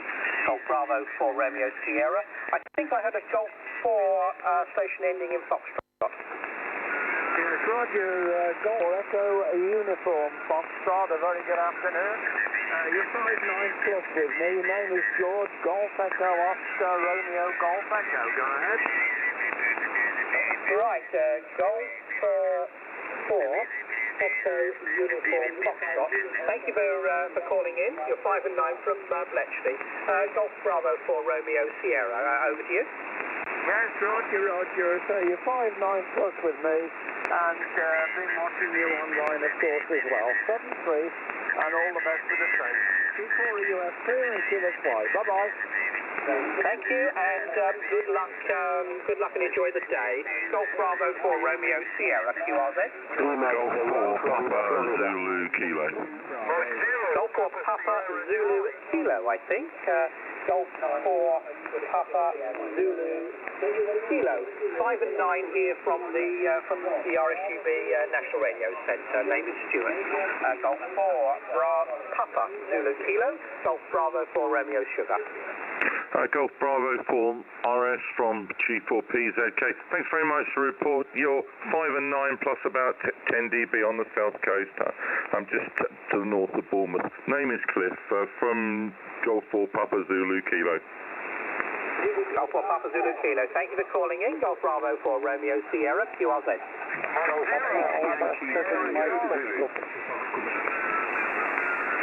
Station with Alpha in the call sign.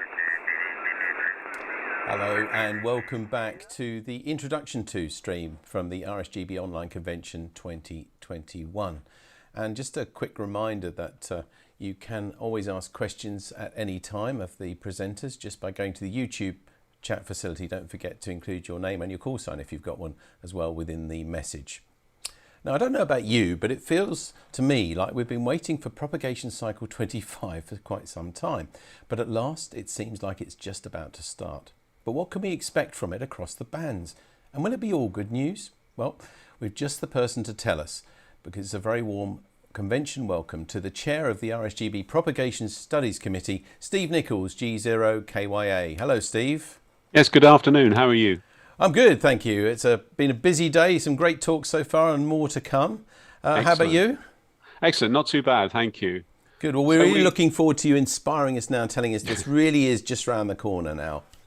Well, yeah, okay. I mean, I title this presentation Solar Cycle 25, the good, the bad, and the downright ugly, because everyone raves about solar maximum and what will be able to work. But it's more, there is more to it than that. The good side is that we have a higher solar flux index. Therefore, we have more ionization. We have bands opening up all over the place. The bad is that we get increasing number of solar flares, which could knock out the HF bands for maybe an hour, maybe 2 hours. And then the downright ugly, which is associated with solar flares, are things called coronal mass ejections, which are ejections of large amounts of solar matter, plasma, if you like, that come away from the sun at maybe 500 kilometers a second. And these CMEs can be as big as the Earth or bigger even. And when they hit the ionosphere, it really does knock it for 6. So we could find that we have days when, you know, the bands are not very good at all. So you have to take the rough with the smooth, I'm afraid. But anyway, let's have a look at Solar Cycle 25, where we are and what the predictions are. So this is where we are in the cycle. I downloaded this yesterday, so it's as up to date as I can get it. And you can see there that we're now coming into late 2021, obviously, and that the solar flux or sunspot number there was shown as being 50. And in fact, the prediction is at the moment we are actually ahead of the game. We're actually ahead of the prediction, which initially was that we would have the solar maximum in June 2025 with a predicted value smooth sunspot number of 115. And we're actually ahead of the game, if you like. Now, I wouldn't read too much into this because it can zigzag up and below the band as we go along. As you can see from solar cycle 24, there were certainly times when we were above a prediction, and there were certainly times when we were below the prediction. So I don't think it's a done or a sealed deal that we're going to be ahead of solar cycle 24 anyway. But that's a prediction anyway. And Lisa Upton, co-chair of the NOAA-NASA Solar Cycle 25 prediction panel, said in 2019 the prediction was that Solar Cycle 25 would peak in July 2025, plus or minus 8 months, with a maximum sunspot count of 115, plus or minus 10. And what we have to bear in mind here, this is a prediction panel, so this isn't one person's idea. This is a panel, and they have to agree on where they think things are going. And if current trends hold, Solar Cycle 25 could peak as early as 2024 and be similar in strength to the relatively weak Solar Cycle 24 that preceded it. Now, Solar Cycle 24 wasn't a ground-breaking solar cycle by any means. In fact, it was very, very weak. And no sooner it started, it seemed to be ended. So it's if we have a Solar Cycle 25 as similar, all I'm really saying is if there's DX to be worked, work it now and work it when you hear it. Don't hold on for better conditions because they may never arrive. So sorry to be so doom and gloom about it, but that's the way it goes. Now, the predicted maximum was, as I said, originally June 2025, but they've now kind of brought it forward a little bit, maybe to June or later in 2024. And this is based on the fact that things have ramped up a little bit earlier in 2021. So the new best fit curve, if you like, and how you can work out a best fit curve just from that little bit of data, I'm not too sure. But they're now looking at maybe 2024, mid 2024. So this is good news in that it now means you've got 3 years left until the maximum. So you've got 3 years to sort your stations out, 3 years to get your antennas sorted out, 3 years to learn Morse code if that's what it takes. And 3 years to basically prepare for the maximum of Solar Cycle 25. But even now, we are seeing the early signs of activity. I mean, for example, over the last 2 weeks, 10 meters has been opening up. And what we will see is 10 meters opening up to FT8, probably initially. Then it will open up to CW and then open up to SSB. We're not seeing the fantastic conditions on 10 meters SSB that we might see as we get further into the cycle, but things are ramping up. I mean, yesterday, for example, I worked VP8 on FT8, that's the Falkland Islands, and there were a lot more stations as well. And I was starting to see North American stations coming in, which is always good. And we'll see that improving over the next few weeks as we head into late autumn. But this prediction or this presentation is really aimed at the amateur who's never seen the peak of a solar cycle. Some of us with grayer hair than others will remember Solar Cycle 24 and 23 and maybe even 22. So this is really a kind of a look at what you can expect to work in Solar Cycle 25 and what we can expect to see in terms of the downside of Solar Cycle 25 as well. But there is always a but, isn't there? There's one prediction that says we will have a massive Solar Cycle 25. And this was from Scott McIntosh, and this was produced in Solar Physics publication. And his best estimate for the amplitude of Solar Cycle 25 is, now this is interesting because I can't, oh, there, 233. I have a little pop-up that was covering the figure, I couldn't see it. So he thinks that we have an amplitude of 233, which is phenomenal, really, with a 68% confidence that the amplitude will fall, but somewhere between 204 and 254. and also with a 95% confidence, it'll be somewhere between 153 and 305, which isn't saying a lot, to be honest. I would have thought that we will definitely get something between 153 and 305, but whether we'll get this massive peak, I don't know. Scott McIntosh is definitely putting his reputation on the line on this one, I think. But it just shows you that there are no finites in ionospheric physics. There's no finites in solar physics. We have to best guess it based on what we know.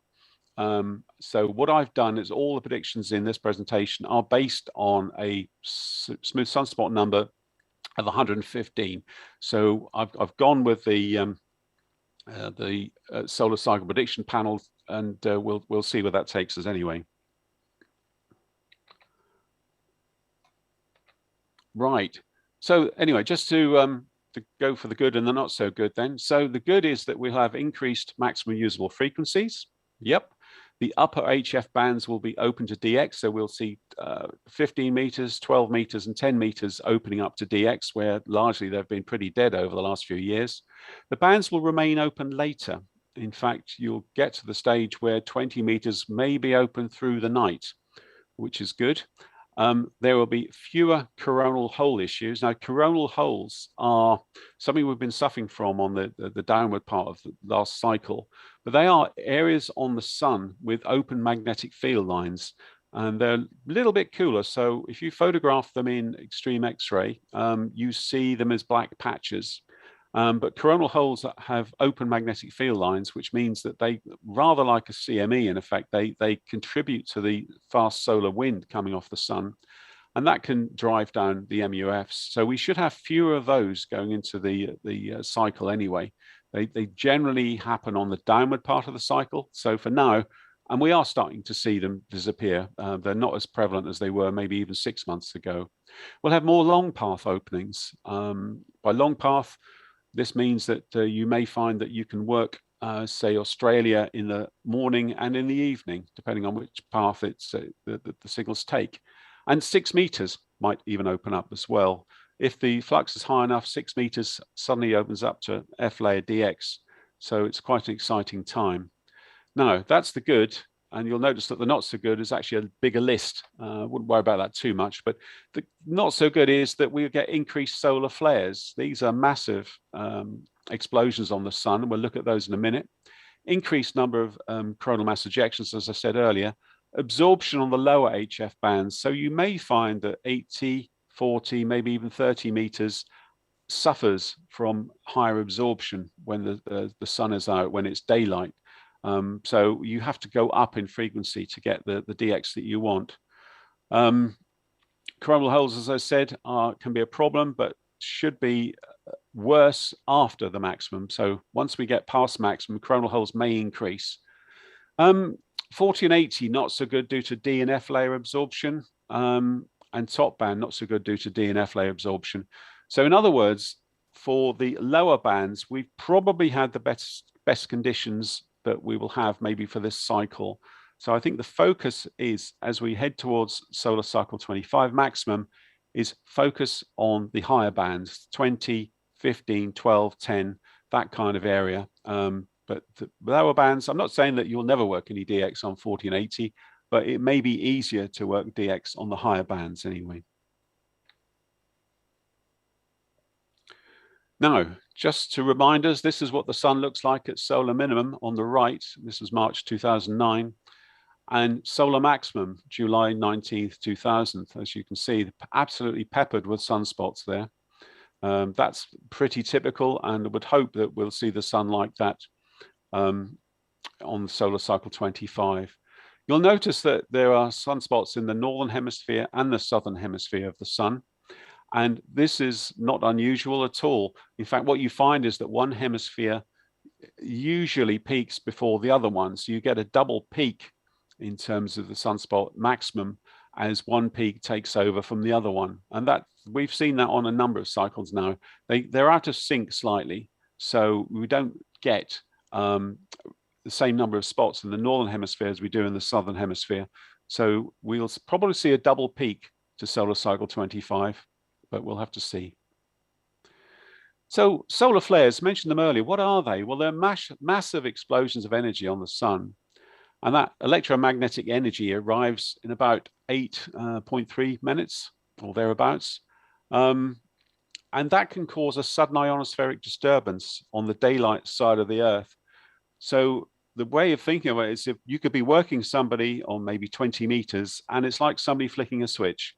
It is that bad that the signals will just disappear, and they could disappear maybe for 30 minutes, 20 minutes, 30 minutes, maybe up to an hour. The absorption in the D region, this is the region that gets ionized by this radiation, affects the lower HF bands more. And we find that the ionosphere can recover quite quickly, with the higher bands recovering first. So if we do get a sudden ionospheric disturbance, you'll find that 10 meters will recover first, then 15, then maybe down to 20. But you'll get very little warning of these. And as I said, it'll just be like somebody switched the band off. But the good news is that they are relatively short-lived, never really longer than about an hour, unless they're absolutely massive solar flares. But they are something to consider.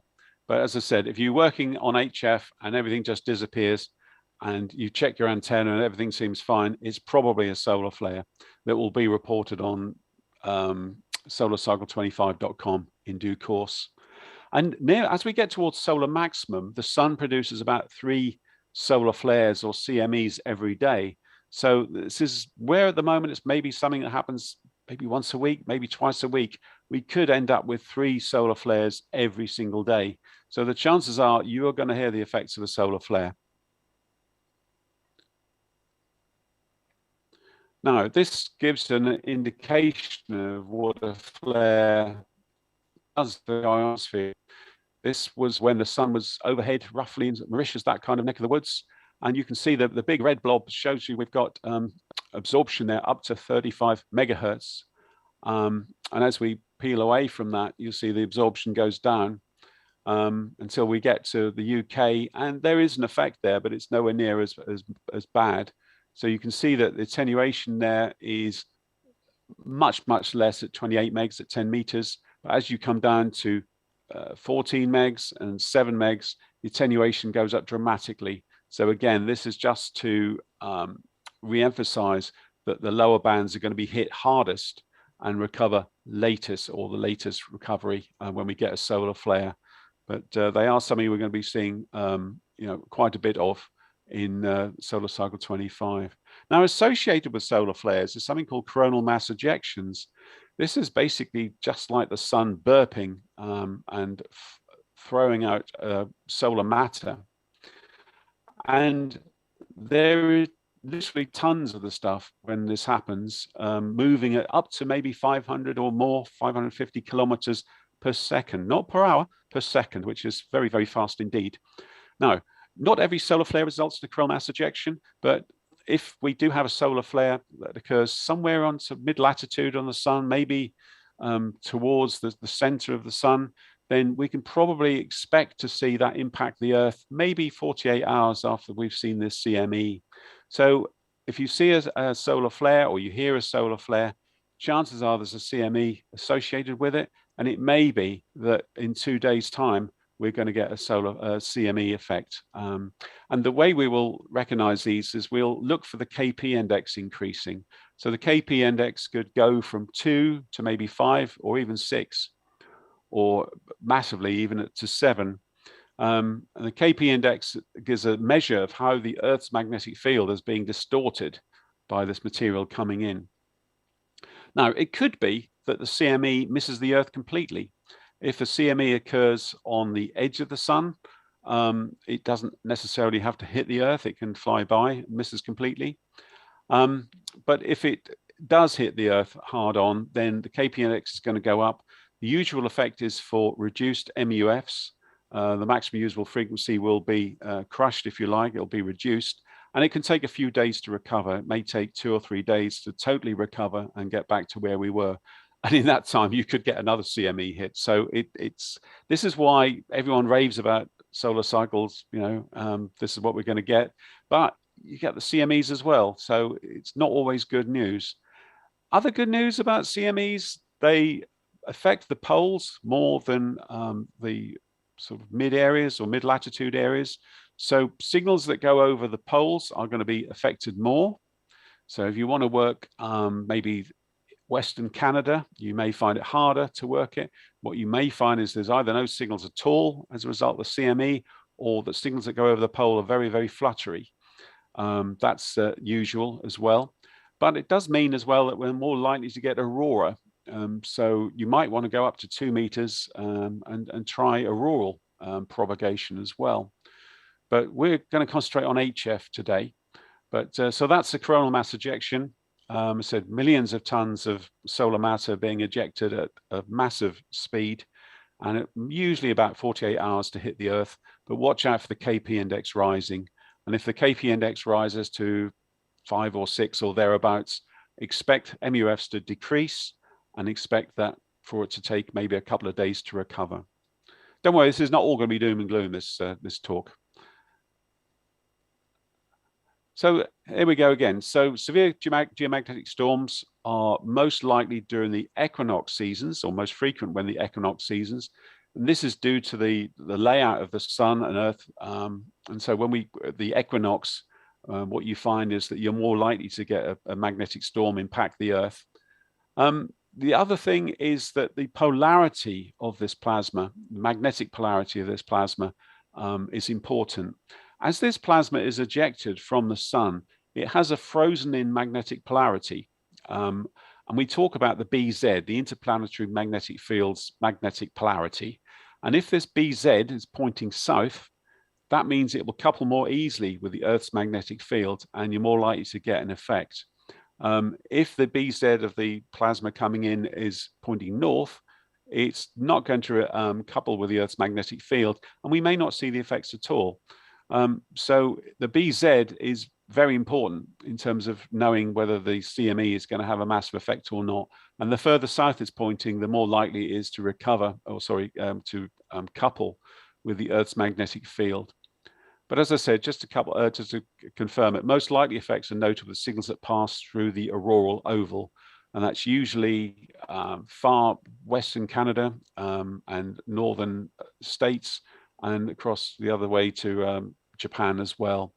So there we go. Now, just to show you the effect of a coronal mass ejection, this was 27th of August 2001. The KP index reached 5, and you can see that as the CME hit here, this is a plot of maximum usable frequency, and you can see that as it hit the Earth, the maximum usable frequency started to die out and go down. And there's sunset there. So the MUF had gone from about 17 megahertz down to, what's that, about 12 megahertz before the sun had even set. So this is pretty typical of what happens with a CME, that you get this depression of maximum usable frequency. And this can, as I said, last a couple of days before we start to get recovery again. But there is a small uplift just before the magnetic storm hits.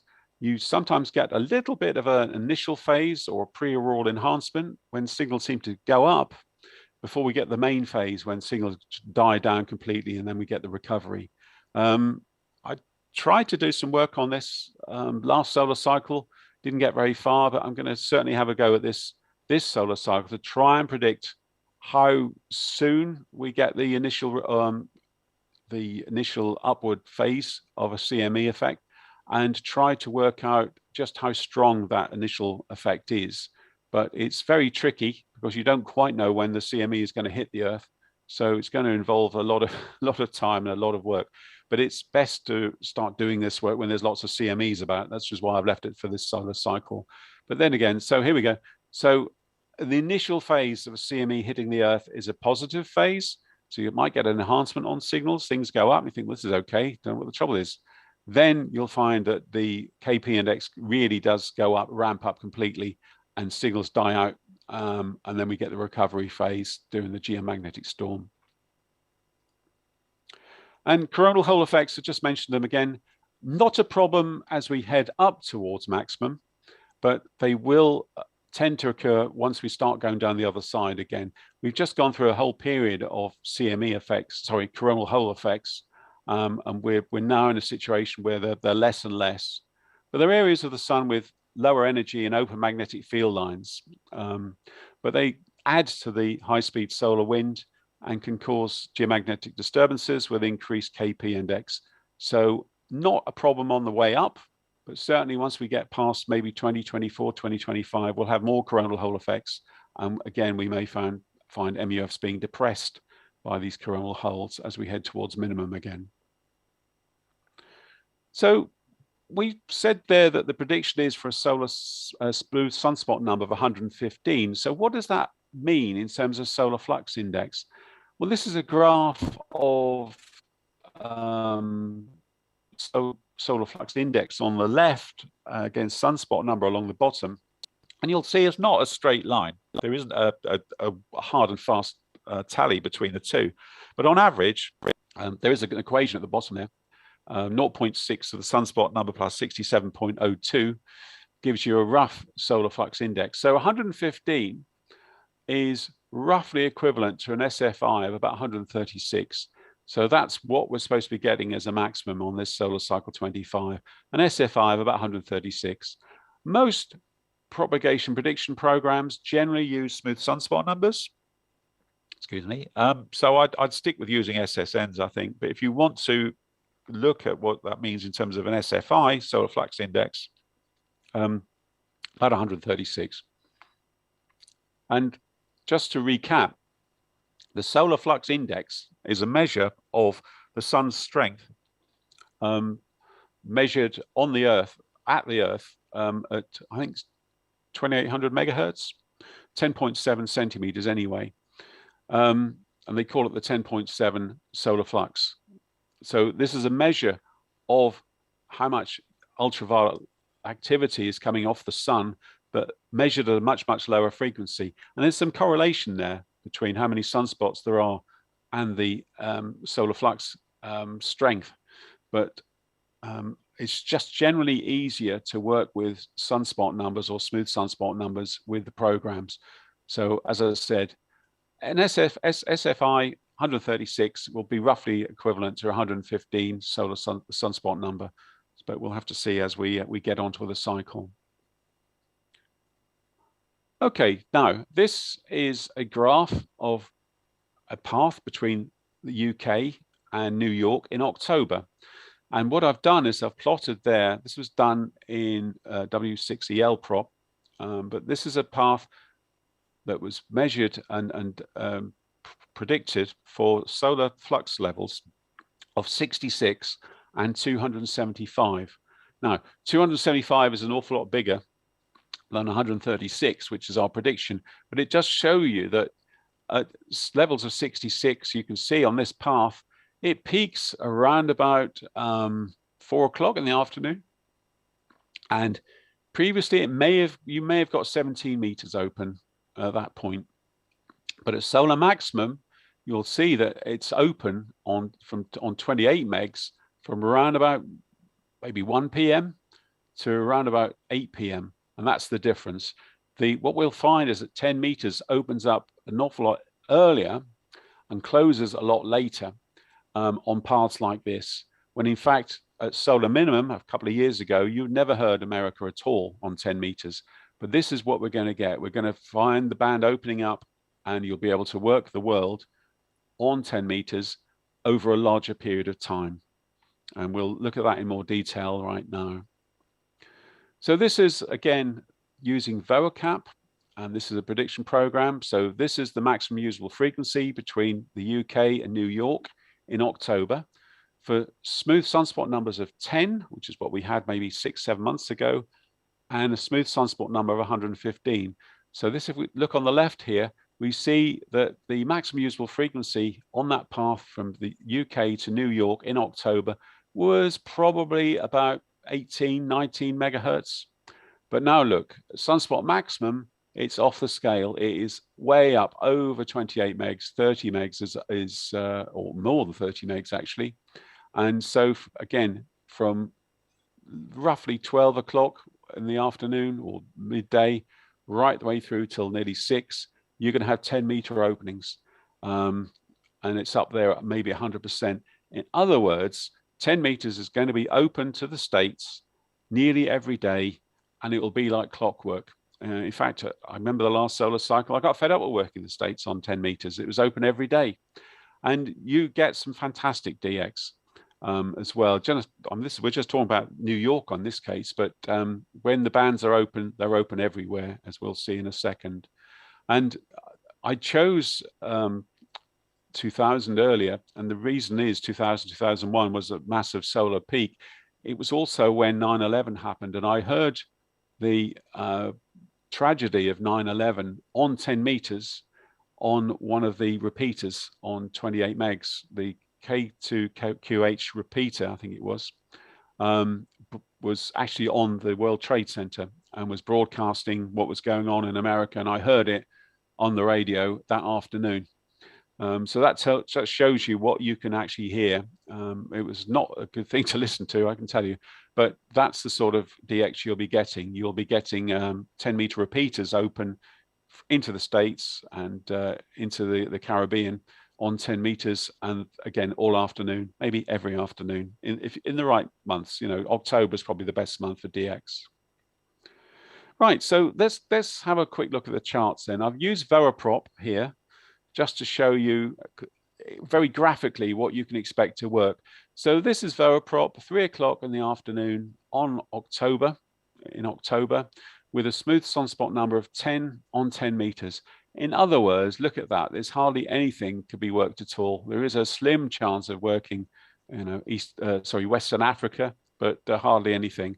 So let's crank it up then. What do we get with 115? This is the same chart, same time of year, same time of the day. And as you can see, on 10 meters, you'll be able to work an awful lot of the world. So there we've got South America opening up. We've got the Caribbean, we've got East Coast of the US opening up, and we've got most of Africa and also the Middle East as well, which is pretty typical of what you might expect to hear on 10 meters. So the moral of this story is, as I said earlier, get your antenna sorted out, get your station sorted out. Definitely get an antenna going for 10 meters. It's probably the easiest band to put an antenna up for, the smallest antenna of all the bands we've got, or HF bands that is. But do get something going for 10 meters because it's a band that you really don't want to miss as we approach maximum. This is this is Veriprop again, 4 o'clock. On 15 meters this time. We'll go with 15 meters and a smooth sunspot number of 10. So this is solar minimum, and you can see there that actually it's not too bad. You've got some openings maybe to South Africa, and maybe a few openings there to the northern part of South America, but not phenomenal. But now let's crank the smooth sunspot number up. So there we go. That's putting it up to 115. Now you see that you've got the whole of the States opening up. You've got the whole of Africa opening up. You've got propagation maybe to the Indian Ocean, to the west coast of Australia. If that doesn't float your boat, I don't know what will really. So again, 50 meters is another great band, and that will be opening up more and more as we head towards solar maximum. So again, if you want to look at your antennas, certainly focus on 15, 12, and 10 meters. These are the bands that are going to make such a difference to us. And again, this is 20 meters, but I want to show you something about 20. This is 20 with a smooth sunspot number of 10. And you can see there we've got Africa opened up in October and the east coast of the US. But if we crank it up to 115, you'll see that we get openings there to the Middle East, and we get openings up to Asia as well. But it's not, if I flick from one to the other, you'll notice it's not that phenomenally different. In other words, what we're going to see is, yes, we'll definitely get more signals on 20 meters and more DX on 20, but you won't see the same effects that we're seeing on 10 meters. And I think that's quite telling, actually, that the bands that we will see the biggest effects on are the higher bands, such as 15, 12, and 10 meters. Yes, 20 meters will come into its own and will work very, very well, but you'll see the greatest effects on the higher bands. Okay. Now, I said earlier that the HF bands will stay open a lot longer at solar maximum as well. This is Veropop's prediction of 2300 UTC in October. On the left, we've got smooth sunspot number of 10. And on the right, we've got our smooth sunspot number of 115 again. And you'll see that at 11 o'clock at night, at sunspot maximum, an awful lot of the world, the band will still be open. So the bands will be staying open a lot longer on HF, which is good news. I mean, what we normally find on 10 meters is it starts to close down as the sun sets. And then closes quite rapidly close after sunset. The 20 should be open almost 24 hours, which will be good fun as well.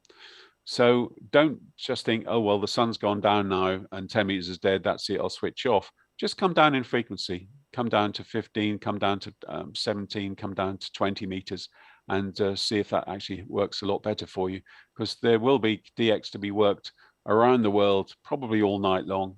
Especially in the summer, the band's 20 meter stays open a lot later in the summer, through the night, even at sunspot minimum almost. So again, 20 meters will become a nighttime band rather than a daytime band maybe, because the absorption will be higher on 20 meters during daytime. So you may find that 20 meters is a band to move to at night. And good luck for your DXing there. Now, what else can we look at then? Well, something I've said is that 28 megs beacons will come into their own. I've shown the chart there that shows you the NCDXF International Beacon Project beacons, and you can listen to these now if you want. They're a chain of beacons around the world that operate on 14 megs, 17, 21, 24, and 28 megs. I won't tell you the exact frequencies, but you can actually look at the ncdxf.org URL there and go and have a look. And all you have to do is tune on to the frequency you want, say 28.2 megahertz, and listen to what comes in. And if you listen in a 3-minute period, you will hear, they're in Morse code, but it doesn't matter. Even if you can't read Morse code, you can work out which beacon it is. Because there's an indicator on the website that will show you which beacon is actually transmitting. And over a period of time, you get used to hearing that RR90 is exactly sort of did it, etc. So even if you don't understand all the Morse code, you recognize a beacon quite quickly just by the first 2 characters. But these, you will find that as we head towards maximum, more and more of these beacons, the International Beacon Project, are going to be audible. And at the moment, I think you might hear OH2B in Finland, RR90 in Russia, maybe Madeira, CS3B. But as we head towards maximum, you'll suddenly find a lot more of these becoming audible as we go out through the day.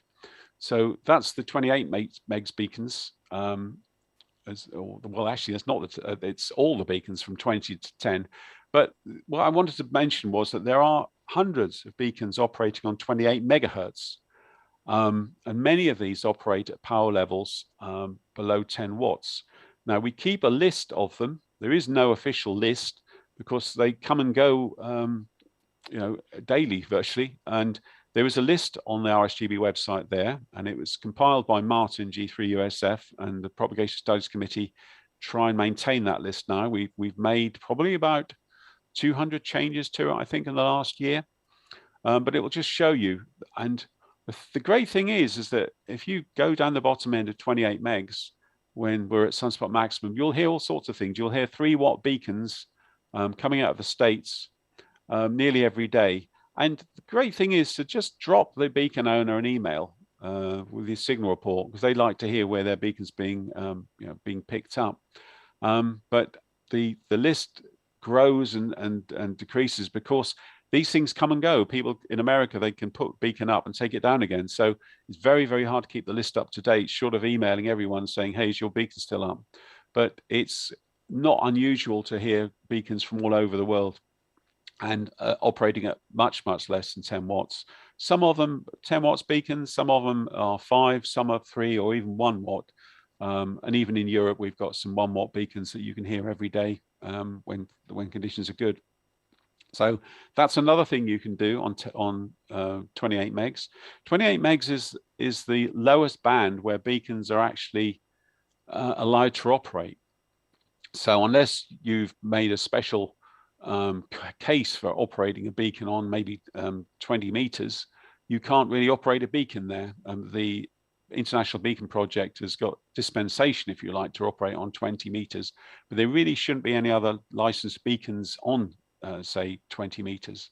And so we generally look at 28 megs as the lowest band that you can actually have beacons on, and you can apply and get a license to operate a beacon on this band, and away you go. But it's a good way of checking for propagation. Obviously, it's not the only way of checking for propagation now, because we've got FT8, we've got Whisper, we've got the reverse beacon network. So there's lots of tools now to hear where signals are coming from. But if you use all these tools together, you'll get a feeling for how propagation is improving and where you can actually get to. But anyway, have fun with the 28 megs beacons, and do send an email to the beacon keeper if you do hear one, maybe in the States. They really do appreciate it. Okay, now I did mention earlier working or listening to the events of 9/11 on KQ2H. Now, KQ2H was a 10-meter repeater that was based on the World Trade Center in the New York State, and was obviously destroyed in 9/11. But it was rebuilt, and it's now in the Catskill Mountains of New York State, and it operates on 29.620. Now, there are dozens of FM repeaters on 10 meters worldwide, and they are generally from 29.6 to 29.7 megahertz. And in fact, the repeater channels are even. So if you start at 29.6, which is generally thought of as the calling frequency for 10 FM, then you find that you'll find repeaters on 29.620, 640, 660, and 680. Now, how do you work these repeaters? Well, they use 100 kilohertz shift. So you have to have a repeater shift of minus 100 kilohertz. In other words, if you're transmitting or you're listening, say, on 29.620, you have to transmit on 29.520 to get into the repeater. And some of them have a CT-CSS tone. For example, the KQ2H that I mentioned in New York State has a tone, or needs a tone, of 146.2, just like 2 meters. You know, if your local repeater has a CT-CSS tone, it's the same with 10-meter repeaters as well. But the thing about these repeaters is, or especially KQ2H, is the power. It runs 1.3 kilowatts. So I found this report online that said the signal for hours on end swings to full scale diffraction. That's 59 plus 60 dB. That's how strong it is. So when the skip is really, really running, when conditions are really going well, you can hear the KQ2H repeater on 29.620 every single day, and it's loud. Very loud. You can hardly mistake it. But there are others. It's not just that beacon. There are repeater. There are other repeaters in New York, and there are repeaters around the world. I remember there was one in Puerto Rico last solar cycle you could hear every day. But the reason I just picked KQ2H is it's, of course, with 1.3 kilowatts, it's probably one of the loudest repeaters you can hear. We've got them in Europe as well. We've got the repeaters in, for example, Switzerland. There's a repeater in Switzerland on 10 FM that has its ID, which is a musical box. It plays a musical box tune. I can't remember what it is, HB9HD, I think it is. So there are something worth playing with. There's something worth listening to. You have got a lot of fun listening to 28 megs repeaters. And obviously, they work very well when you're mobile. So if you operate mobile, then you can probably get into one of these repeaters quite easily with a rig putting out just maybe 10 or 20 watts. There's a number of monoband 10-meter rigs around, and they're ideal for listening to repeaters. But they're good fun anyway. I think 28 megs repeaters are often forgotten about. We forget that they're even there. But listen to 29 29,620. And sooner or later, I think over the next few months, or maybe next year, we'll start hearing KQ2H coming in again. And you'll know that it's the Catskill Mountains of New York State. And that will be the repeater that I would listen for first of all. And there's also simplex operation as well on 10 meters. So there's FM simplex on the odd channels in between the repeaters, so such as 29, 610, 630, 650, 670, etc. With the calling frequency 29.6. So if you call CQ or call CQ on 29.6 and you make a contact, move on to one of these other odd channels, keep away from the repeaters and you should be okay. But definitely do try 10 FM. It's a great band, great mode, and excuse me, you should be able to work the world. There have been contacts with Australia on 10 FM. Absolutely, I've heard Australia on 10 FM, and it's so much easier to work when you're using a repeater as well. So that's really it for what we can expect in Solar Cycle 25. I hope I've given you some ideas for operating on the bands in that time. As I said, you expect the higher frequencies to come alive, expect the higher frequencies to come alive earlier and go to sleep later, as it were. The lower bands, such as 20 meters, expect it to stay open a lot later as well. And I've just given you some more information, URLs here. Solarham.com is a great site for keeping up with what is the current sunspot number, what is the current SFI, what are we doing, what's happening in terms of CMEs, has the K index gone up? So it's a good overall starting point for what's going on with the ionosphere. Services.swpc.noaa.gov, again, got more information on the smooths, or the sunspot cycle anyway, and that's where I got the chart from where we are in Solar Cycle 25. In terms of prediction software, the ones I've used to produce this were vocap.com, which is an online version of vocap, so you don't need to install it on your own PC. I used voaprop to come up with the graphs here that show you the world and the places you can work on the world. And that was produced by G4ILO, Julian Moss, who's now sadly Silent Keys, no longer with us. But it is a very, very simple little piece of software that runs on PCs that can easily show you what's workable and what isn't. Then we've got predtest.uk, which is the RSGB sponsored software that uses the ITUR HF prop software. So again, you don't have to install anything on your PC, or I say PC, you can use any device to connect to predtest.uk, and it can do area predictions, and it can do point-to-point predictions. So if you want to work out the best time to work, say the Falkland Islands, predtest will do a great job for that. And Proppy is an allied piece of software that also uses ITUR HF prop, and that can be found at soundbites.asia. And then finally, there, I've just mentioned propquest.co.uk, which is our own Jim Bacon G3YLA site, which takes the information from digisons and then plots them on a real-time basis, so you can see what's happening in terms of to the ionosphere on a minute-by-minute basis, basically. And it will also then predict the maximum usable frequency over different path lengths as well. So it's a great utility, it's a great tool, and in the summer it also has predictions for sporadic E, with a dialogue on there that Jim does a kind of a blog every day saying where you should be able to work with sporadic E over the summer. So it's a great one to bookmark and use. So that's it, David. That's the information. I suppose we better get round to questions now, if that's okay with you. Wonderful, Steve. Thank you very much. Well, there is something to look forward to, although it's still 2 or 3 years in the building, I guess. And I think what I've taken from that really is 10 meters or 28 megs is the one to start with, at least. That's probably our best hope, isn't it? Absolutely. Okay, well, thanks very much for those. Yeah, we have got a couple of questions for you, Steve. Firstly, from Paul G0VKT, what's the difference between A and K index? Okay, right, that's a good one. You would think, why would they bother having two separate indices? That's a good question. The A index is a linear measure that goes from about 0 to hundreds, really.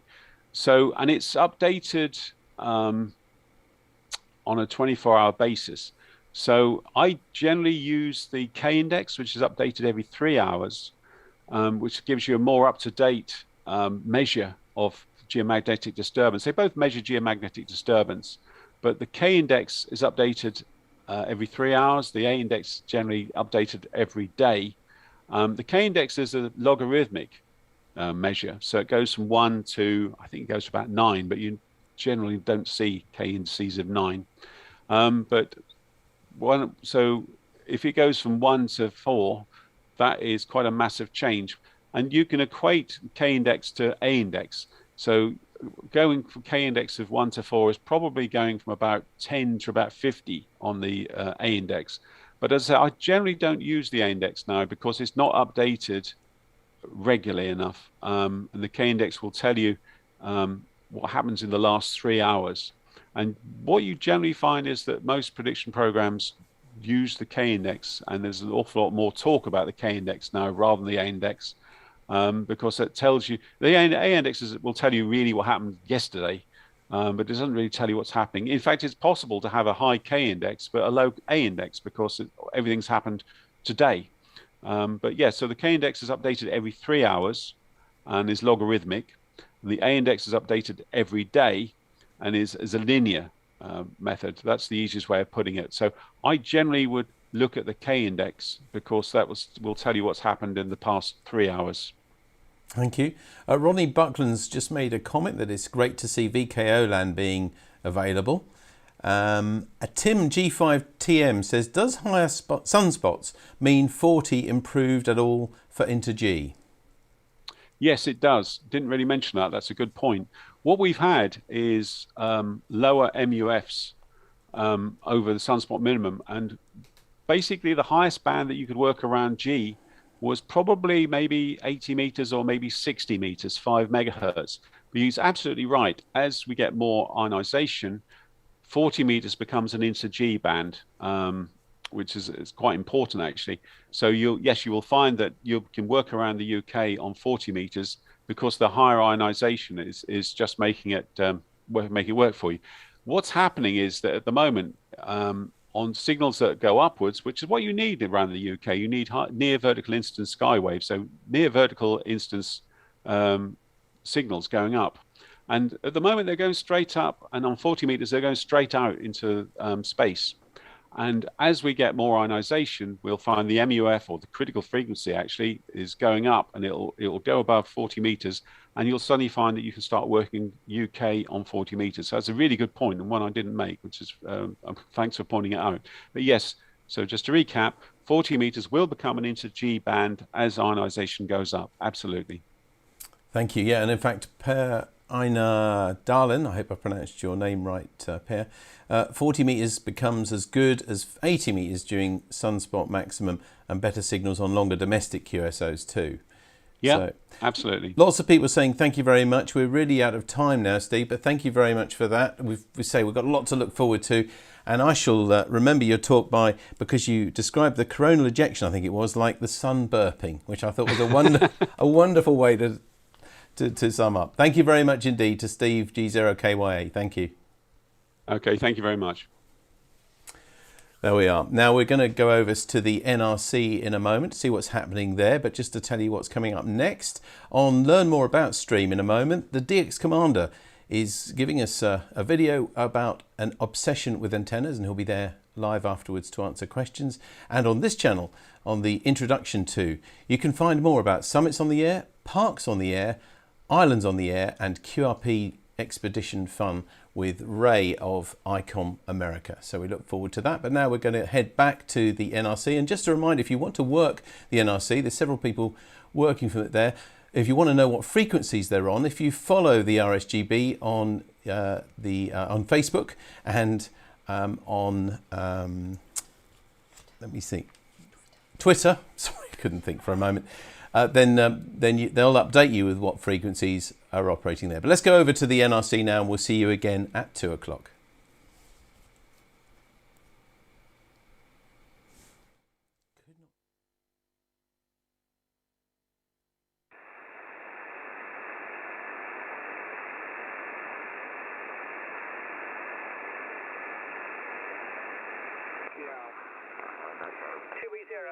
Thank you very much, and Mike, and enjoy your day. Mike 3 Mexico, the rest of your call sign, please. Go ahead. Mexico 3, Mexico, America Yankee. No, I need it slightly slower and a couple of times. Mexico 3, Mexico, I need your call sign, please. Go ahead. Mexico 3, Mexico, America Yankee. M3MAY, over. Mike 3, Mike Alpha Yankee, thank you very much. 5 by 9 here at Bletchley Park. Name is Stuart, and I'm the RSGB president operating out of the National Radio Centre. Mike 3, Mike Alpha Yankee, Golf Bravo 4, Romeo Sierra. Okay, Stuart, no problem, sir. Operator name is Matthew, and I'm in West Yorkshire there. You're 5 and 9 plus 20, over. Thank you very much indeed, and enjoy your day. Mike 3, Mike Alpha Yankee, Golf Bravo 4, Romeo Sierra, QRZ. Golf Whiskey 4, Oscar Kilo Tango. Golf 7, November, Juliet X-ray. Right, I'll take the... there's a golf station. I'll take the golf station first. Go ahead. Golf 7, November, Juliet X-ray. Golf 7, November, Juliet X-ray. Golf 7, November, Juliet X-ray. Thank you for calling in. You're 5 and 9 here at Bletchley Park. Name is Stuart. Go ahead, please. Yes, you're 5 and 9 here in North Somerset. Lovely signal, Stuart, and enjoying watching the convention. GB4RS, G7NGXO. G7NJX, I think that was. G3, no, it's not, it's GB4RS. Using the wrong call sign there, GB4RS. Thank you very much, glad you're enjoying it, and QRZ from Golf Bravo 4, Romeo Sierra. Golf Whiskey 4, Oscar Kilo Tango. And welcome back to the National Radio Centre here. At the moment, the stations are all fairly busy, so we're going to leave you listening to the station audio, I think. We've got Ed operating on 15 metres at the moment, he's on the flex, and Stuart, the RSGB president, is currently operating on 40 metres. Martin is operating on 2 metres SSB, and Stefano's actually operating on the QO100 satellite at the moment. So we've got all 4 stations on the go. We'll leave you with a selection of their audio. Golf Bravo 4, Romeo Sierra, please stand by.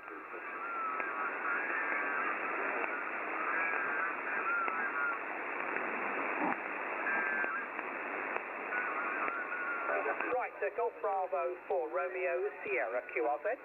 Golf 8, Victor, Juliet, Uniform. Golf 8, I think that was Victor, Juliet, Uniform. There was another station I'll get you next. Golf 8, Victor, Juliet, Uniform. Thank you for calling in. 5 and 9 here at Bletchley Park. Name is Stuart. Home call sign Golf for Yankee Sugar X-ray. G8BJU, go ahead. Yeah, very good afternoon to you there, Stuart, from G8VJU. Your stonking signal, 5 and 9 plus 10 into southeast England. Good luck with the station. I know there's many calling. Yes, thank you very much, G8VJU. Golf Bravo 4, Romeo Sierra, QRZ. Echo Italy 9 and Golf Echo Bravo. Right, Golf Echo Bravo again, please. Roger, Roger. Echo Italy 9, Golf Echo Bravo. Very good afternoon, Steve. We're all going with the radio. Just looking at the live stream now at the moment, over. Right, yes, you will possibly be on internet forever. Just get your call sign correct. Golf Echo 9, Golf Echo Bravo. Yeah, 5 and 9 here at Bletchley Park. I'm glad you're enjoying the day. Golf Bravo 4, Romeo Sugar. Golf Bravo 4, Romeo Sugar, Echo Italy 9er, Golf Echo Bravo journey. 100% all copy, Steve. And by the way, you're 5 and 9, over. Thank you, 5 by 9 also. 73's enjoy the day. Golf Bravo 4, Romeo Sierra, QRZ. Papa Kilo, Bravo. Papa Kilo. Station ending Bravo, I think. Mike 0, Mike Zulu Bravo. Mike 0, Mike Zulu Bravo. Thank you for the call. You're 5 and 9 here at Bletchley Park. Go ahead, please. 7-0 very good afternoon to you. Thanks very much for putting on the station, watching the convention online. Name here is Matthew, location West Cumbria, and you are 5 and 9, 59, over. Thank you very much, and I'm glad you're enjoying the convention. Golf Bravo 4 Romeo Sierra, Golf Bravo 4 Radio Society, QRZ. Mike Whiskey 6, Hotel November. Hotel November again, please. Yeah, Mike Whiskey 6, Hotel November. The name is Darren, location Tenby, Wales, and you're 20 dB over 9, over. Thank you very much, Darren. Mike 6, Mike Whiskey 6, I'm getting you in the electronic log. I'm keeping 2 logs to make sure I don't miss anyone. Hotel November. Yes, thank you for calling in. 5 and 9 here at Bletchley, and hope you're enjoying the day. Golf Bravo 4 Romeo Sierra. Yeah, thanks a lot. Good afternoon to you guys here. I'm watching you on YouTube here, so have a good one. Enjoy your pile-up. 73. Thank you very much, and of course you can see the other stream if you want after the day. Mike Whiskey 6, Hotel November, Golf Bravo 4, Romeo Sierra, QRZ. Papa Golf 4, Echo Radio Oscar. There was an Echo Radio Oscar, I think, in there somewhere. Yes, very good afternoon to you, Stuart. This is Golf 4 Echo Radio Oscar. The name is Colin, Charlie Oscar, Lima, India, November, and enjoy watching the convention on YouTube, and I can see you at the moment on the National Radio Centre there. Golf Bravo 4 Radio Sierra, Golf 4 Echo Radio Oscar. Golf 4 Echo Radio Oscar. Thank you for calling in. Glad you're enjoying the day, and you can catch up with anything you missed on the YouTube channel later. Thank you, and QRZ from Golf Bravo 4 Romeo Sierra. Golf 73. Mike 0, Tango X-ray Tango. Mike 0, Tango. Hello, welcome back to the Introduction to stream from the RSGB Online Convention 2021. Well, you may have read stories or seen videos of wonderful day expeditions or to exotic faraway places, but most of us can only dream about taking part in one of those. But our next guest aims to prove that you can have just as much fun having a day expedition of your own without all that travelling and spending a small fortune. Let's find out more now as we go live to Texas in the United States and meet Ray Novak, N6JA of ICOM America. Hello, Ray. How are you doing today, David?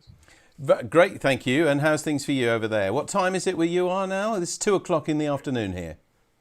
It's 8 a.m. here, so plenty of time to get awake.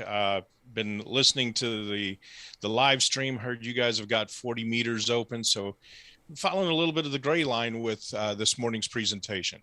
Lovely. Okay, well, it's really good to see you. Thank you for getting up so early on a Saturday as well for this. Just a reminder as well, if you're watching this live, then you can ask Ray questions and add comments and things like that on the YouTube chat, and we'll read them to Ray straight at the end. But please ask them in plenty of time, because we won't have too much longer at the end of the presentation. But now back to Ray, and let's find out how you can run an exciting day expedition in your own backyard.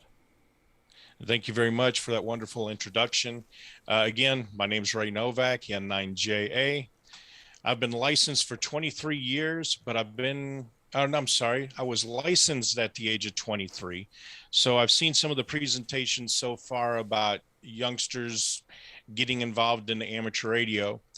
I've been in the industry for 32 years. The first 5 years was with MFJ, and the photo in the upper right-hand corner is Martin Jew, and the longtime vice president, and the one that was responsible for getting me involved in amateur radio, is Stephen Pan.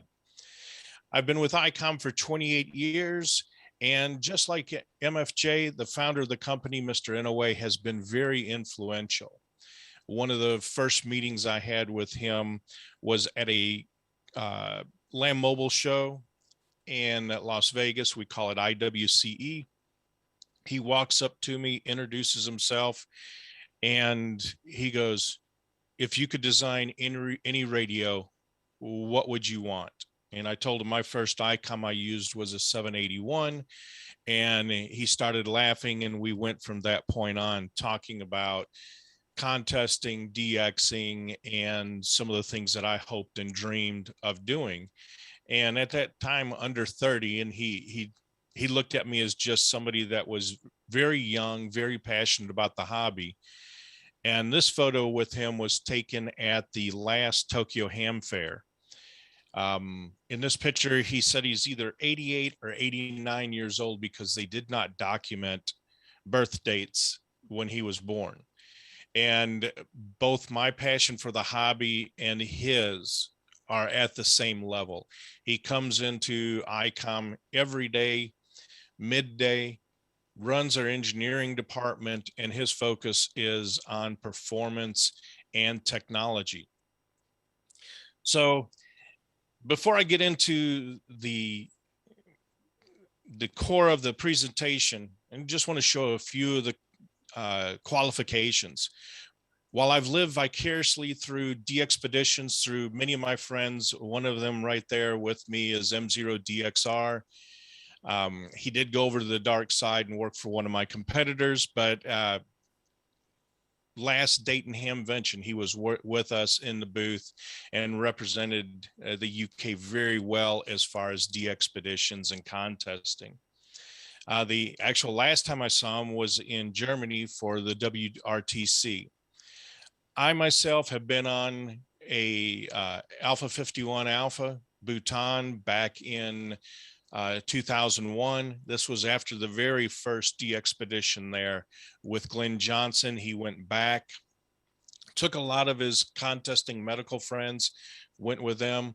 CD2DX about 6 years ago, ZF1A 2 years ago for contest, and for IOTA, there for a while, ICOM UK and ICOM America sponsored the IOTA program, and myself went on Whiskey 4 India, the St. George Island. Doing that IOTA opened my eyes to the fact that you did not have to spend a lot of money to be on the pile-up end of a DXpedition. Running the pile-ups, to me, it's a lot of fun. I love contesting, and that IOTA entity was real fun.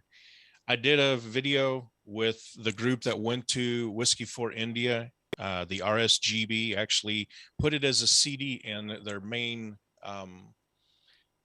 I can't remember the name of the book, but it's the main rule book, and it was on as a video, and the title of it was The DXpeditions for the Rest of Us, and talked about 4 couples getting together, operating the pile-ups, getting and having some family fun. And one of the funniest quips in it was a DXpedition that you could shower every day. So this leads me to the question that after you do a DXpedition, you're always asked, where to next? Well, with the way the planet has been shut down and social distancing, a lot of the DXpeditions have been canceled.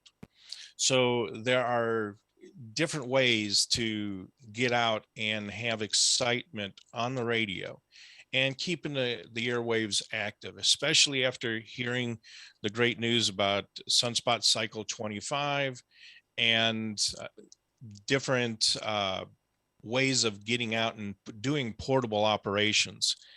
I made the comment that I hated going against my friend Colin on his DX Commander presentation, but he makes some wonderful antennas that are easy to take and do POTA or SOTA. In case you do not know what POTA is, it's Parks on the Air. Parks on the Air is an offshoot of the successful ARRL program in 2016 called National Parks on the Air. The one great thing about Parks on the Air is it's not centered around the United States. There are parks in 19 countries. Oh, at the time that I created this slide, which was 6 months ago, there were over 22,000 parks. The registered users were only 5,500, but the park activations from those 5,500 people was almost 30,000.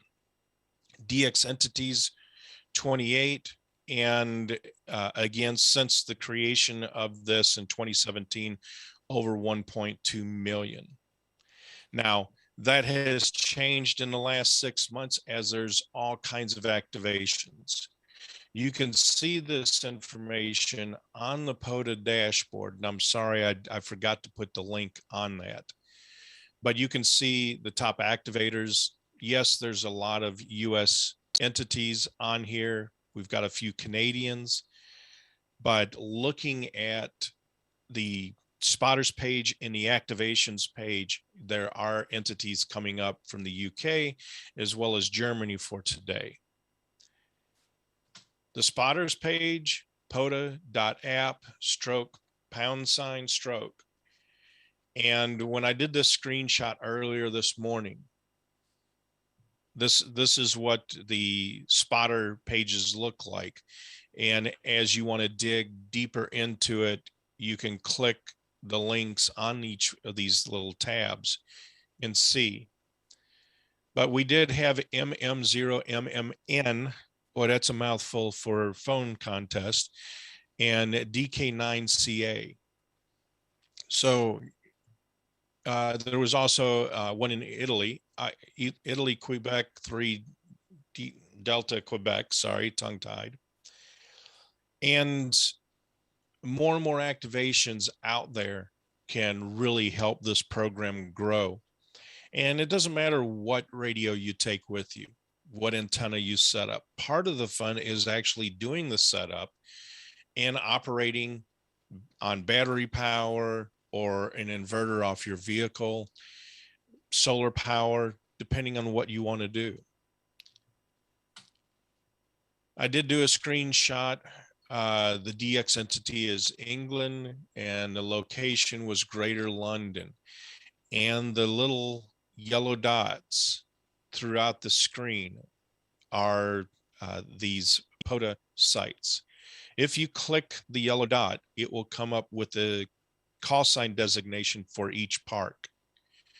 And then you can dig a little bit deeper and get park data as far as what activations have occurred before and who did them and records on those.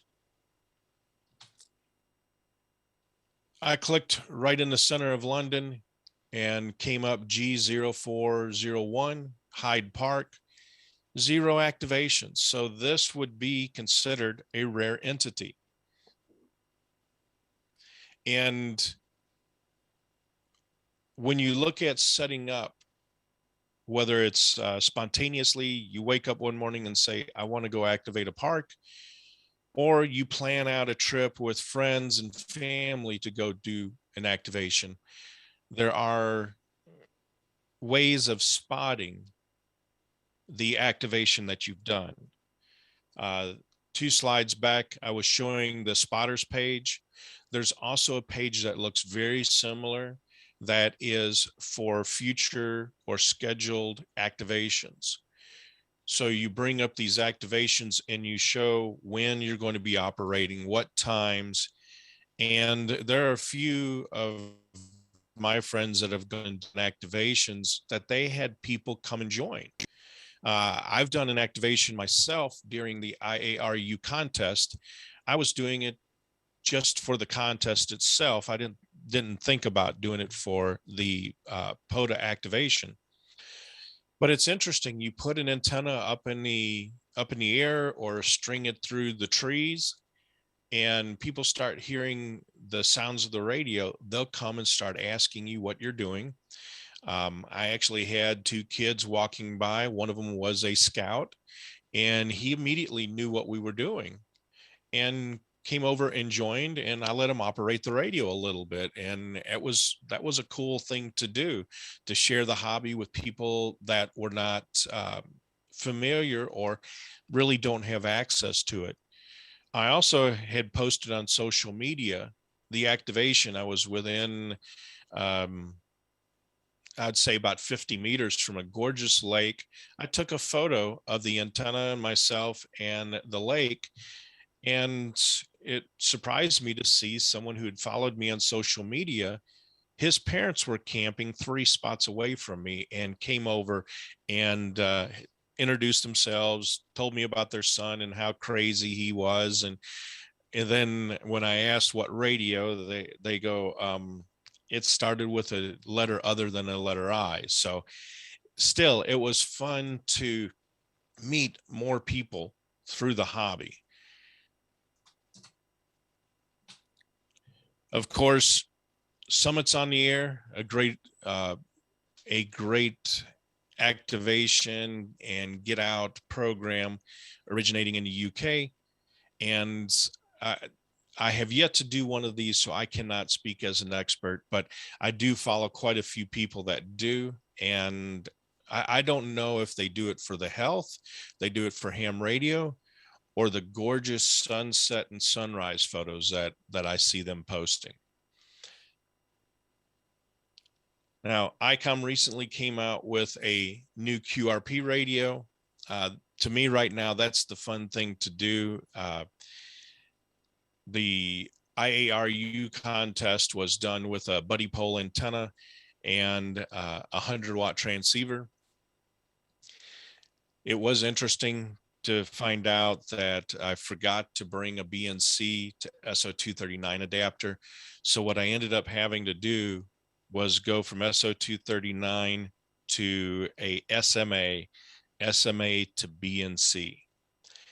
And the first time I keyed up with 100 watts, I could smell plastic or Teflon melting. So I ended up having to do it QRP on 5 watts. And it wasn't too discouraging. I spent about 6 hours playing around and had close to 100 contacts. But it was still the fun of, oh my gosh, I don't have everything I need, figuring it all out. And then operating at what a lot of people will feel is a discouraging power limit of 5 watts.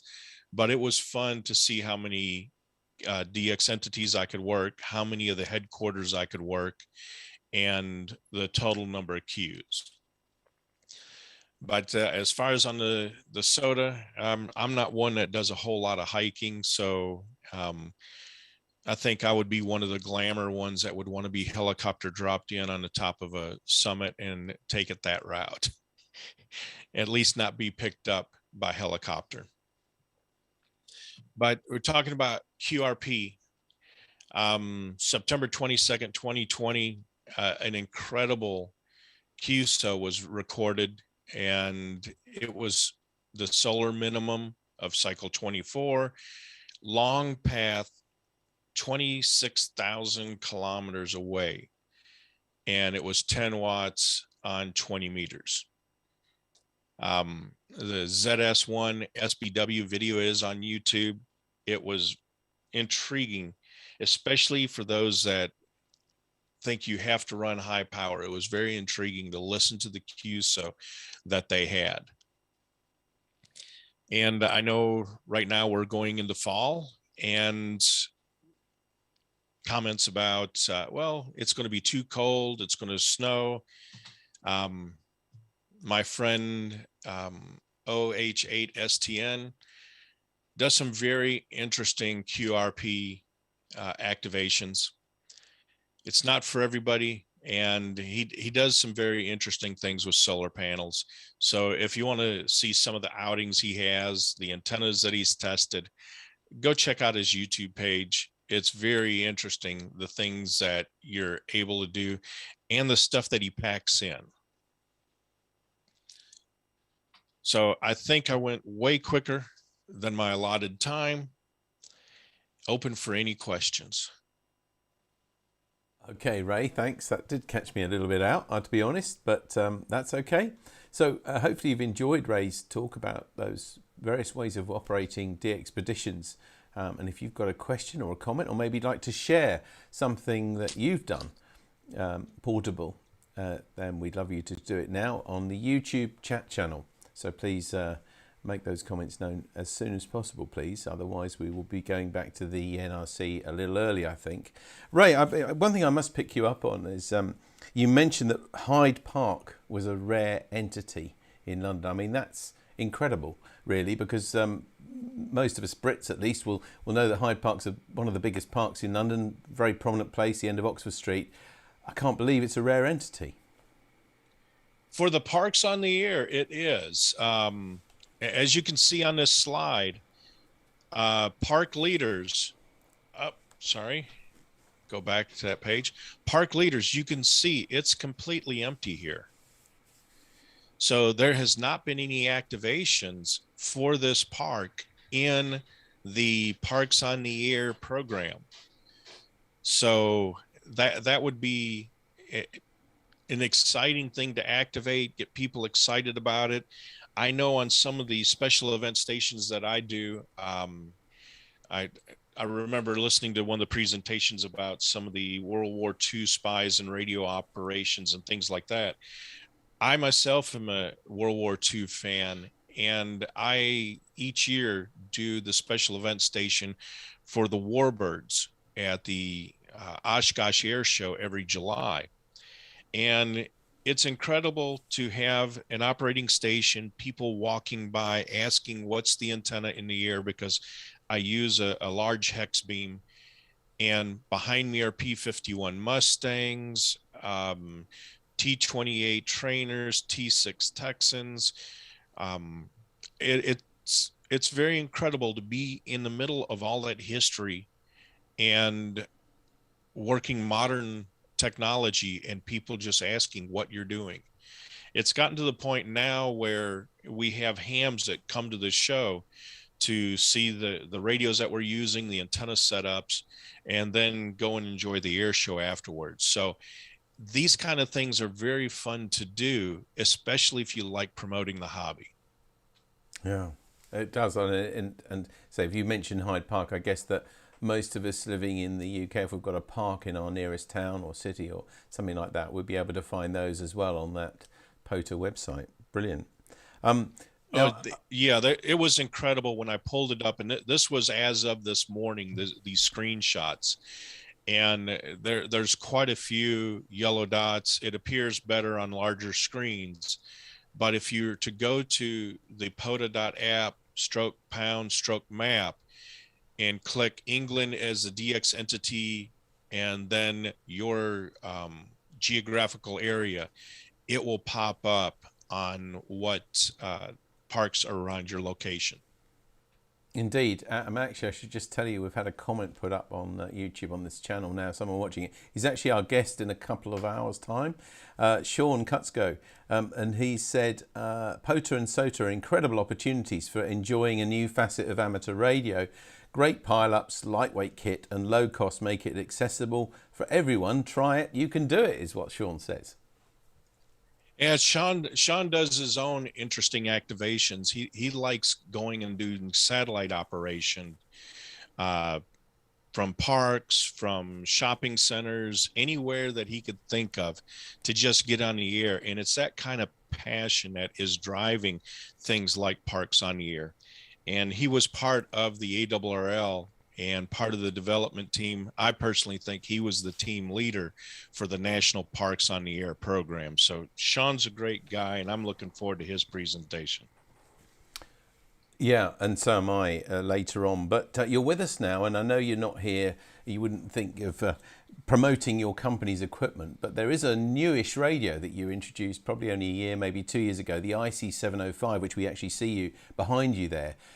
It's probably been groundbreaking, hasn't it? In that it's crammed so many bands and modes into one box, and you can almost work on almost anything, including some digital modes. So can you just tell us a little bit about that radio and why ICOM developed it? Was it for doing just the sort of thing you're talking about now? It was for getting out there, and the marketing campaign happened to. The photo with Mr. Inouye was at the Tokyo Ham Fair when the product was introduced. And everything about the booth, everything about the presentations was about getting outside, being active, and getting active on amateur radio. Then the radio itself just screams the passion that Mr. Inouye has for amateur radio. And while we do marine, aviation, PMR, and many other types of radio, it always comes back to the amateur radio side of it.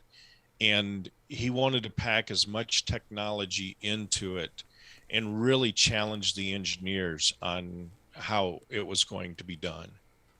Yeah, and I mean, it's really pretty much out on its own. We must mention, for balance, there are things like the Yaesu FT817 and 818, which were previously was probably the most portable, small shack in a box, if I can put it like that, low power, 5 watts, but yours offers, I think, 10 watts on most bands, you know, almost everything, including, as I said, some of the digital modes.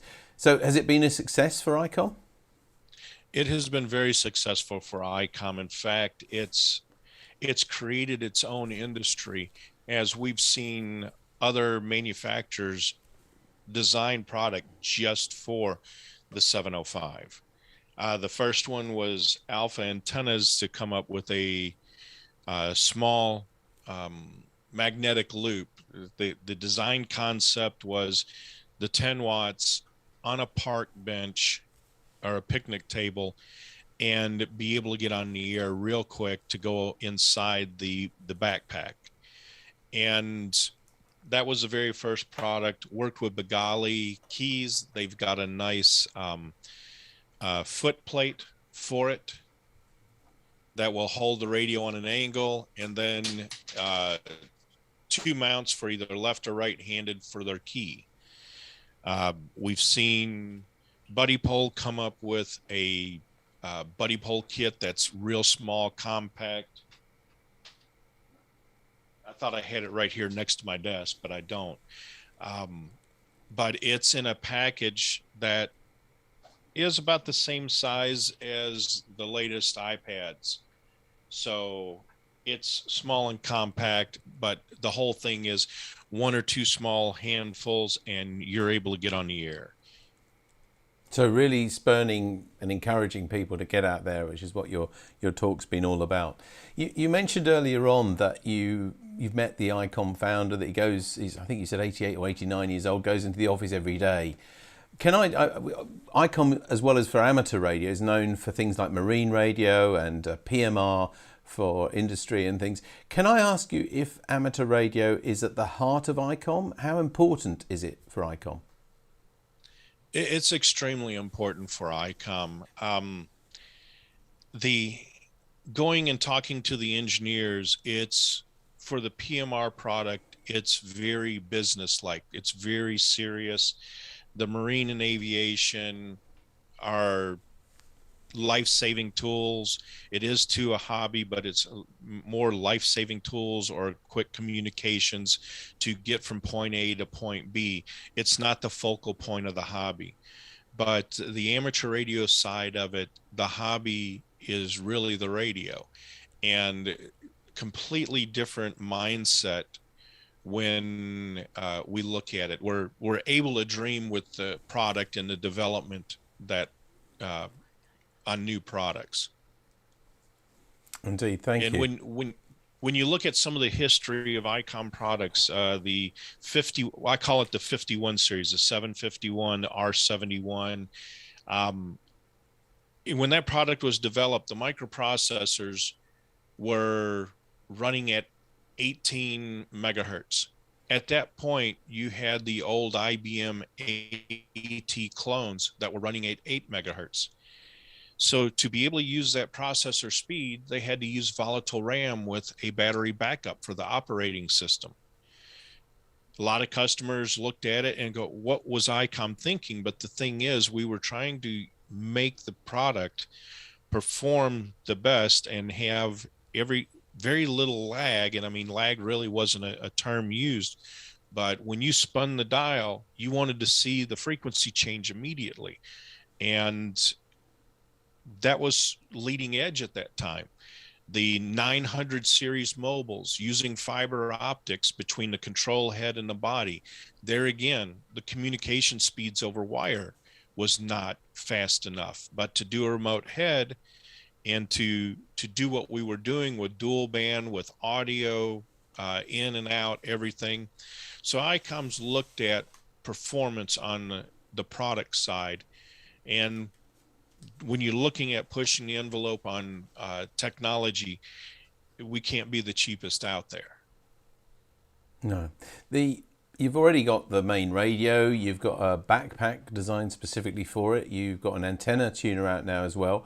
Are there plans? Yes. Can you give us an insight into anything else that ICOM is actually designing to make this unit more portable? Maybe some antennas and things like that? We're not, but again, alpha antenna, buddy pole, radio waves is designed an antenna kit that is perfect for the AH705, the antenna tuner. So you could either do it as a dipole, just many different configurations of a wire antenna. I'm trying to think who else has come up with stuff specifically for it. But there again, previous generation products have generated different antennas as well. So the MP1 antenna as an example. So nothing from ICOM. Our area of expertise is not the antenna. It's the radio and the functionality. Okay, so we look forward to lots of other third-party accessories and antennas and things coming out. I've got a couple of questions for you. I think one of them you better answer, hopefully. Terence 2E0IPK says, Hyde Park's got busy roads all around it, making parking impossible, but the 705 with a backpack is probably the best way to do it. As the 705 is relatively new, the opportunity to operate there hasn't arisen. That's with Terence, I guess, yet. So maybe if you at home are watching this and you've taken a 705 or something similar and that portable, if you can get it in very quick, we'll be able to share that experience with other people watching now. Got a comment now. This is one I'm not sure you'll be able to answer because it's probably specifically to do with UK transmitting regulations, but this is from Edmund Spicer M0MNG. Hello everybody. I wonder if there are any restrictions on putting antennas up somewhere like Hyde Park. And 73 to Ray and everybody watching, and to the RSGB for putting the convention online. So in terms of general operating regulations, let's just look at it, what it's like in the States for you. Can you just go into a park and operate with something like, say, 10 watts? We can. The key thing, though, is always be friendly with the management at the park, whether it is a park ranger, police, or even just general administration that keeps the parks clean. It's always good to have a good relationship with them. Let them know what you're doing. Majority of the time, they'll accommodate you and put you in an area that will be somewhat out of the way, but there again, not interrupt the normal flow of what's going on. Okay, well, I guess that'll be probably fairly similar here. In the UK recently now, just about actually from next month, we've got to consider the ICNIRP regulations, which I guess have found their way to the States as well. So that means we have to consider the public near any antenna that we operate. So it's something extra to consider when we're in a public place, of course, rather than a fixed station at home. But anyway, well, I think... That's where some interesting things from the camping world come into play. Tent stakes, real lightweight nylon cord, and high visibility tape. That way you can, or even cones that they use for marking off fields for football competitions. Put those around your antennas. So always think about safety. With it being 10 watts, in low power QRP, the RF emitting exposure things are at a very minimal at that point. And depending on what antenna you use, as far as setting something up and wanting something inintrusive, the new buddy pole antenna comes in that pack that I was showing. It has a tripod mount and it's a vertical antenna. It does have a raised radial, and depending on what band you're operating on, but if you keep that just in your general area, you should not see a problem with it. No, that's good. Well, thank you very much indeed for sharing all that and inspiring people, I'm sure, to have a go at their own de-expeditions. I certainly wouldn't have thought of Hyde Park or any local park here to go and do something like that. And it's certainly inspired, as I said, myself and lots of other people as well. Ray, we'd like to thank you very much for joining us from the US. Thanks for getting up so early, and have a good day, the rest of it. All right. Thank you, everybody. Thank you. Now, before we go to the NRC a little bit earlier than we planned, it's a time to tell you about a few things. A couple of the questions that we've had on the YouTube chat have been, are these talks going to be available afterwards? And yes, they're all being recorded and they'll be up fairly soon after the convention, probably as one long stream initially, and then we'll break them down into individual talks a bit later on. But if you subscribe to the RSGB YouTube channel, you'll receive a notification when the convention presentations are released individually, and also when other new videos are published, and live events like the one that we do called Tonight at 8. It's a webinar that's on once a month. That's the best way to keep up with the great content of the RSGB's channel. And you can find that at rsgb.org/webinars as well for Tonight at 8. And that's also a good point for me to tell you about the next Tonight at 8 webinar, which happens on Monday the 1st of November, because if you've enjoyed some of the presentations today, then we've got another one then when we're meeting Ashar Farhan, who's VU2 ESE, and he'll be talking about the BitX to the SBitX, the journey and development of this exciting range of transceivers, which you'll be able to build. Because the BitX is an easy to build 6 watts SSB transceiver for 14 megs. Ashar's latest design is the SBitX, an open source hackable HF SDR transceiver designed around the Raspberry Pi. In his talk, Ashar will trace the history of BitX and a bit of anecdotal banter and some technical pointers as well. Maybe it's an ideal way to try out some of those soldering skills if you saw Dan's talk earlier on today. So that's coming up on the 1st of November on the next Tonight at 8. I'd also like to do a quick shout out. We don't often do these requests, but we had Paul Devlin, G1 SMP, of originally the GB1 NHS campaign. He's with the Nuneaton and District Amateur Radio Club today, and they're putting on a special event to share and celebrate the convention. They're also operating on D-Star and Echolink using their club's call sign M0NDA. So thanks for joining there. If you're putting on anything like that as well, or watching this with other amateurs or friends, don't forget to drop us a line on the YouTube chat facility.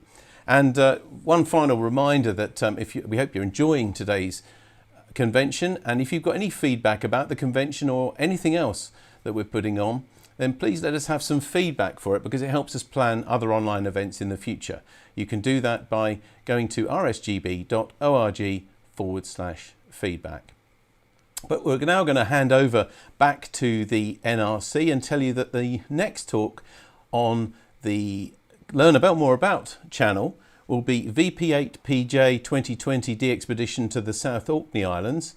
And back here on the Introduction to channel at 3 o'clock, we've got Club Log for absolute beginners. But now let's go back to the NRC and see how they're doing.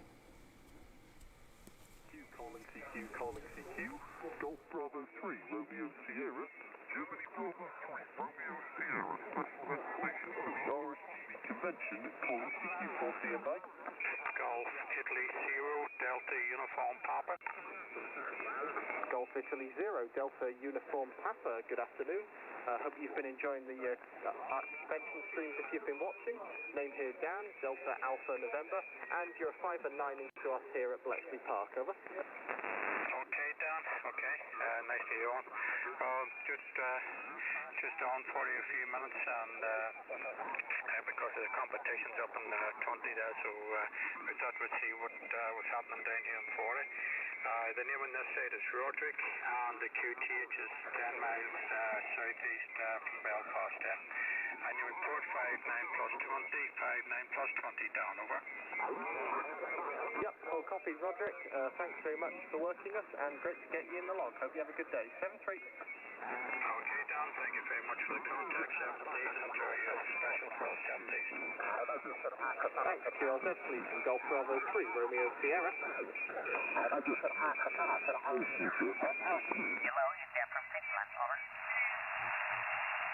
So Oscar, then I can't quite hear, and Kilo India Alpha, correct? Golf Bravo 3 Romeo Sierra.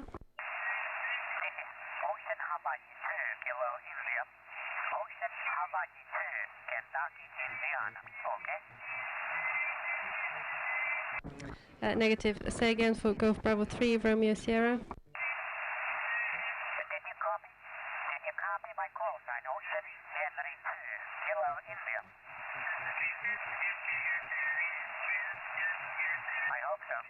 Okay, stand by for Golf Bravo 3 Romeo Sierra. Could you say again after Oscar, please, for Golf Bravo 3 Romeo Sierra?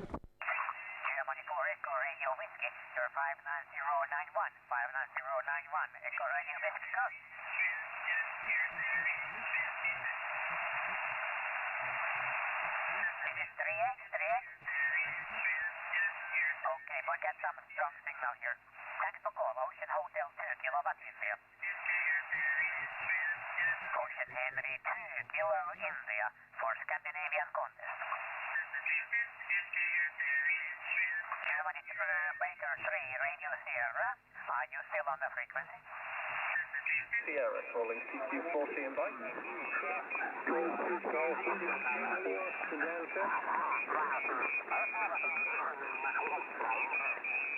Sorry, a couple of stations there. The station with Delta in, the station with Delta.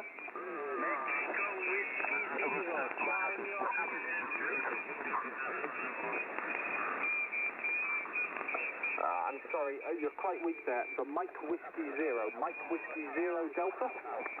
Mike Whiskey 0, Charlie Oscar Delta. Yep, Roger. Mike Whiskey 0, Charlie Oscar Delta. Thank you for your patience. You are 5 and 5 here into us at Bletchley Park. Name here is Dan at Delta Alpha November. And this is the special event station for the RSGB convention operated here at Bletchley Park. Over.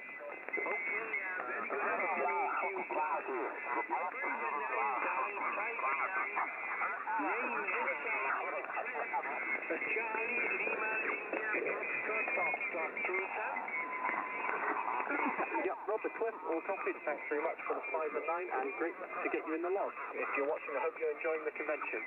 I wish you 73 and have a good day.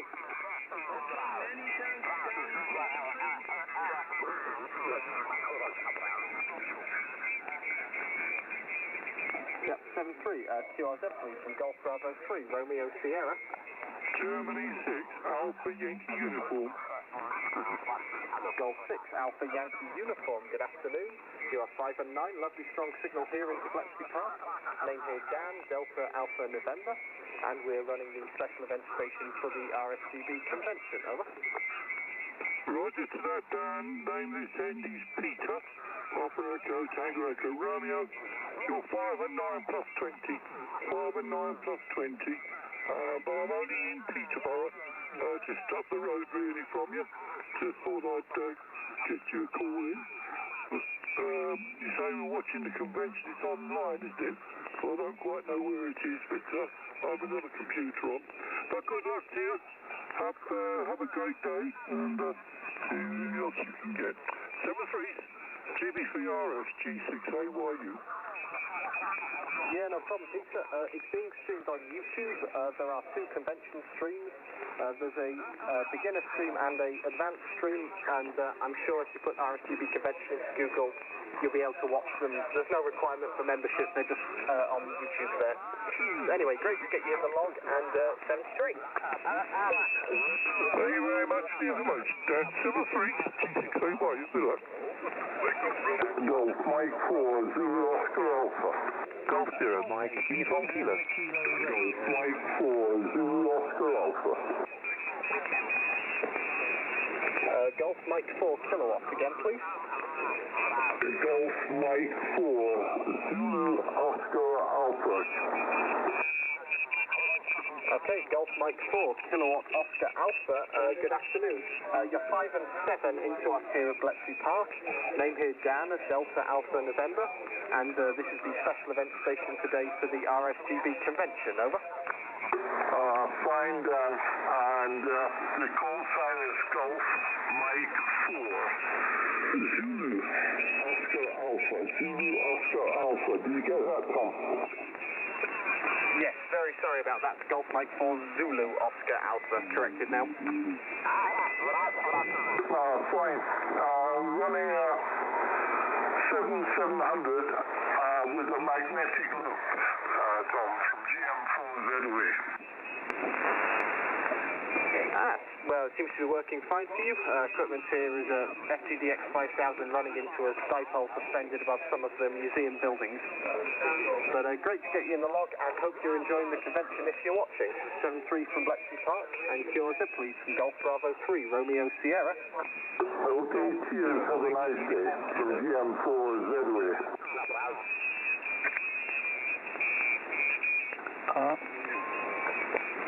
Thank you, QRZ, Golf Bravo 3, Romeo Sierra. Uniform Kilo. Station ending Uniform Kilo. Very good afternoon, GB3OS, Golf 0, Mike Uniform Kilo. 5 and 959, the name is Rick, Romeo Italy, Charlie Kilo, QTH South Coast, Portsmouth, over. Yep, Golf 0, Mike Uniform Kilo. Thanks, Rick. Name here, Dan Delta Alpha November, and 5 and 9 into Bletchley Park at the RSGB Convention Special Event Station. Thanks very much, 73. Okay, thanks very much indeed, and I listened into the first hour this morning. I'll try and catch up with some a little bit later, and very good to get you in the logbook. Cheers for now, Golf 0, Mike Uniform Kilo. See ya. Yeah, cheers, Rick. I believe they'll all be on YouTube to watch sometime tomorrow, so you should be able to catch up there. 73 and QRZ from Golf Bravo 3, Romeo Sierra. Mike 1, Charlie Juliet Echo. Mike 1, this Charlie Juliet Echo, good afternoon. 5 and 7 here in Bletchley Park. Name here Dan, Delta Alpha November, and this is the special event station for the RSGB convention, over. Cheers, thanks a lot, Dan. We'll copy your 5 and 9 here, 5 and 9 into Wiltshire, down to the south of you. Yeah, I've been watching on YouTube as well, so enjoying the show, and thank you very much for putting the station on. Name here is Andrew, by the way, QRZ. Yeah, QSL Andrew, hope you had a good time. Shameless plug for my talk this morning, but no, it's been good putting the station on, and great to get you in the log, 73. 73. QRZ, please, Golf Bravo 3, Romeo Sierra. Station ending Golf Romeo.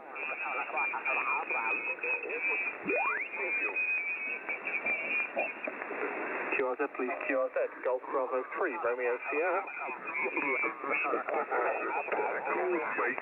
Papa Echo Bravo. Station ending Papa Echo Bravo, please. Golf 5, Papa Echo Bravo. Name here is Paul Papa Alpha Uniform Lima, sitting 25 miles southwest of Glasgow. Okay, thanks, Paul. I got all of that. Oh, sorry, there's a bit of QRM going on. Have I got the call sign right as Golf Mike 8, Papa Echo Bravo? Roger. Negative, Golf Mike Favor, Papa Echo Bravo. Okay, Golf Mike 5, Papa Echo Bravo, thanks very much. You are 5 and 5 here into Bletchley Park at the National Radio Centre, putting on the special event station for the convention today. Name here Dan, Delta Alpha November. Over. Southwest Scotland. Thanks for the 5 and 9 and 7-3.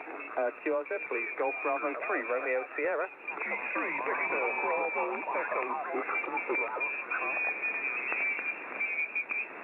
G3 Victor Bravo Echo. Golf 3, Victor Bravo Echo, good afternoon. Name here Dan, Delta Alpha November, and you are 5 and 9 into Bletchley Park, where we're putting on the special event station for the RSGB convention. Over. Yeah, fine, Dan. Thank you for that. From G3VBE. Name is George at this end, and I'm in the city of Brighton at home, down on the south coast. Nice, bright, very warm, sunny day, thankfully. And you're also 5 and 9. Dan, can I have your own call sign for the log entry? Over.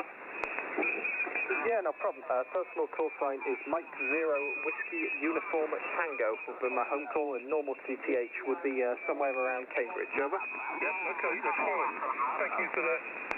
Dan, I must look on YouTube and see what's going on in a minute. But I'm busy trying to work a few stations on 40 while it's working for Inter-G. So thanks for the brief contact and enjoy the afternoon from G3VBE. Over. Yep, thanks very much, and hope you enjoy any of the talks you watch. 7-3. Thank you, bye-bye. QRZ, please, from Golf Bravo 3, Romeo Sierra.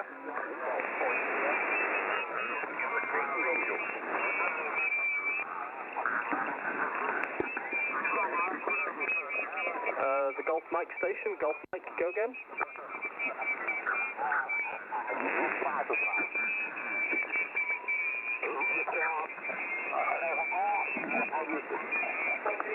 QRZ, please, QRZ, Golf Bravo 3, Romeo Sierra.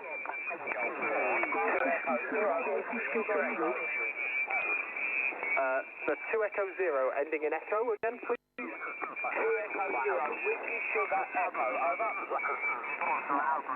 Yep, 2 Echo 0, Whiskey Sugar Echo, thanks very much. You are 5 and 9 here in Bletchley Park. Name here Dan, Delta Alpha November, and this is the special event station for the RSGB convention. Over. Golf Bravo 3, Radio Sierra, 2 Echo 0, Whiskey Sierra Echo returning. Good afternoon, Dan. Operation Safety along the Wayne, Whiskey Alpha Yankee November Echo. You're 5 line for the council message, my friend. Over, over. Yep, all copied. Thanks very much for the short contact, and I hope you're enjoying the convention streams on YouTube if you've been watching them. 7-3, Wayne. 7-3, good luck. QRZ, please. Golf Bravo 3, Romeo Sierra.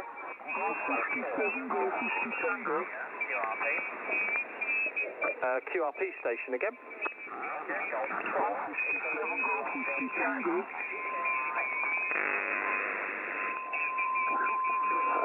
Sorry, quite a lot of QRM going. I think it's Golf 4 Italy stroke QRP. I'm missing some characters, but the Golf 4 Italy that's QRP again. Italy, London, Italy.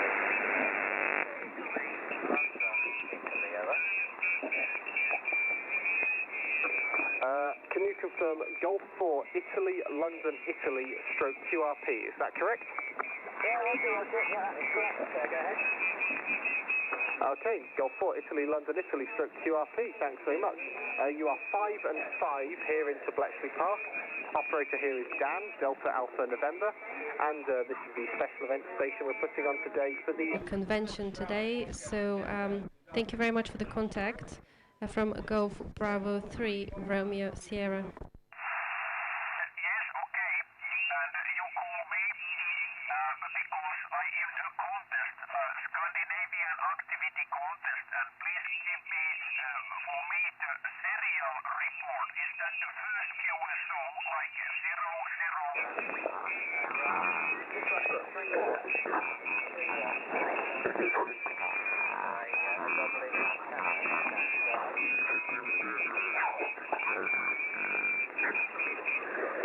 Yeah, thanks very much. I got the 5 and 9. Unfortunately, there's quite a lot of QRM at my end, so struggled a little bit with that. But great to get you in the log, and thanks very much. 7-3.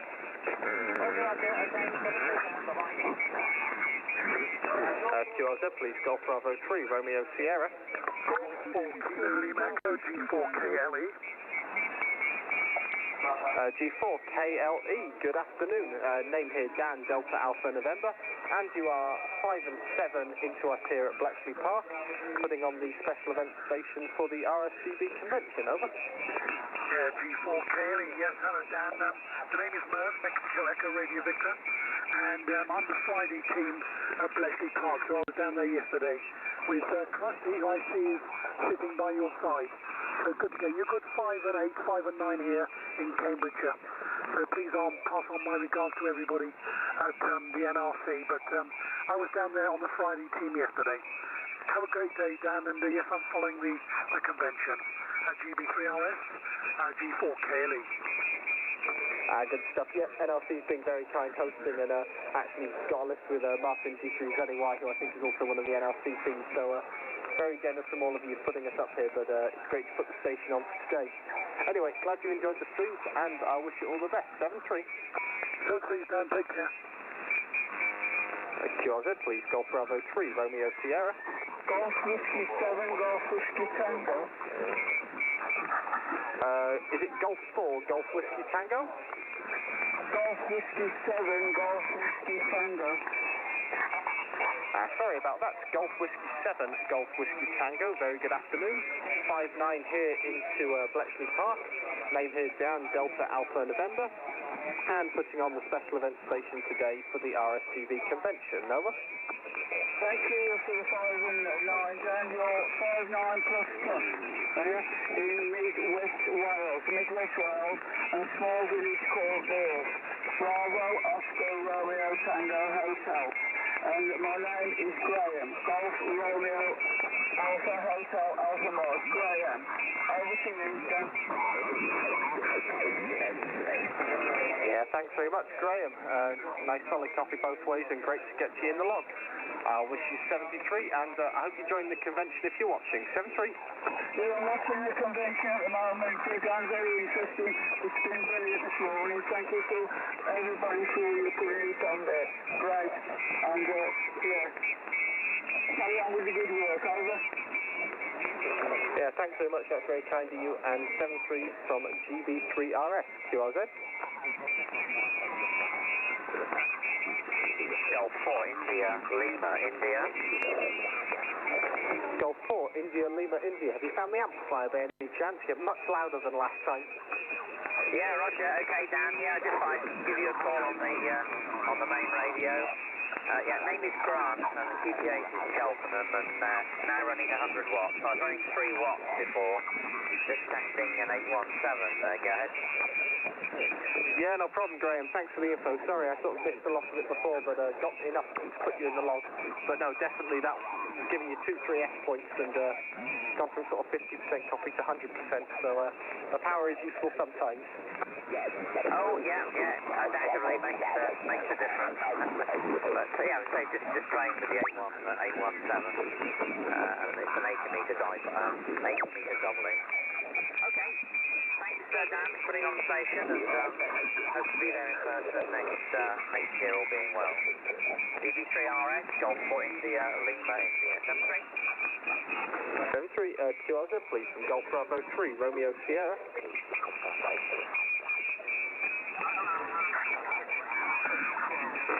CQ, Golf Bravo 3, Romeo Sierra. Golf Bravo 3, Romeo Sierra, calling CQ and bye.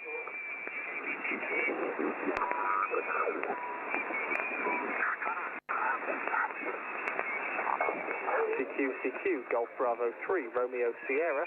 Golf Bravo 3, Romeo Sierra, calling CQ4C and bye.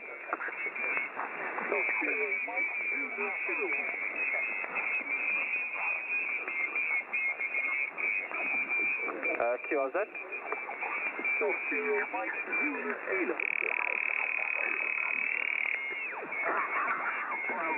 Sorry, couple of stations there. The Golf Zero, go ahead, please.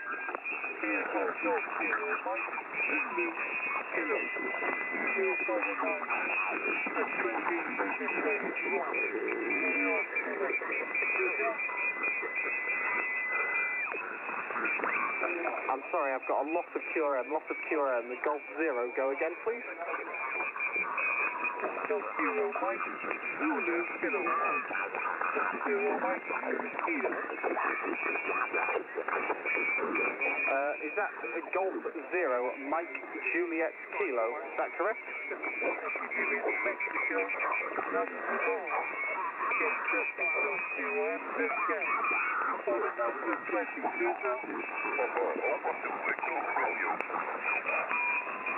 No, I'm sorry, I'm struggling a lot there. Can you confirm Golf Zero, Mike, Juliet, Kilo? Is that correct, please?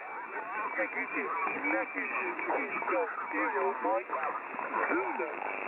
Zulu, Kilo. Yes, got a break in the QRM there. Golf Zero, Mike, Zulu, Kilowatt. You're 5 and 5 into us here at Bletchley Park. Name here Dan, Delta, Alpha, November. And this is the special event station we're putting on today for the RSGB convention. Welcome back to the RSGB NRC again. I hope you're enjoying the convention. We've certainly been really busy here at the NRC. And at the moment on the radios, we've got Crassy is on 17 metres. And Dan, it was Dan who did the soldering lecture earlier today. Dan's with us. He was taking his Q&A in the just out of the back of the NRC here live, and he's operated on 40 metres at the moment. So we've got those two stations, both operating GB3 RS. So I know the President, Stuart, who's just to my left here, has been operating GB4 RS during the day, has got a whole load of contacts in the log there, so that's gone really well. And GB3 RS is busy. We've been using that on multiple bands. We're not on QO100 at the moment, although we have been. We've been on VHF as well. We've been on 2 metres SSB. But at the moment, we're on 17 metres and 40 metres if you want to give us a call. This is the special event station for the RSGB convention. Over. Roger there, Dan. Golf Bravo 3, Romeo Sierra, Mike 3, Golf Jude Alpha Return. You're also 5-9 plus 20, Dan. Acid cracking in here to the town of Kings Lynn, County of Norfolk. And the operator name this way is Trevor. Like I say, fantastic signal and lovely audio there, Dan. Mike 3, Golf Jude Alpha Return to Golf Bravo 3, Romeo Sierra.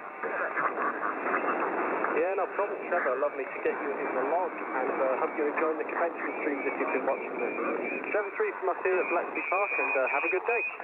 Okay, well, thanks very much for you and the crew to putting on the call. All the very best here from Norfolk. 7-3, QRZ, please. Golf Bravo 3, Romeo Sierra. Mike 0, Romeo India Uniform. Alpha. Mike 0, Radio India, I think, uniform. Is that correct? Roger, that's correct. Mike 0, Romeo in uniform. Thanks for coming back to me. Watching you on the preview for the live stream right now. So just saw you calling, so thought I'd give you a shout. Mike 0, Romeo India uniform. Yeah, no problem. Thanks for coming back. Name here, Dan, Delta, Alpha, November. My normal QTH is Cambridge, but come down to Bletchley Park here to put the station on. Great to get you in the log, and thanks for the call. You're a lovely signal here. Yeah, thanks very much. You're a solid 5-9 with me here up in West Yorkshire. And my name is David, Mike 0, Romeo India uniform. Yeah, 7-3, David. Great to get you in the log, and hope you're enjoying the stream. QRZ, please. Golf Bravo 3, Romeo Sierra. Golf India 0, Victor, Golf Victor. Golf India 0 again. Golf India 0, Victor, Golf Victor. Golf India 0, Victor, Golf Victor. Very good afternoon. You're 5 and welcome back to the introduction to stream from the RSGB Online Convention 2021. Now, amateur radio has seen a record number of new licensees in the past year or so, especially here in the UK.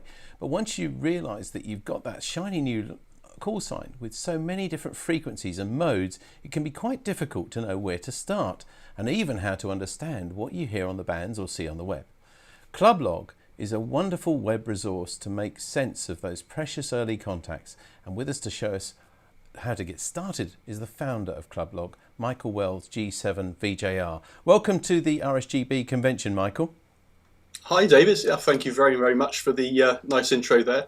It's great to be here. And it's great to see you again as well. And just before I let you loose on your slides, just a reminder to everybody at home now that you can ask Michael questions at any time using the YouTube chat, either during or straight after his talk. Please do it promptly though, so that we've got time for them, and include your name and your call sign if you've got one as well within the message. But now back over to Michael to find out all about Clublog.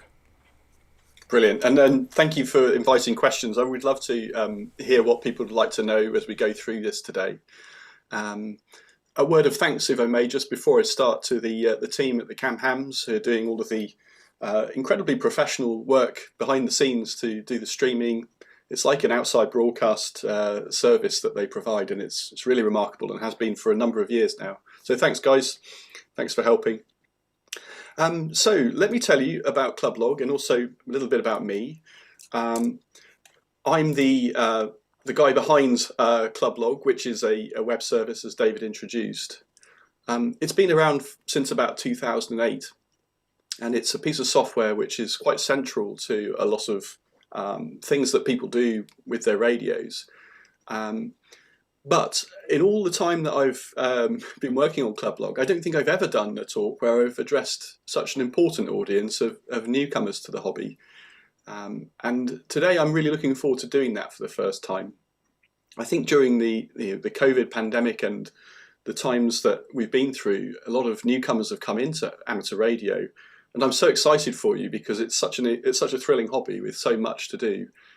But I do remember as well how it felt when I was a newly licensed amateur in the early 1990s. It's overwhelming that there's so many things that you can do with your radio, and getting someone to help you or getting some software behind that is part of how you get started. So this talk is for you. This talk is all about the smart people with enthusiasm and a willingness to explore our hobby who are right at the beginning of that journey. And it's a privilege to talk to you today. So I'm going to tell you about Clublog, which, if I could summarize it very quickly, is a database system, really, but it's a tool that helps you track progress. It helps you understand the contacts that you're putting in your log, and it helps you motivate yourself by seeing that you're making progress and comparing yourself to others. Because this talk is designed for people who've never used Clublog, I'm going to avoid the jargon. Our hobby is it's second only to the military for coming up with jargon, but I'm not going to use any jargon that unless I can't avoid it and I just need to explain it as I go. So I'm going to start at the beginning, and I won't really labour things which I'm sure that you'll discover for yourself. I really want to focus on a particular simple and approachable way to get into Clublog for the first time. So without further ado, let me start. Clublog is capable of doing a lot of different things.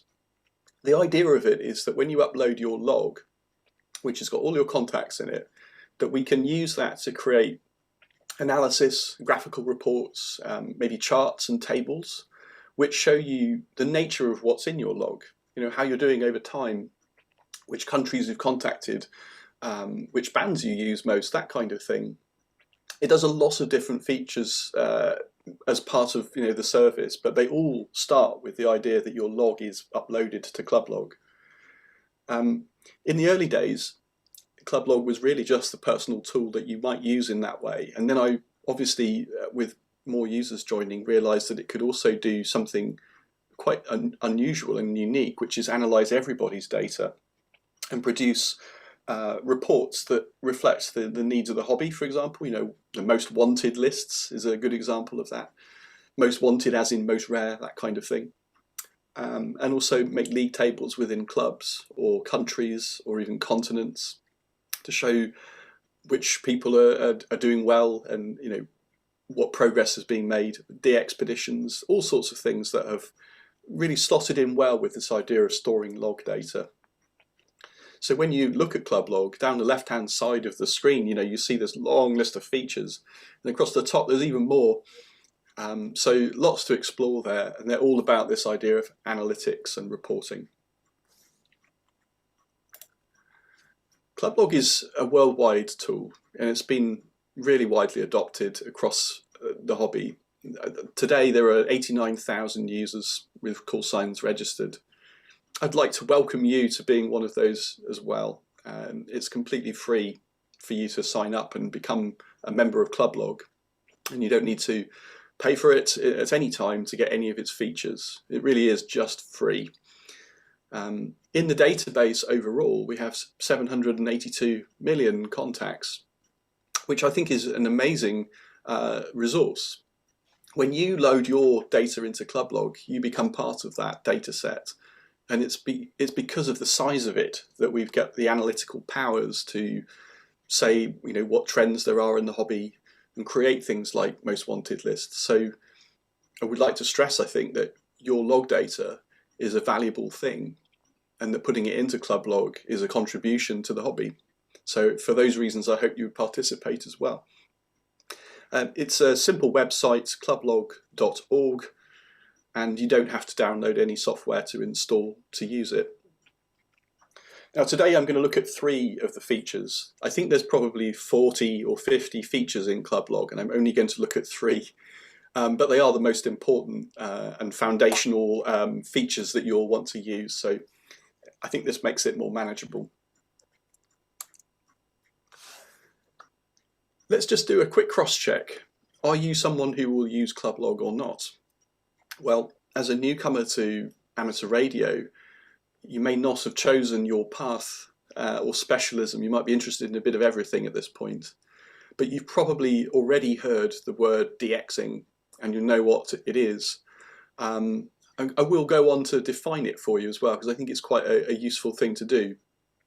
But the main people who use Clublog are people who are using the HF bands, so that's 1.8 megahertz up to about 50 megahertz, or if you prefer the 160 meter band, 80 meters, 40 meters, 20 meters, all the way up to 6 meters. And those are the chief users of Clublog worldwide. A second audience of people that use it are satellite operators. So if you're in a small plot, for example, you can still put a dish in your garden and do satellite contacts, and it's a fascinating thing to do. But as well as satellite users, we also have quite a lot of VHF and UHF users as well, and there are features just for them in Clublog. Whatever your interest though, and whatever background you're coming from, Clublog is designed to help you measure your progress. And as a newcomer, that is one of the most important things, is to get a sense of where you're at and to have something to work towards. As a newcomer as well, understanding propagation is a really important skill, but it's so difficult to start. If you talk to someone who's been on the air for many years, they'll tell you about 40-meter openings and 20-meter paths that they expect to be there in the morning, and different times of year, different solar activity. There's a lot to propagation, and it's very difficult to get your head around it when you first switch on the radio and think, well, which frequency shall I go on? It's almost impossible to guess. You have to know. So there are some tools in Clublog which will help you with that, understanding the pattern of day and night and different bands and different places in the world. You can also order QSL cards with Clublog. It has a PayPal system built into it, which allows you to request a card from another Clublog user if you're in their log. And so if you are going to be one of those people that collects QSL cards and you want the postcards to arrive in the mail, then soon enough you'll find that Clublog is offering that service, and that's where people will tend to send you to order their cards. You can look up call signs. I think the tendency to overlook the difficulty of understanding call signs dominates the more experienced radio amateurs. We almost never talk about this. But when someone says, oh, Sierra 9 Oscar Kilo's on the band, that's exciting, you might wonder, well, why is that exciting? What's so special about Sierra 9? And looking up call signs is something that Clublog does very well as well.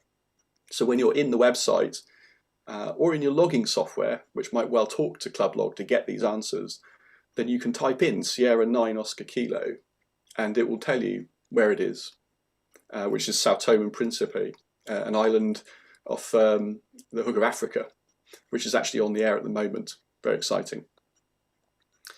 And if you happen to be chasing contacts with call signs like that, and you make a contact, bear in mind that these can feel quite chaotic because of the behavior of, big crowds, pile-ups we're calling them. Then you might want to know that you're actually in their log, and you can use club log to verify that as well. So these are the things that I think you'll find that you use the most at the start, and this is how club log will fit into your operating. Okay, so hopefully one of these ideas has grabbed you. I'd like to just check in with you about what I think DX is. DX, by the way, is an abbreviation meaning distance, but I think that it's a little bit more subtle than that. DX is actually a contact that might be far away, which might make it difficult, or it's rare, scarce in some way.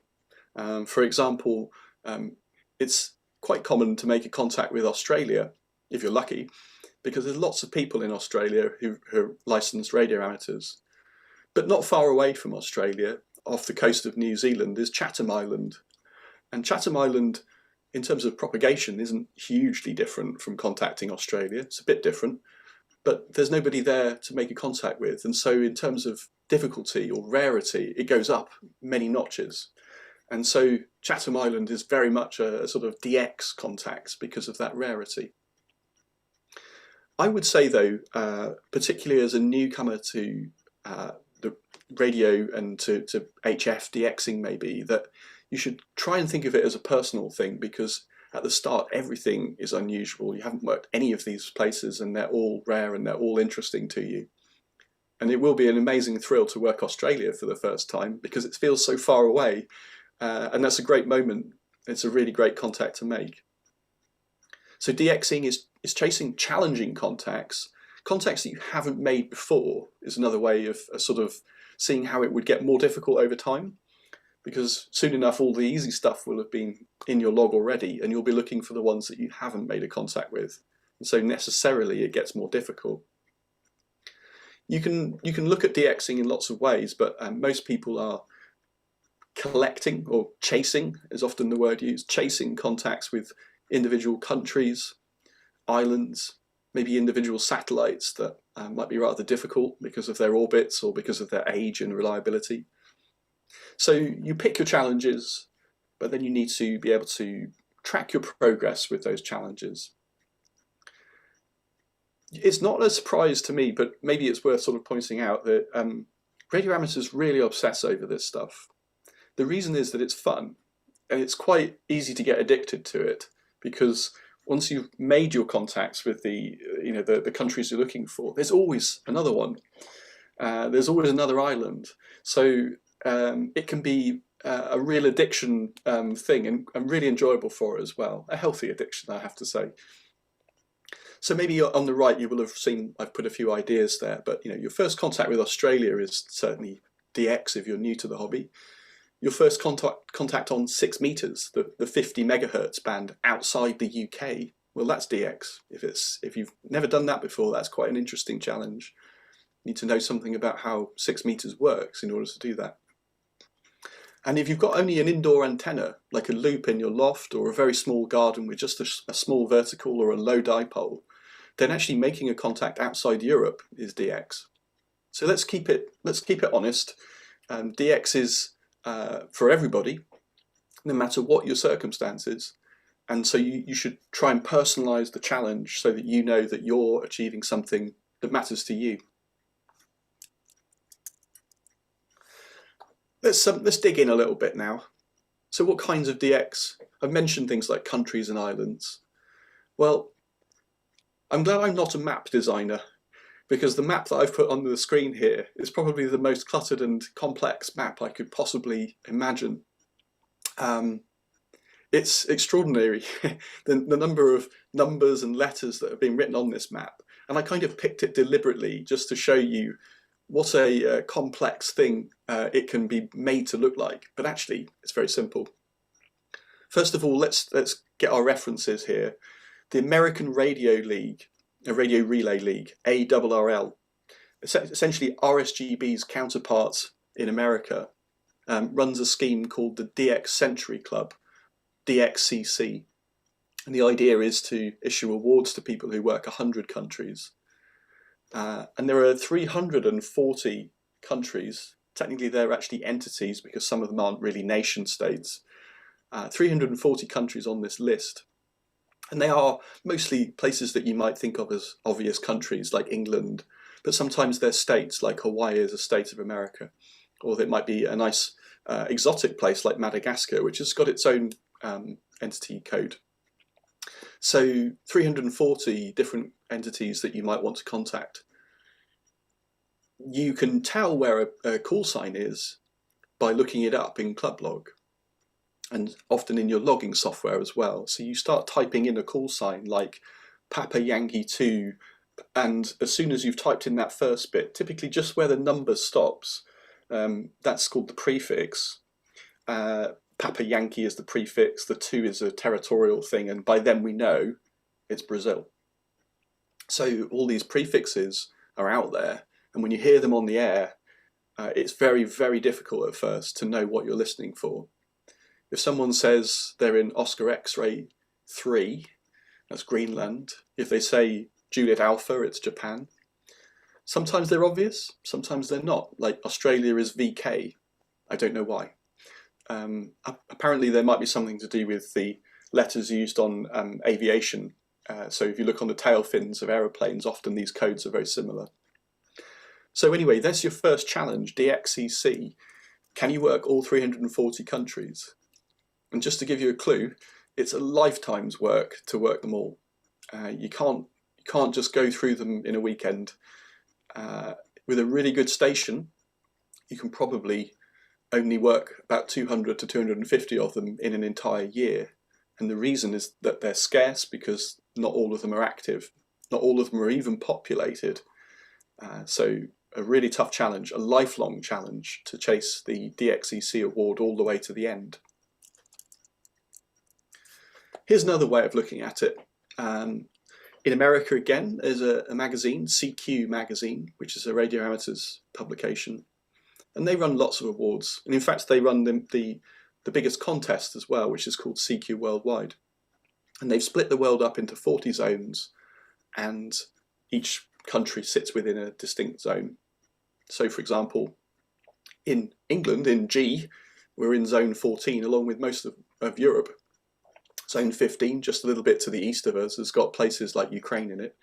And then, of course, as you go across, you're entering places like Russia and China, and they all sit within zones. So when you're in a CQ contest, you exchange your call sign, your zone, and serial number, and the zone is part of the award. So it's a completely different way of chasing DX, is to go for zones. I have to say again, it sounds easy, this one. It seems like it's a reduction, very much a reduction down from the 340 list, which is true. But there's lots of C and not many places in some of the locations. And also because people like to have a challenge, they like to work all the zones on all the bands. So 160, 80, start again, 40 meters, start again, which means that there's a lot of contacts to make, and some of them are very difficult. So there's an interesting challenge to go for, is how many zones outside of zone 14 can you make a contact with? Here's another way of enjoying chasing DX, which is locator squares. On the right there, you can see a map of the British Isles, and if you look for the biggest square, which is going through Orkney up here, down to the Channel and across, that square, that whole square, is a field. And then inside it, it's divided up into smaller squares. The ones which are subdivided on this map are called squares. And then inside those, and they're much too small to put on a map at this scale, you've got sub-squares. And everybody in the UK, everybody in the world has a locator square, a sub-square where they're situated. If you're not sure what your locator is, don't worry. When you sign up to Club Log, you'll get an interactive map where you can put a pin where you live, and it will then tell you what your locator square is correctly. So I'm sure you see what's coming here. The obvious thing is, well, can we get contacts in all the squares? Spoiler alert, there's lots of C, so it's really, really difficult to get all the subsquares, all the squares filled in. It is realistic to get quite a lot of the fields, and in America they have an award which is the Grid Master, which is to get contacts in all of the land-based squares in the USA. Very, very difficult again. A word of clarification about this, that locator squares don't really seem to be exchanged on HF contacts. So if you're on 20 meters SSB and you're talking to someone in France, they'll probably give you a signal report like 5.9 typically, but they won't give you their locator unless you ask for it. And that's because on HF, locators have never really caught on as a thing. I've noticed that that's changing because of data modes. If you're using the FT8 mode, which I'm sure you're interested in, then that will actually get you a square automatically for each contact, which is really good because it means that this kind of award makes more sense. You'll always hear it on 6 meters. So when the same station in France gives me his report, he'll say you're 5.9 and I'm in, and he'll give you his square locator, and you can write that into your log. On VHF and UHF, locators are common as well. If you think about it, it makes a lot of sense that you would use locators on VHF and UHF because it helps people steer their antennas towards you if they know exactly where you are. So they might hear just a sort of trace of your locator, put it into the computer, see where it is, and then turn the antenna and suddenly be much stronger. And the last one there, satellite contacts. All satellite contacts tend to come with a locator square as well. So if it's going to be dominated by 50 megahertz and up, if you're interested in locator squares, or data modes where you're using FT8. Right, you're going to need a computer log. I know that it can feel quite tempting to start with a paper log. It's really nice to sit in front of a radio with a paper log in front of you and a pen, and as you go, really engaging with everything in a really organic way, almost old-fashioned, but it's enjoyable. But the trouble is that as soon as you start making any quantity of contacts, then you're not going to get any help from a piece of paper to tell you that you've already made a contact with somebody, or that you won't get any help looking up countries. Putting in locator squares will be really slow. You'll need a separate map. So basically, everybody needs to use a computer log in order to engage well with DXing, I would say. The good news is that there are myriad tools out there, and I'm not going to recommend a particular one because they're actually all amazing in their own different ways. I think I would say find one that you like. And bear in mind that most of them are free, so you shouldn't have to pay for one just to try it out. Some of them are free forever as well, like Logger32, Log4OM, which is an amazing gift to the hobby because these tools take a lot of effort to write. So pick one that you like the look of. I would say go for one that looks simple and obvious to you. And don't forget, of course, that tools like WSJT, which is used for doing FT8 data contacts, is a self-contained thing which actually stores its own contacts as well. More about that in a minute. So on the right here, I'm using a Mac. So I use a tool called Rumlog, which is by a German guy, Thomas, whose call sign is DL2RUM. So I think that's where the name comes from, Rumlog. Beautiful piece of software, very easy to use. But I'm reminded looking at it that it does look complicated. And I know that if you're new to this, then there are lots of questions about, well, what is everything on the screen there?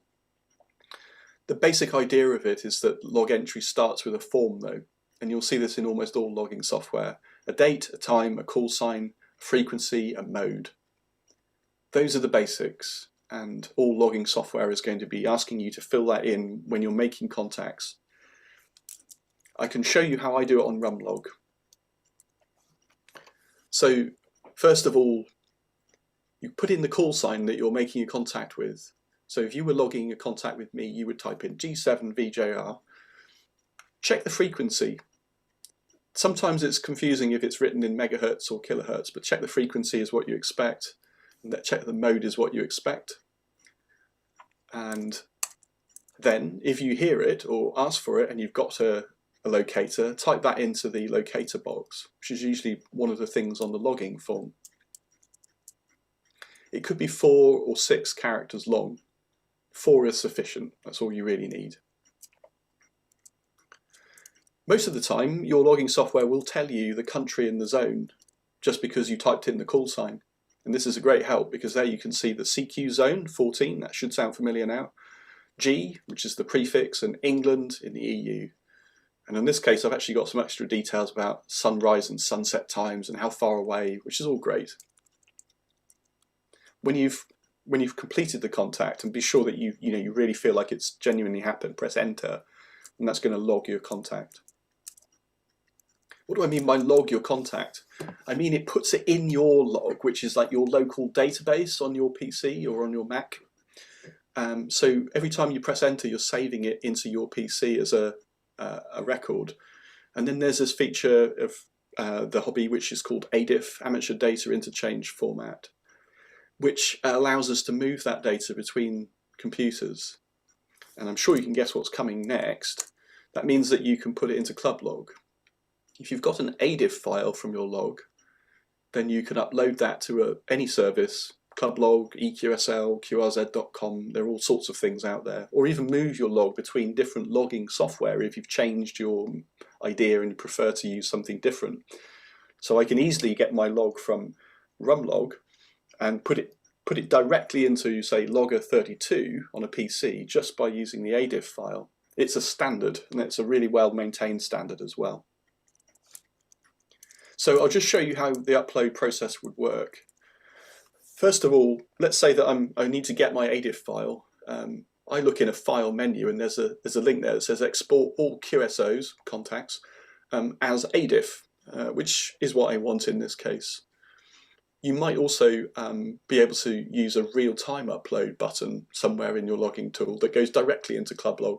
But because that might vary, I'm going to ignore that possibility for the time being. So step 1, we need to get the file out of the logging software, export it to an ADIF. Now step 2, we're in clublog.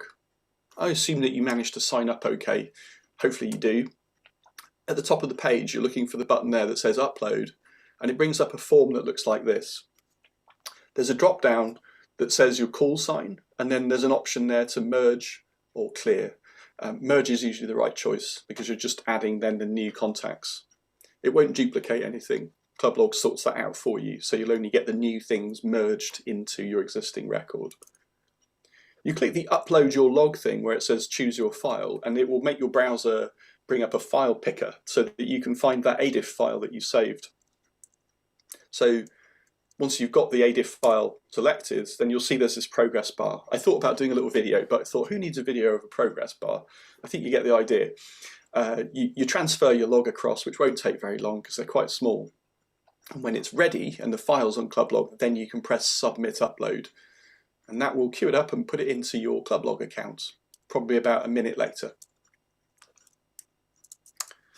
So it's possible that clublog will caution you or tell you off for some mistake or other. Nobody sees this except you, so don't worry. But occasionally it might say, it looks like you've logged this, but it's probably not that call sign. Or you've logged this call and said it was Poland, but actually it's something else. And it will tell you what it is and fix it for you.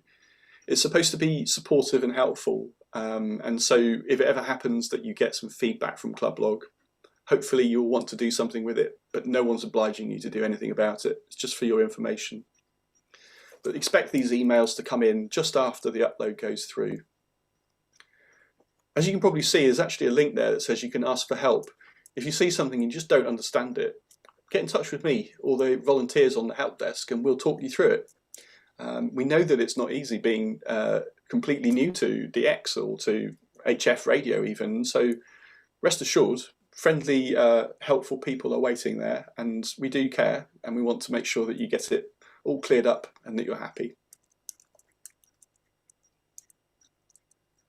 So if you think about it, what we've now done is we've gone on the air, made some contacts, hopefully got something new in the log, and we've exported it to clublog. It's in clublog now. when you're in Clublog, you get charts like this. After a while, this won't look complicated, but I would expect that right now, if you're looking at this, you're thinking, wow, what's going on here? Let me try and explain. I've said DXEC charts on the menu on the left, and then these are the bands that I might be interested in. If you untick any of these bands, then they disappear from the chart down here. So you can just focus on a few bands if you like. You don't have to see them all, especially if you're not active on them. Current means entities which exist today. Some things, believe it or not, get deleted. So there are countries that no longer exist. That's deleted countries there. This thing about the worked, confirmed and verified, which I'm going to gloss over. But basically, if you want to confirm things with QSL cards or even apply for awards from the ARRL, then they'll go through this cascade of work to confirm to verified. One for another talk, I think. Interesting option here is that you can choose a period of time, say the last 12 months, which is a nice way of keeping a moving target. Of course, you can just put no date filter and have your whole log and various things in between there. So you'll get your report and then it goes down a list. And by the way, this list goes on for 340 countries, as you might expect. And you see the country name, a little bit of technicality there we'll ignore. And then we go across the bands and we've got C for confirmed, W for worked, V for verified, and these are all called slots. So by now you're probably thinking, wow, this is incredibly daunting. All the bands, all the countries, that's thousands and thousands of contacts. Don't worry, that's just not something to worry about. You're looking for one contact per country, more or less, to get started. So hopefully that will make it feel a little bit less difficult. Those are the states. As I said, we'll look at them another time, maybe. Something to know about this feature, and I'm still on the same page. If you click on the things in the table, then a little pop-up will appear that looks a bit like this. So just to be clear what I've done, I've got Albania 80 meters and it says C in it, and I click on the C and this comes up. And basically what it's showing me is which contacts I've made with Albania on 80 meters. And you can see that there's various contacts here and there's various links that say I can go off and search the other person's log. And there's a thing here about LOTW, which is to do with that verified thing. So don't be put off by things that don't make sense at this point. You just don't need it yet. But those are the contacts I've made. Moving on to, we were on DXEC charts and now we've gone to zone charts. This is a similar idea. So again, you can see now we've got the bands across the top, and if you switch them on, they appear in this list. But now instead of countries down the left, it's the zones. Remember there were 40 zones. So for each zone, you can see which bands you've made a contact on, or confirmed and verified again. And so in the same way as the other features, you can track your progress for zones. For satellites, I hope you get involved in satellites. It's absolutely the most interesting thing. How can I put it? We've got such opportunities. There's satellites like the QO100 satellite, which is in geostationary orbit, and it's available to radio amateurs. It's an absolutely astounding thing. And it's great fun to build the equipment as well and to really get involved with this side of the hobby. Plus, if you're talking to your non-radio amateur friends and you tell them that you've made contacts through satellites, their jaw hits the ground. They can't believe that that's a possibility. So it's great fun to talk about it with non-technical people as well. On this chart, it's all a bit different. There aren't bands on satellites. We've got the satellite names, and they're all these weird and wonderful abbreviations. One that I'll point out there, ARISS, which is the amateur radio on the International Space Station, which counts as satellite. And you've got the countries that you've contacted through these satellites, and again, you can click on them to see which. Now, if you're into satellites or you like to log grid squares, then you'll love the grid squares feature, which shows you the world map with all of the squares that you've worked. And the big grey squares are the fields, so those are 2-letter locators. And the little ones are the 4-letter locators inside them. And you can see on this one, this person, PY2RN, who's in Brazil, has done very well trying to work all of the grid squares in America. Just a few left in the Midwest and he'll be there. So uploading your ADIF file, if it's got locators data in it, will give you this map. And then you can start trying to figure out who's in which square and go off and work all of the squares in Europe or something like that. There's lots of VHF contests that give you a way to work lots of squares as well, so plenty to go at. But the main thing is you're getting this map now. If you're looking at the maps, just a quick clue, you can filter on and off various features. Look for that icon and then click it, and it lets you switch things on and off. So for example, that's where it's got the labels on. I've hovered over that bit of the coast of Norway and it's telling me that that square is Juliet Papa. That's the field, Juliet Papa, of course. And the marker is where my QTH is, the blue pin. QTH, my home location. If you click on a square, it will show you who you've contacted there.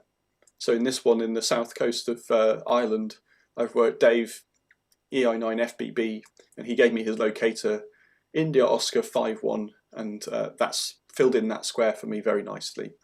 So quite a nice way of doing a bit of location finding around who's where as well. It soon helps you learn the call sign patterns.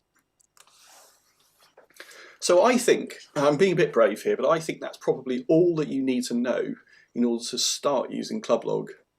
The main thing is that you've got some idea about what DXing is, and you maybe have a sense of which would suit you, whether you're HF or VHF or satellites.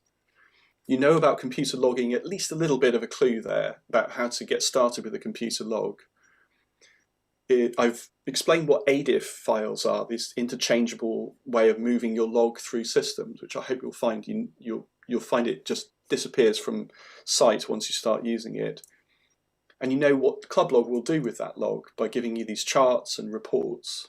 And that's really just the basic stuff that I think you'll enjoy as a new licensed radio amateur. And all the other features of ClubLog, and of course all the rest of amateur radio is also there when you're ready. There's a lot to explore. So I think it falls to me to wish you good luck. I'm super excited for you to be newly licensed or getting back into radio and wondering what all of the different options are. It's an amazing hobby. There's so much to do. And of course, RSGB is an absolute leader in all of these fields in helping people to make the most of it. So, keep hold of your RSGB membership, enjoy Radcom, read about what people are doing, and just get involved. Local clubs are amazing. The internet communities can be very good as well.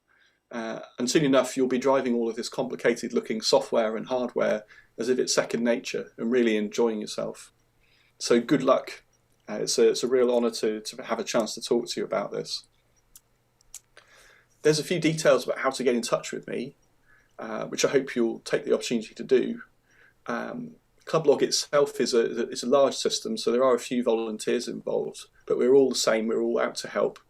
It's a free system for community reasons, and that means that we're only in it for the enjoyment, and that includes helping new people into the hobby.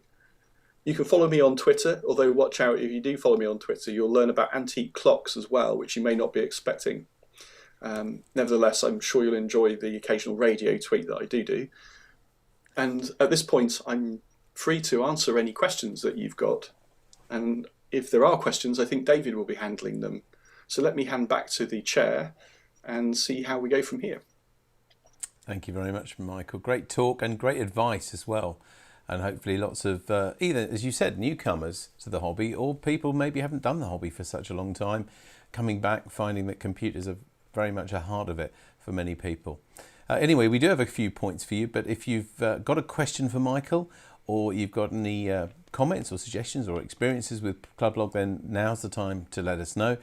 Using the YouTube chat facility, you can get those messages to us and we'll relay them to Michael. But let's start with Liam M7LDR. First, he says, I remember when I had my M3 call sign at a Jamboree on the Air event, chatting to some Australians, although he can't remember their call sign now. Anyway, his question is, how many of those logging tools work on mobile devices? Because currently I have to go out to a local park to operate, so paper is my only option. Okay. Yeah. Hi, Liam. Yeah, that's actually a very interesting point, and the same applies for Summits on the Air, I think, as well. I'm aware of quite a few different apps that are out there, and unfortunately, it's not something I'm using, so it'd be difficult to give you a specific recommendation. But I know that if you're on an iPhone, if you go in the App Store and look for amateur radio logging tools, there are a number in there, probably not free. And then on Android, the same thing in the Play Store, and I've definitely seen them, they're out there. Somebody else on the chat on the YouTube channel might be able to give you something specific to go on there. But yeah, if you're going to make anything more than sort of a small number of contacts, like 3 or 4, which you just type up when you get home, then maybe mobile logging would be the way to go. Thank you, Michael. Yes. And another question now on any tips on how to choose the right logging program. That's Michael Naylor's asked that. Hi, Michael. Yeah, that's a perennial problem. Most of the logging software that's out there has been around for a while and has become complicated. And the reason it becomes complicated is because they're typically supporting a user base that comes up with ideas and feature requests. And over time, they do tend to feel more complex. So I think if I was going to pick one thing, I would say aim for something that's established, but also feels right to you. In terms of when you look at the screenshots, does it look like it's absolutely like a nuclear submarine, controls everywhere, buttons left, right and centre, none of which intuitively you would know what they're doing? Or does it look like, okay, that's pretty simple, there's obviously a form to put your call signs in and maybe a nice world map or something? Personally, I always favour the simpler interfaces, because if you think about what you're doing as you sit there and log, there's the limit to how much information you really need. So it's a personal choice. Some people thrive on the detail, but if you're like me, probably simplicity wins the day. And I think the more recent logging software tends to focus on simplicity as well, which is probably worth knowing. Log4OM is probably the middle ground, and I would maybe recommend that to a new radio amateur. Thank you, Michael. Good advice as before. Andy G7KNA, who's near Bristol, says, does ClubLog support /P alternative call signs, and also does it support multiple locations for the same call sign, such as would occur with a series of SOTA activations? Interesting one. I think you're probably a very active SOTA activator by the sounds of it. You can add more call signs to your account. So for example, G7VJR/P is a separate call sign from G7VJR, and you can set separate locators on them. You can't date range the locations, unfortunately.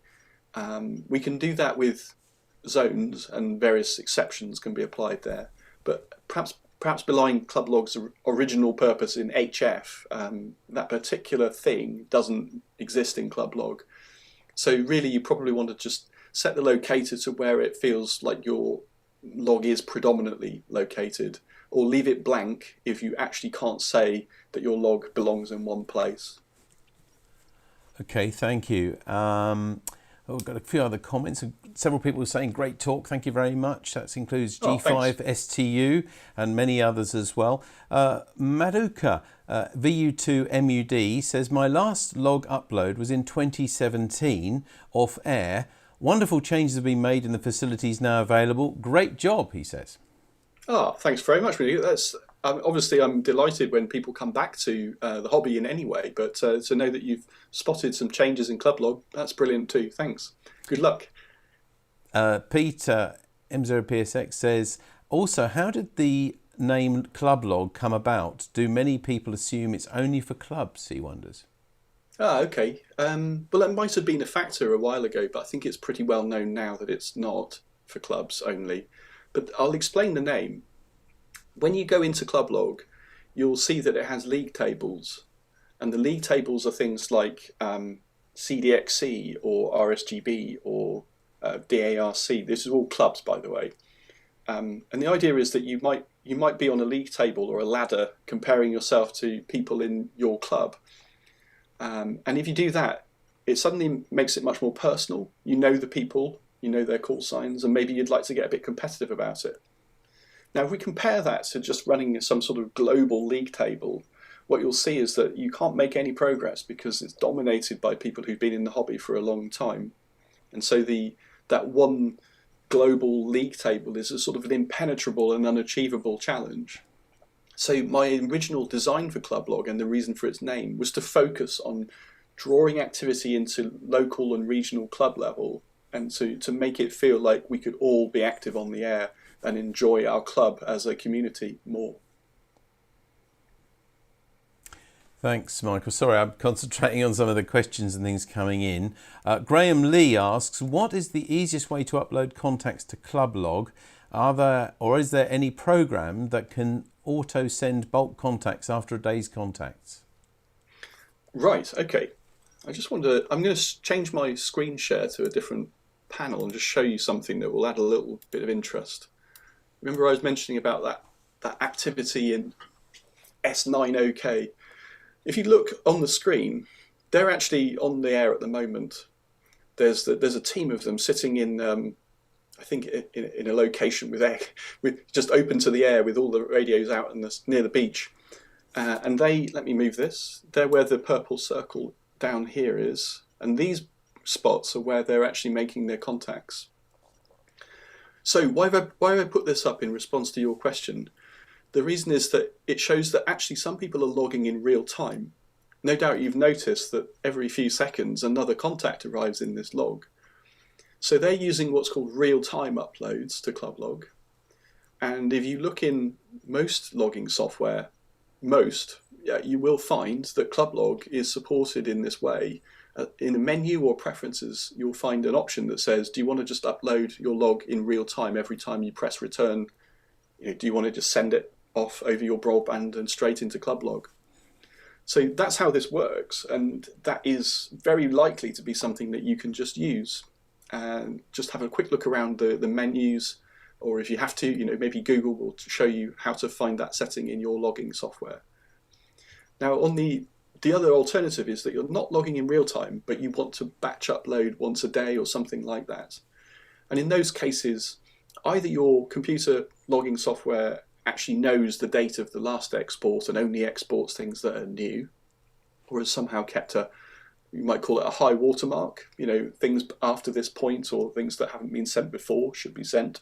And it can probably make an ADIF file with just the new things in it. But even if it can't, don't worry, just upload everything. The files never get that big, and Clublog will just merge together anything that might be a duplicate from a previous upload. So a slightly thorough answer. I hope that in one of those three scenarios you got what you needed there. Thank you, Michael. Yes, and we're coming to the end now, our last questions. But Pete of Essexham comes up with a good bit of advice and says that Log4OM auto uploads to Clublog, which is hugely handy, he says.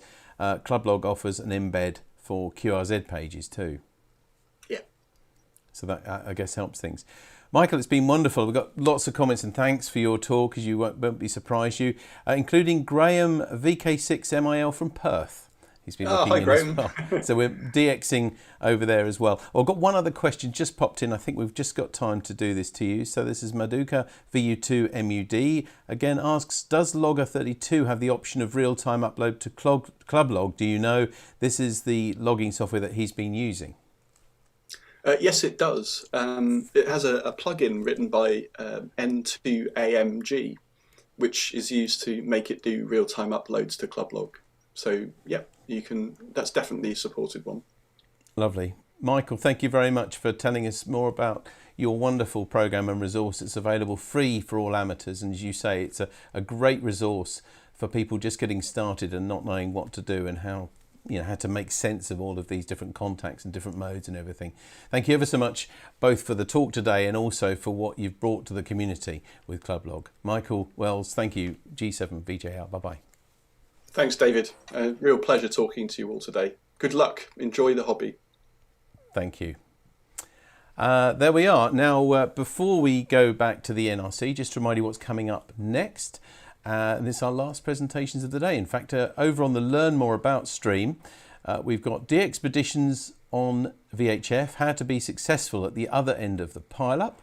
And back here on the Introduction to stream, an introduction to ham radio satellites, coming to you live from Sean over there in the US. That's coming up at 4 o'clock.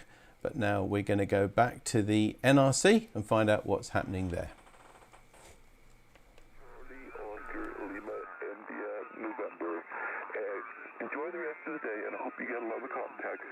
and take care. Stay safe. Bye-bye. Yeah, thanks very much. Colin, all the best for the 73. Golf Bravo 3, Romeo Sierra.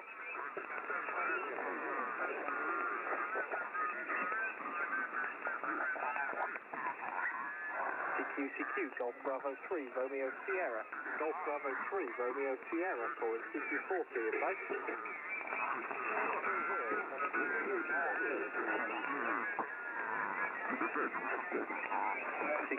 CQ40, Golf Bravo 3, Romeo Sierra. Golf Bravo 3, Romeo Sierra, calling CQ40, advice.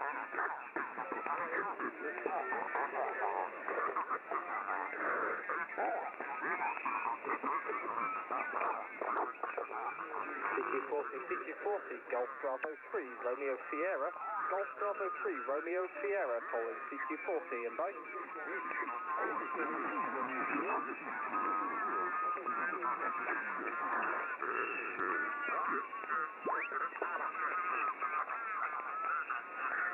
CQ40, Golf Bravo 3, Romeo Sierra.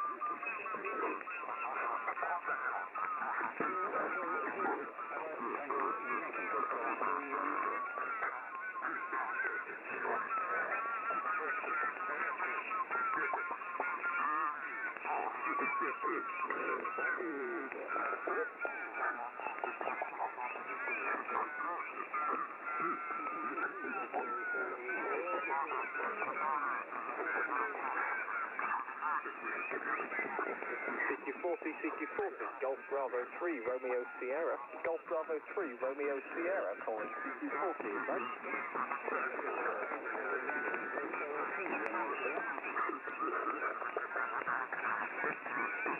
CQ, calling CQ, Golf Bravo 3, Romeo Sierra. Golf Bravo 3, Romeo Sierra, calling CQ40, advice.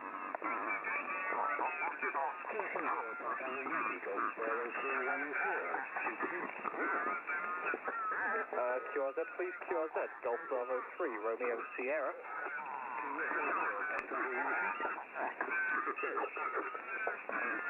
I'm sorry, very weak there, very weak. Is that a 2 Echo 0, go again? Yes, 2 Echo 0, Papa Tango Yankee, Golf Bravo 3, Romeo Sierra, 2 0. Hello, we're still here at the RSGB convention, coming from the National Radio Centre, and all the way through the convention and a long time before, we've been working with a great technical team from multiple locations, and we're going to try and do something really stupid now. I'm going to try and interview the two guys who've been working on the technical team here at the NRC today, live while we're still streaming, and they're running their own interview, switching the cameras, switching the audio. What could possibly go wrong? So first of all, Lawrence, the guys are on my left here, so I'm going to look that way. But Lawrence, you've been looking after the video this time and getting the video stream out to the viewers. Do you want to just tell us a little bit about how that's been working?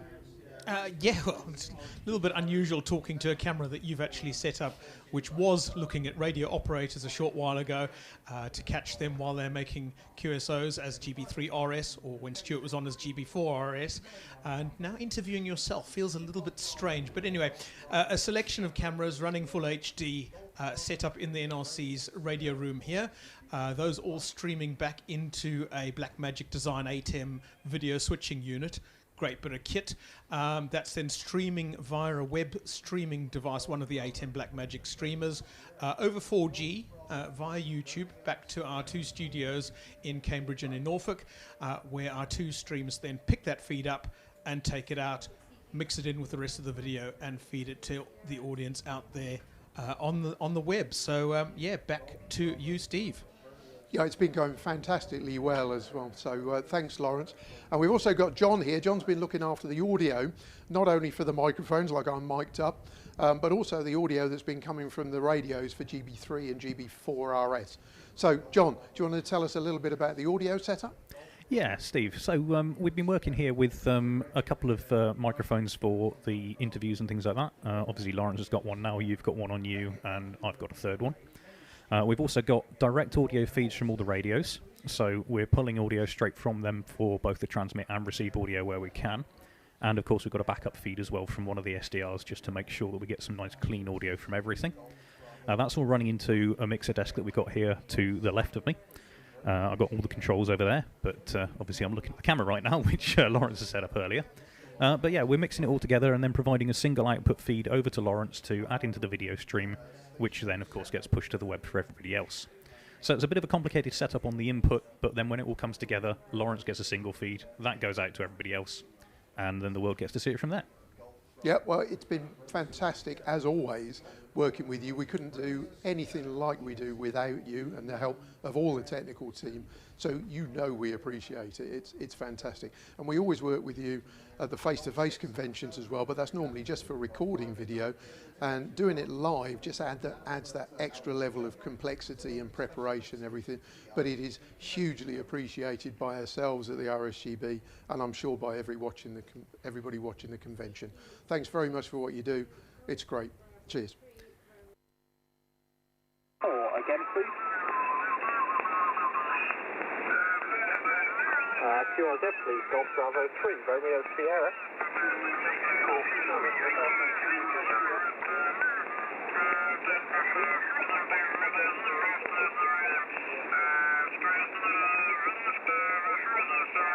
QRZ, please. QRZ from Golf Bravo 3, Romeo Sierra.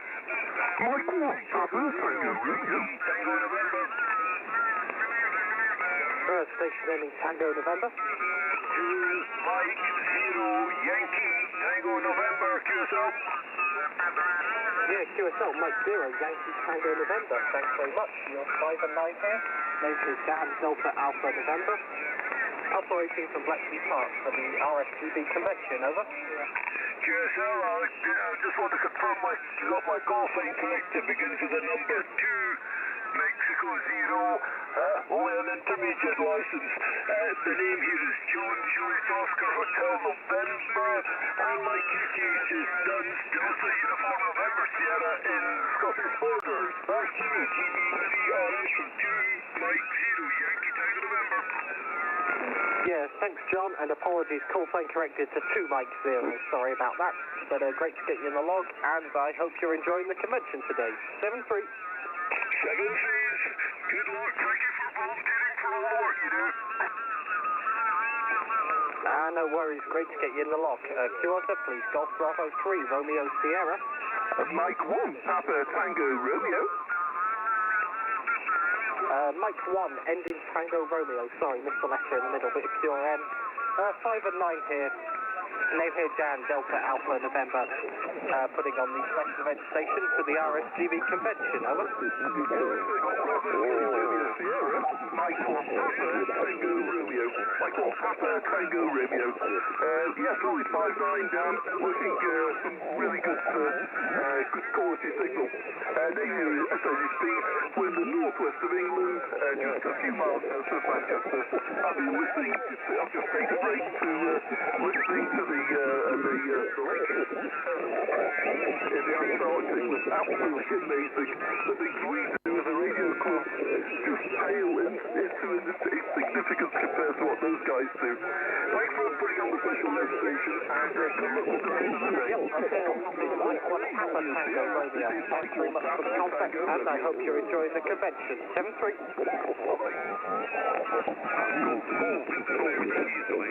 QRZ, please. Golf Bravo 3, Romeo Sierra. Golf 7, Lima Whiskey. Station with Lima Whiskey in. Yes, Golf 7, Lima Whiskey Victor. Sorry, lots of QRM here. Is it Golf 7, Zulu Whiskey Lima? Roger. Golf 7, Lima Whiskey.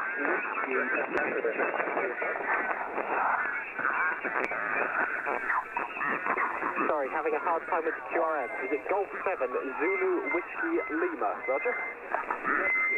Golf 7, Lima. Hello and welcome back to the Introduction to stream from the RSGB Online Convention 2021. Amateur radio satellite operating is one of the fastest growing areas of the hobby worldwide, and it sounds exciting, but how on earth do you get started? Joining us to give us the ins and the outs, or I guess the ups and the downs, is Sean Kutzko, KX9X, live from Illinois in the United States. So welcome to the RSGB convention, Sean. Oh, good afternoon, David. Thank you so much for having me. I'm really grateful to be here. We're really looking forward to your talk, and this is your chance at home. If you've got any questions or comments to put to Sean during his presentation, please do it during, so that we've got plenty of time to ask them afterwards. You just need to do that on the YouTube chat, and don't forget to include your name and your call sign if you have one within that. But now back to Sean. Let's find out about those satellites. Thanks again, David. And also I wanted to give a thank you very much to Tammy for working behind the scenes to make all of the technology function for the convention this afternoon. Well said, very well said. Thank you. Oh, yes. Good afternoon, everyone. My name is Sean Kutzko, KX9X. I'm located in central Illinois in the United States, about 2 hours south of Chicago. I've been licensed since 1982, and I pursued a very conventional path in amateur radio. I got interested in HF operating at first, and contesting and long-haul DXing, and soon got introduced to VHF operating, and ended up working at ARRL for about 10 years and helping develop some of their online programs, including National Parks on the Air, which Ray Novak mentioned earlier this afternoon. So in my pursuit of ham radio, I accumulated a lot of gear, and I ended up having a very tall tower with lots of antennas on it. But then my life circumstances changed, and I ended up on the East Coast living in an apartment, and I couldn't have a giant tower anymore. So I needed to find a new way to enjoy amateur radio. And that involved a lot of portable operating and operating outside of my apartment. And due to its portability, I ended up getting drawn into satellite operating, and immediately fell in love with it for its compact size, its enjoyability, and its portability. And so I developed a real passion for satellite operating, and I'm going to introduce you to some of the passion, I hope, that I have for amateur radio satellites, and maybe this will be something that you will be interested in pursuing as well. So let's go to my slide presentation, and hopefully we'll have a very good chunk of information for you here in the next 45 minutes or so. So an overview of satellite operating, there are about 25 satellites in orbit that you can make contacts through. Most of the satellites today are what are known as CubeSats, meaning they're very small, 10 centimeter cubes with an antenna and a transmitter receiver combination on board. Most of these satellites are what are known as low Earth orbit. They're somewhere between 500 to 600 kilometers above the surface of the Earth, and they pass overhead in your location roughly 6 times a day. And because they're low Earth orbit, they move across the sky very quickly. So they're only above your local horizon for approximately 15 minutes at a time or so. So they move very quickly across your horizon. There are a couple of terms that are very important to satellite operating. One is called AOS, which is known as acquisition of signal. That's when the satellite first appears over your local horizon. And then LOS is loss of signal, and that's at the end of a satellite pass where it drops down below your local horizon. So it's about 15 minutes plus or minus from acquisition of signal to loss of signal at your location. Most of the satellites that are in orbit operate on the VHF and UHF bands. They use a combination of 144 megahertz and 440 megahertz. When you transmit on one of those bands and you receive on the other band. So when you transmit up to the satellite, that is known as the uplink, and the receive signal that you get back down from the satellite is known as the downlink. So for example, there's an FM satellite called AO91 that has an uplink on 440 megahertz and a downlink on 144 megahertz. Most of the satellites that are in orbit transmit with less than 1 watt of power. That doesn't sound like very much, but you have to remember that these are VHF and UHF signals. And even though the satellite may be 500 kilometers above the surface of the Earth, you're still dealing with line of sight communication. So 1 watt transmitted from a satellite with no obstructions on VHF and UHF can still put out a rather potent signal, even with a simple antenna that the satellite has on board. For the ground station, 5 watts and a gain antenna, a handheld Yagi, which I will show you in just a little bit, is actually a remarkably powerful station for satellite work, and you can accomplish quite a bit with such a small station. So why would you want to work satellites? I touched a little bit on this during my introduction. Satellites are accessible to all license classes. Here in the United States, we have the entry-level technician class license, which allows VHF and UHF operation. Foundation licenses in the UK can communicate on these satellites on these bands as well.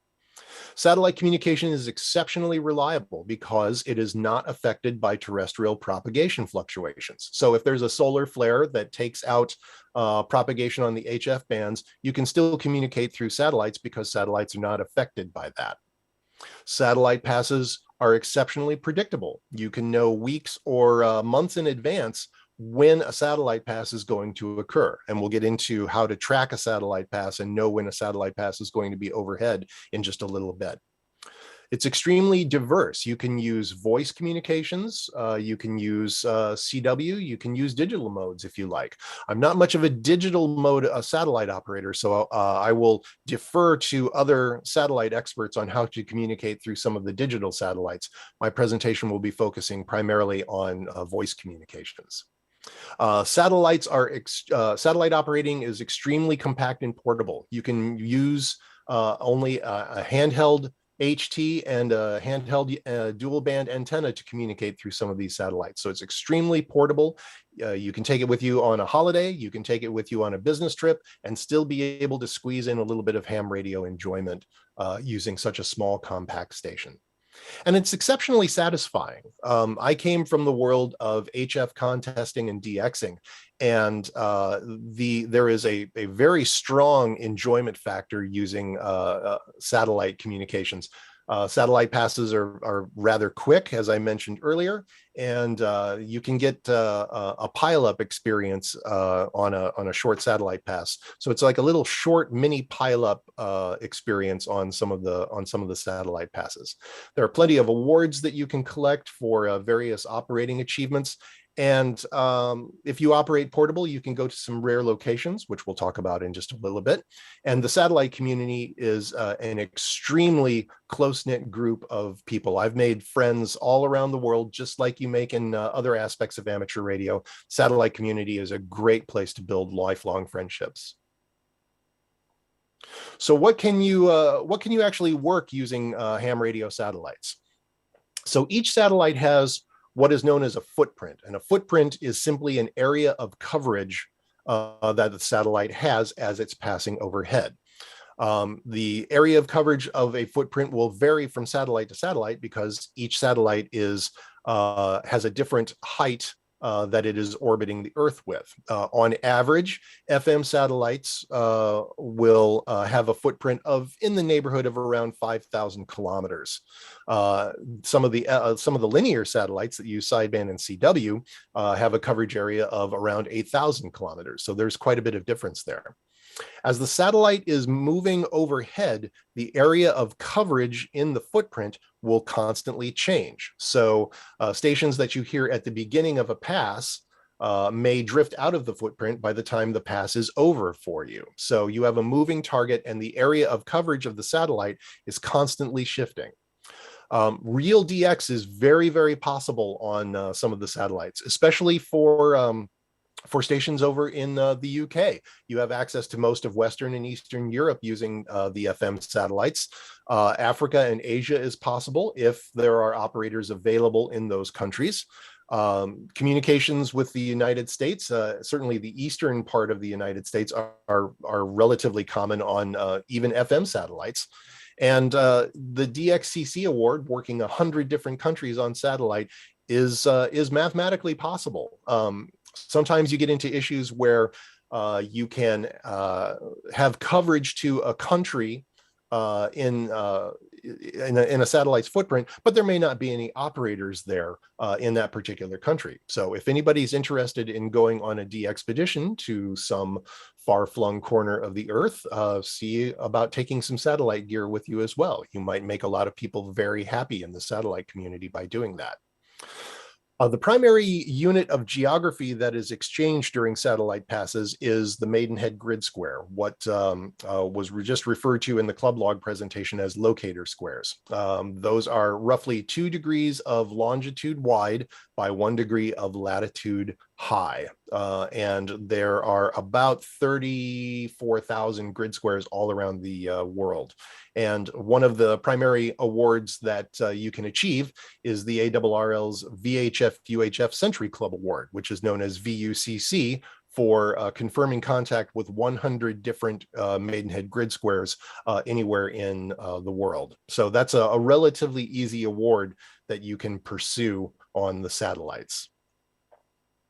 So I mentioned earlier that there's a difference between footprints between FM and the linear satellites. Here's a map that's focused on London in the UK. The inner circle that's closest to the United Kingdom is 5,500 kilometers in every direction from the United Kingdom. And the outer band shows 8,000 kilometers from the United Kingdom. So you can see that by operating linear satellites as opposed to the FM satellites, you get a considerable amount of more geography that you can reach via satellite. If you look at the path from the UK to the United States, you can see that the difference between 5,500 kilometers and 8,000 kilometers opens up the vast majority of the United States to you, including much of the Western states as well. So there's a definite, if you're interested in long haul communications and DX work, there is a definite advantage to getting on the linear satellites, which use sideband and CW. I'll go into more detail between the two in just a moment. So the two basic types of satellites that I'll be discussing today are FM versus linear. Again, you can use digital modes through some satellites. That is not my area of expertise, so I will defer to another satellite presenter who has more experience using the digital modes on the satellite for that information. FM satellites are single channel satellites. That means that only one person can communicate through the satellite at a time. It functions very much like an orbiting repeater. You can think of it in those terms. The capture effect for FM signals is very much in effect using a single channel satellite. The loudest signal that the satellite hears is what is retransmitted on the satellite's downlink. There are several examples of FM satellites, PO101, AO91 and AO92, and SaudiSat SO50, launched by the Saudi Arabians several years ago, is still a very active and functional satellite. Linear satellites, instead of FM, they use sideband and CW. They have on board what is known as a transponder. And a transponder actually provides anywhere between 20 to 60 kilohertz of real bandwidth that you can tune across just as if you were tuning across an HF band, like 20 meters. You can hear multiple contacts going on simultaneously using sideband. Again, it sounds just like an HF band. RS-44 is a good example of a linear satellite that has great distance capabilities. You can communicate well around 8,000 kilometers using RS-44. A couple of Chinese satellites are the CAS series 4A and 4B. Also launched by the Chinese are the XW series. There are 2 or 3 of those that are active at this point. And then the venerable Oscar 7 that was launched back in 1974 went silent for many years and then suddenly sprang back to life in the 1980s and has been going strong ever since. It is very fragile and can be a little temperamental at times, but under the right circumstances, you can still communicate and make contacts through Oscar 7. You just have to be a little gentle with it. It's quite an old bird at this point in time. Something else that I'd like to mention, since this is being focused on the UK, is the QO100 geostationary satellite. We here in the United States don't have access to this particular satellite, but having access to a satellite using some of the microwave frequencies that is above your horizon for hours at a time is very, very desirable. I would encourage you to watch the video that I have posted here on my presentation by Dominic, M0BLF, which he provides a wonderful introductory video on accessing the QO100 satellite, equipment he uses to get started, and some basic concepts of how to communicate through that particular satellite. We here in the United States and in North America, we wish we had access to a satellite like QO100. Hopefully one day we will get a satellite that has that kind of capability. But for now, we have to use the low Earth orbit FM and linear satellites. So what kind of kit do you need to even get started on the satellites? Well, you need to have radios that will transmit and receive on both 2 meters and 70 centimeters. This could be a dedicated radio for satellite, or you could use 2 separate radios. I know plenty of new satellite operators that get started on the FM satellites using 2 separate handy-talkies, and those work perfectly fine. You will need an antenna that can cover 2 meters and 70 centimeters. My friend Michael, HB9WDF, is showing off what is known as an arrow antenna, which is 3 elements on 2 meters and 7 elements on 70 centimeters. It's very lightweight, it's very compact, and you hold it in your hand. And they work exceptionally well for communicating via satellite. They provide around 8 dB of gain on those bands, which is quite remarkable for those for such a small antenna. You'll need a device known as a diplexer. What a diplexer basically does is it splits the RF between your transmitted signal and your received signal, and it isolates your transmitted signal from your receive radio. If you don't do that, your receive radio, because it is in such close proximity to your antenna and close proximity to your transmit radio, you can experience an overload of your receiver's front end, which is known as desense, and you want to avoid that. So by putting a diplexer in line with one of the bands on your antenna, you can help eliminate desensitization of your receiver. You also need to know when the satellite is going to be overhead. So there are several satellite tracking apps for your smartphone. If you don't have a smartphone, you can use various pieces of satellite tracking software. We'll get into some examples of both of those in just a moment. Excuse me. And some of these components, if you've never tried satellite operating before, you may have some of the components that you need in order to get on the air. If you have access to some of the all-band radios, such as the ICOM 7000 or the Yaesu 818, and a 2 meter vertical or a Yagi at your home station, you may already have enough gear to get started on the satellites. So don't think that you have to have a wonderfully dedicated station in order to get started on amateur radio satellite operating. I'll show you an example of how I got started from my home station in just a little bit. So to get started, you can get started with a beginner station using just an HT and that handheld Yagi that I described earlier. In this particular photo that you see on your screen, this is when I was in London in June of 2018. I was actually transmitting from the top of a car park in central London and worked stations from Italy all the way down to the Azores Islands, just using a simple dual band HT and that handheld antenna. It was very easy to transport in my carry-on luggage and didn't have any problems with getting it through customs or anything like that. So the advantages of a station like this are it is extremely portable, but a major disadvantage is that this particular setup that I'm using is transmitting in what is known as half duplex, which means when I transmit, I cannot hear my signal going through the satellite in real time. Knowing when I am making it into the satellite is a critical component for success, especially when you're getting started. So you can use a dual band HT like I am using in this setup, and you can certainly make contacts with it. But if you don't have a receiver where you can simultaneously hear your own signal going through the satellite, you're at a bit of a disadvantage, which when you're first getting started can lead to some frustration if you are calling on the satellite and you can't tell if you're actually making it into the satellite. So I would encourage you, if you're first getting started, to use 2 radios so you can hear your own signal through the satellite downlink in real time. It will make a big a big difference in your success rate. And as we all know, when you're first starting something new, early success will lead to more interest and more curiosity in continuing.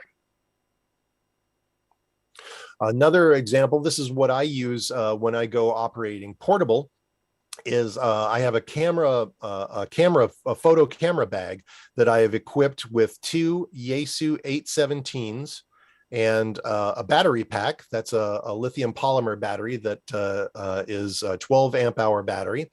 And I wear that camera bag over the front of my torso, and I can use this as a full duplex all mode 5-watt portable satellite station. And as I mentioned earlier, 5 watts is a considerable amount of power on the satellites. So this is an extremely portable setup that I can take when I want to transmit from other grid squares besides the one that I live in. I have had exceptionally good success with this portable setup and have transmitted from over 80 different grid squares here in the United States, as well as a couple of different DXCC entities in the Caribbean. It is an extremely potent portable station. Don't let the small size fool you. Bear with me here for just a moment. I need to cough, so I'm going to mute my microphone.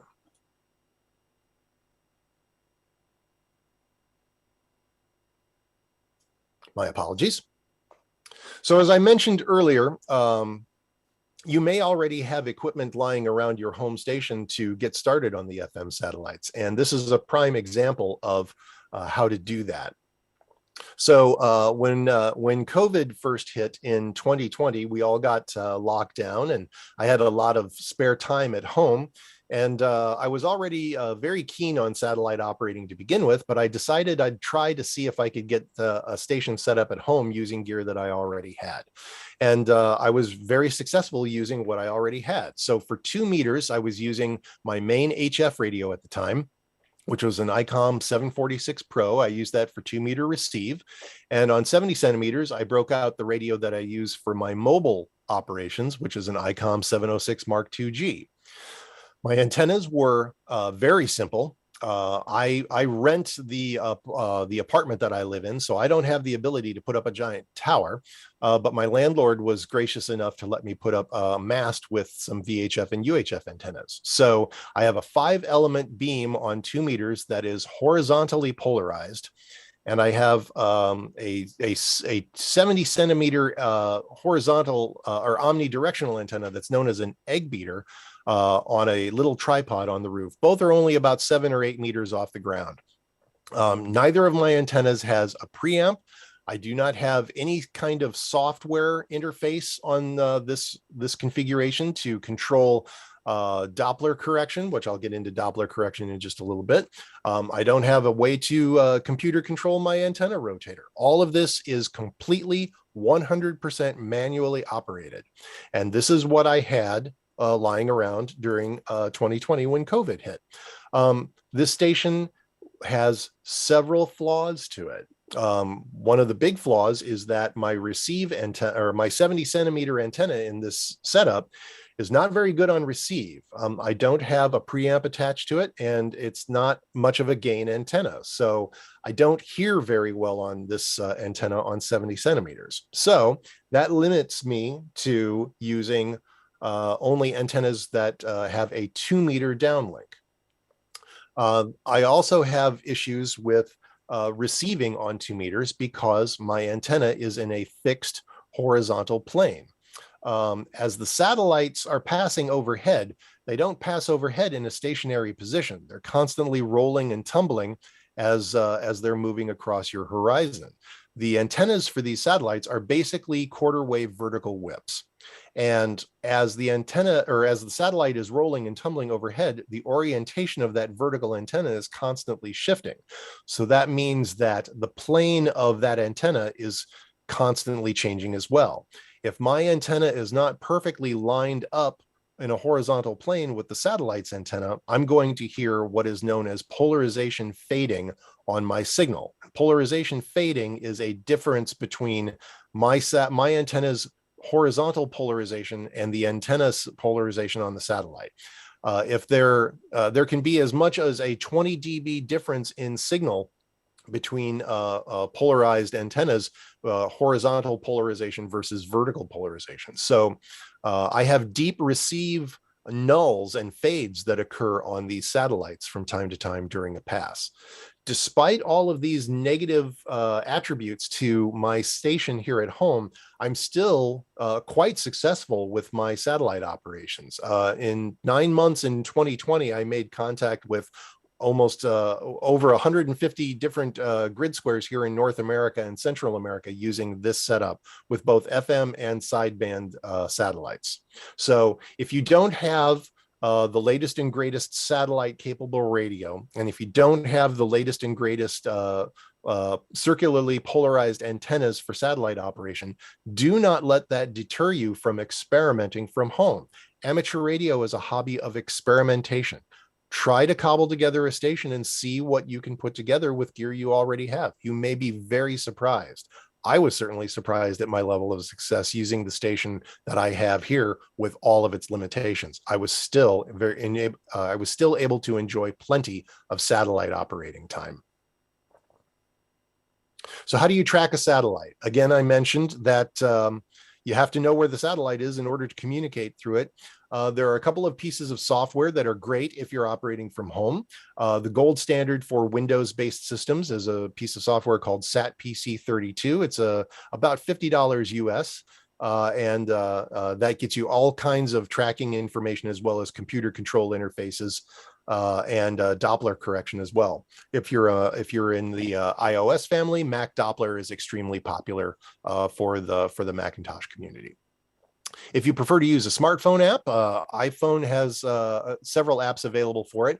I prefer an app called GoSat Watch, which you have an image there on the right side of your screen. It is not free. It costs a few pounds, but it is, in my opinion, an extremely versatile and solid app to use for tracking satellites. If you'd rather experiment with something that doesn't cost any money, you can download an app called SatSat on your iPhone.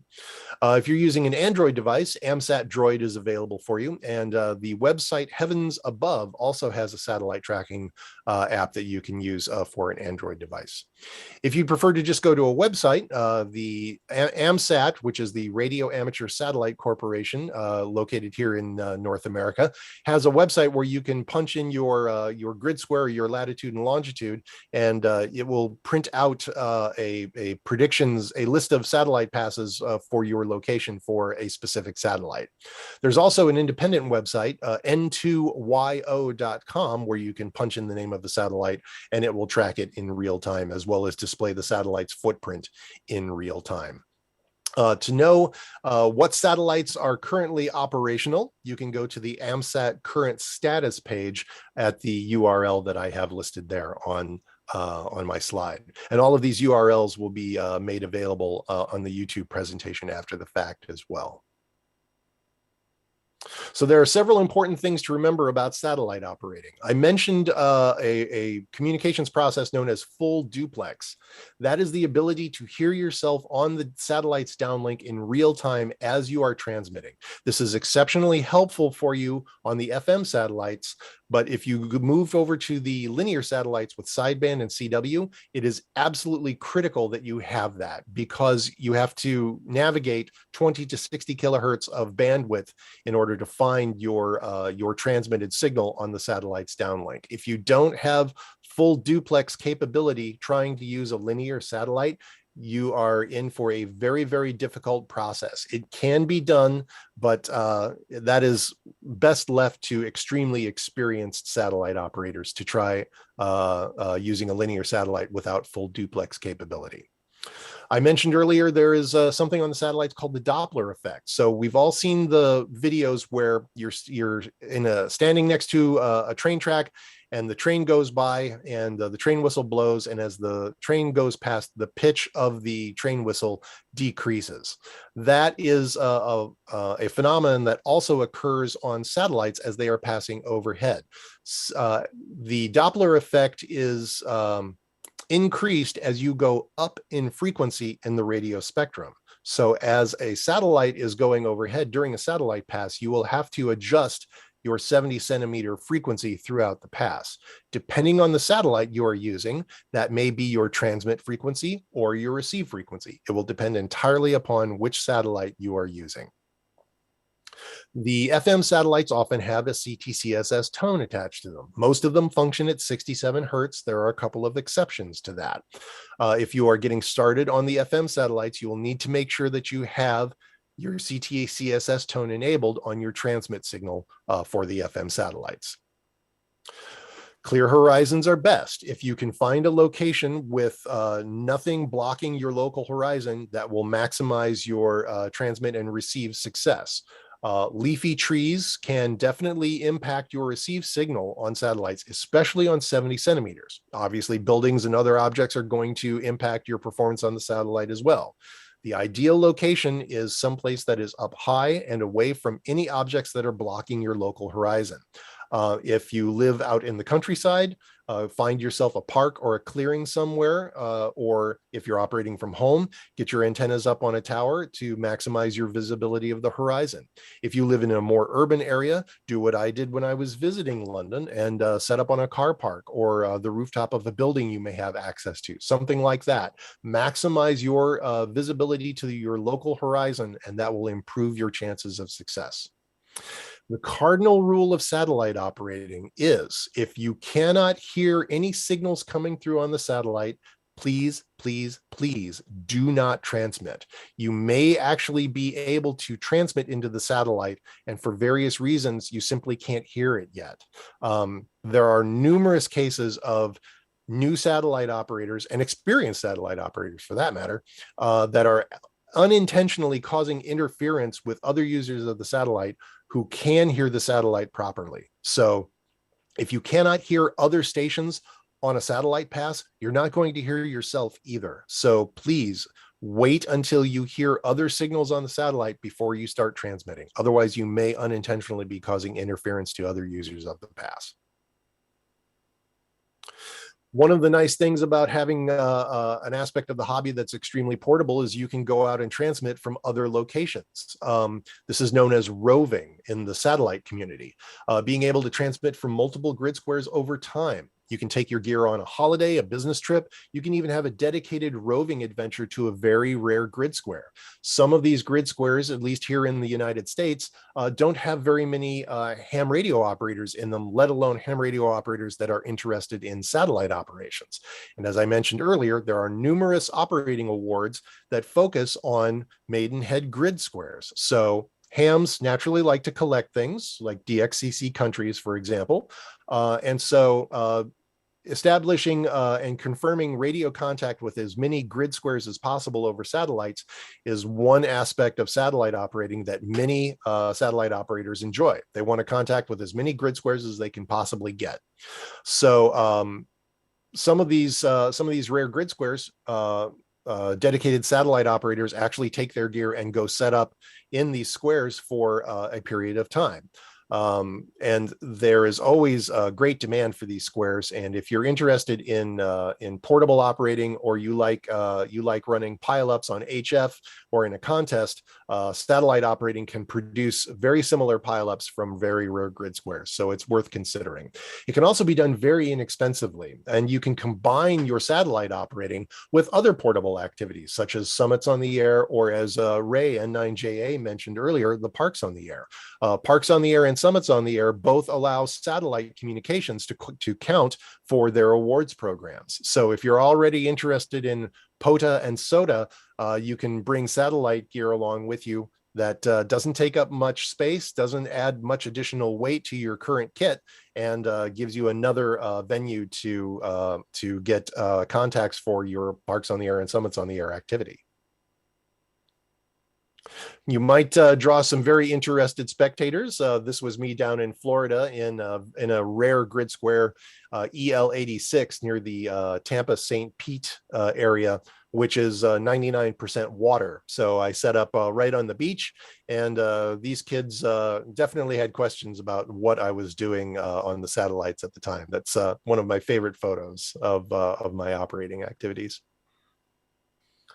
So I'd like to demonstrate what it's like when you go on one of these satellite roves that I was talking about. Here's a short clip of a video I made when I did a giant rover operation in July of 2020. I set out from my home and transmitted from 12 different grid squares in the central Midwest United States for 5 days back in July of 2020. And this video clip I'm going to show you is about a minute's worth of me operating an FM satellite from just on the east side of the Mississippi River in the state of Illinois, on my way to Iowa and Missouri to cover some of the other rare grid squares I was going to transmit from on this trip. So this is not one of the rarest squares I activated, but it was still very high in demand.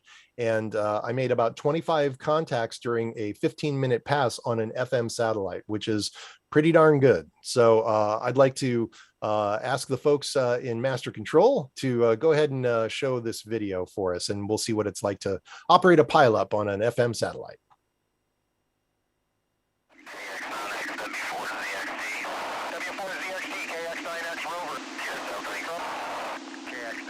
November 8, India Uniform Papa, Echo November 81. W4ZXT, you're in the log. N8IUP, KX9X Rover, Echo Nancy 40.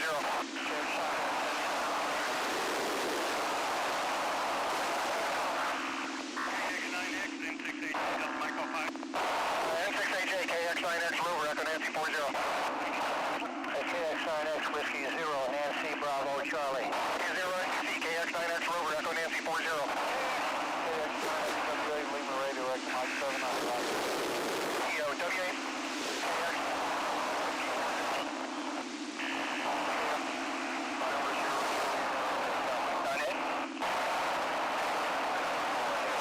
KX9X Whiskey 6 Alpha Alpha Echo Charlie Mike 98. Echo KX9X Rover Echo Nancy 40. Okay. Thank you.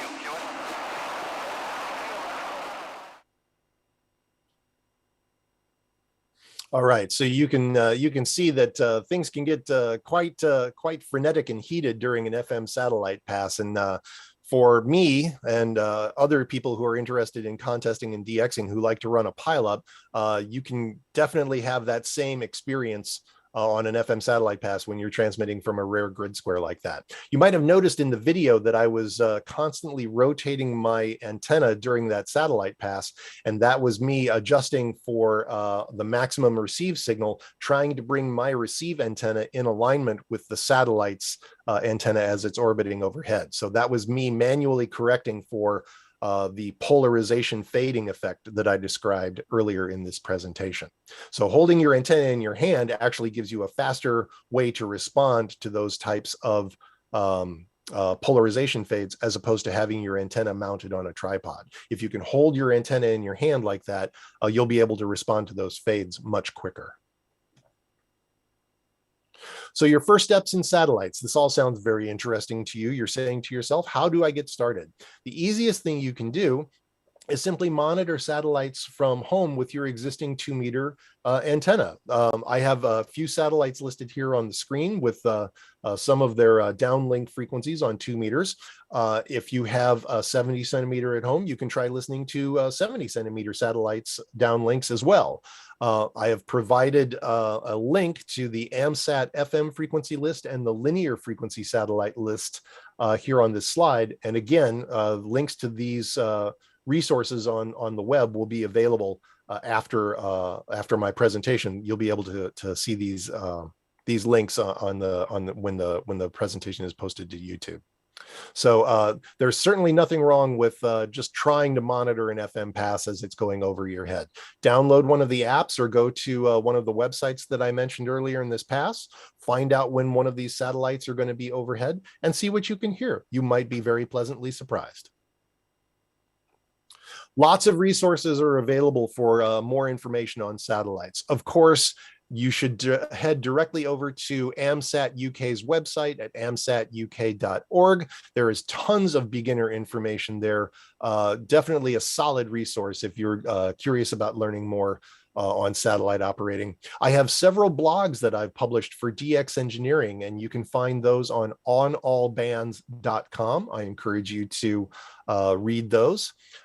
There are many satellite operators that have a Twitter account, and they are constantly posting information on Twitter about their activities, if they're going to be transmitting from a rare grid locator. Lots of technical information, lots of people chiming in and offering advice for newcomers. So if you have a Twitter account, I would strongly suggest checking out the AMSAT UK's Twitter feed, or look for the hashtag AMSAT. You will find a wealth of information on Twitter from the satellite community who are present on that social media platform. There's an operator here in the United States, Paul Over in KE0PBR, who has developed a wonderful cheat sheet for explaining the relationship between a satellite's uplink frequency and a satellite's downlink frequency, and how that relationship changes during a satellite pass. So if you're new to satellite operating, especially the linear satellites, I strongly suggest you download Paul's cheat sheet. It will help you learn how to find yourself on the satellite downlink frequency, and that will increase your rate of success. It's a wonderful resource. Paul put a lot of time into creating it, and it makes transitioning from FM satellites to linear satellites much easier. It's a great resource. Also, I have a lot of video satellite tutorials that I created for DX Engineering that are available on the YouTube channel. DX Engineering has lumped all of my videos together in a playlist, and that link that I've got on the screen now will provide you with all of the satellite videos I've done for DX Engineering in a playlist. So be sure to check all of that out. And be sure to contact me and ask any questions that you may have regarding that information. So that's all I have for you today. If you have any questions, by all means, reach out to me. You can email me. You can follow me on Twitter. You can connect with me on Facebook. I'd be happy to have you as a friend on Facebook. And I would be happy to entertain any questions that you may have on satellite operating while we have a little bit of time left. Thank you very much. Thank you, Sean. Really good. Makes me feel like I want to go out there now. If I had one of those arrow antenna, I think I would.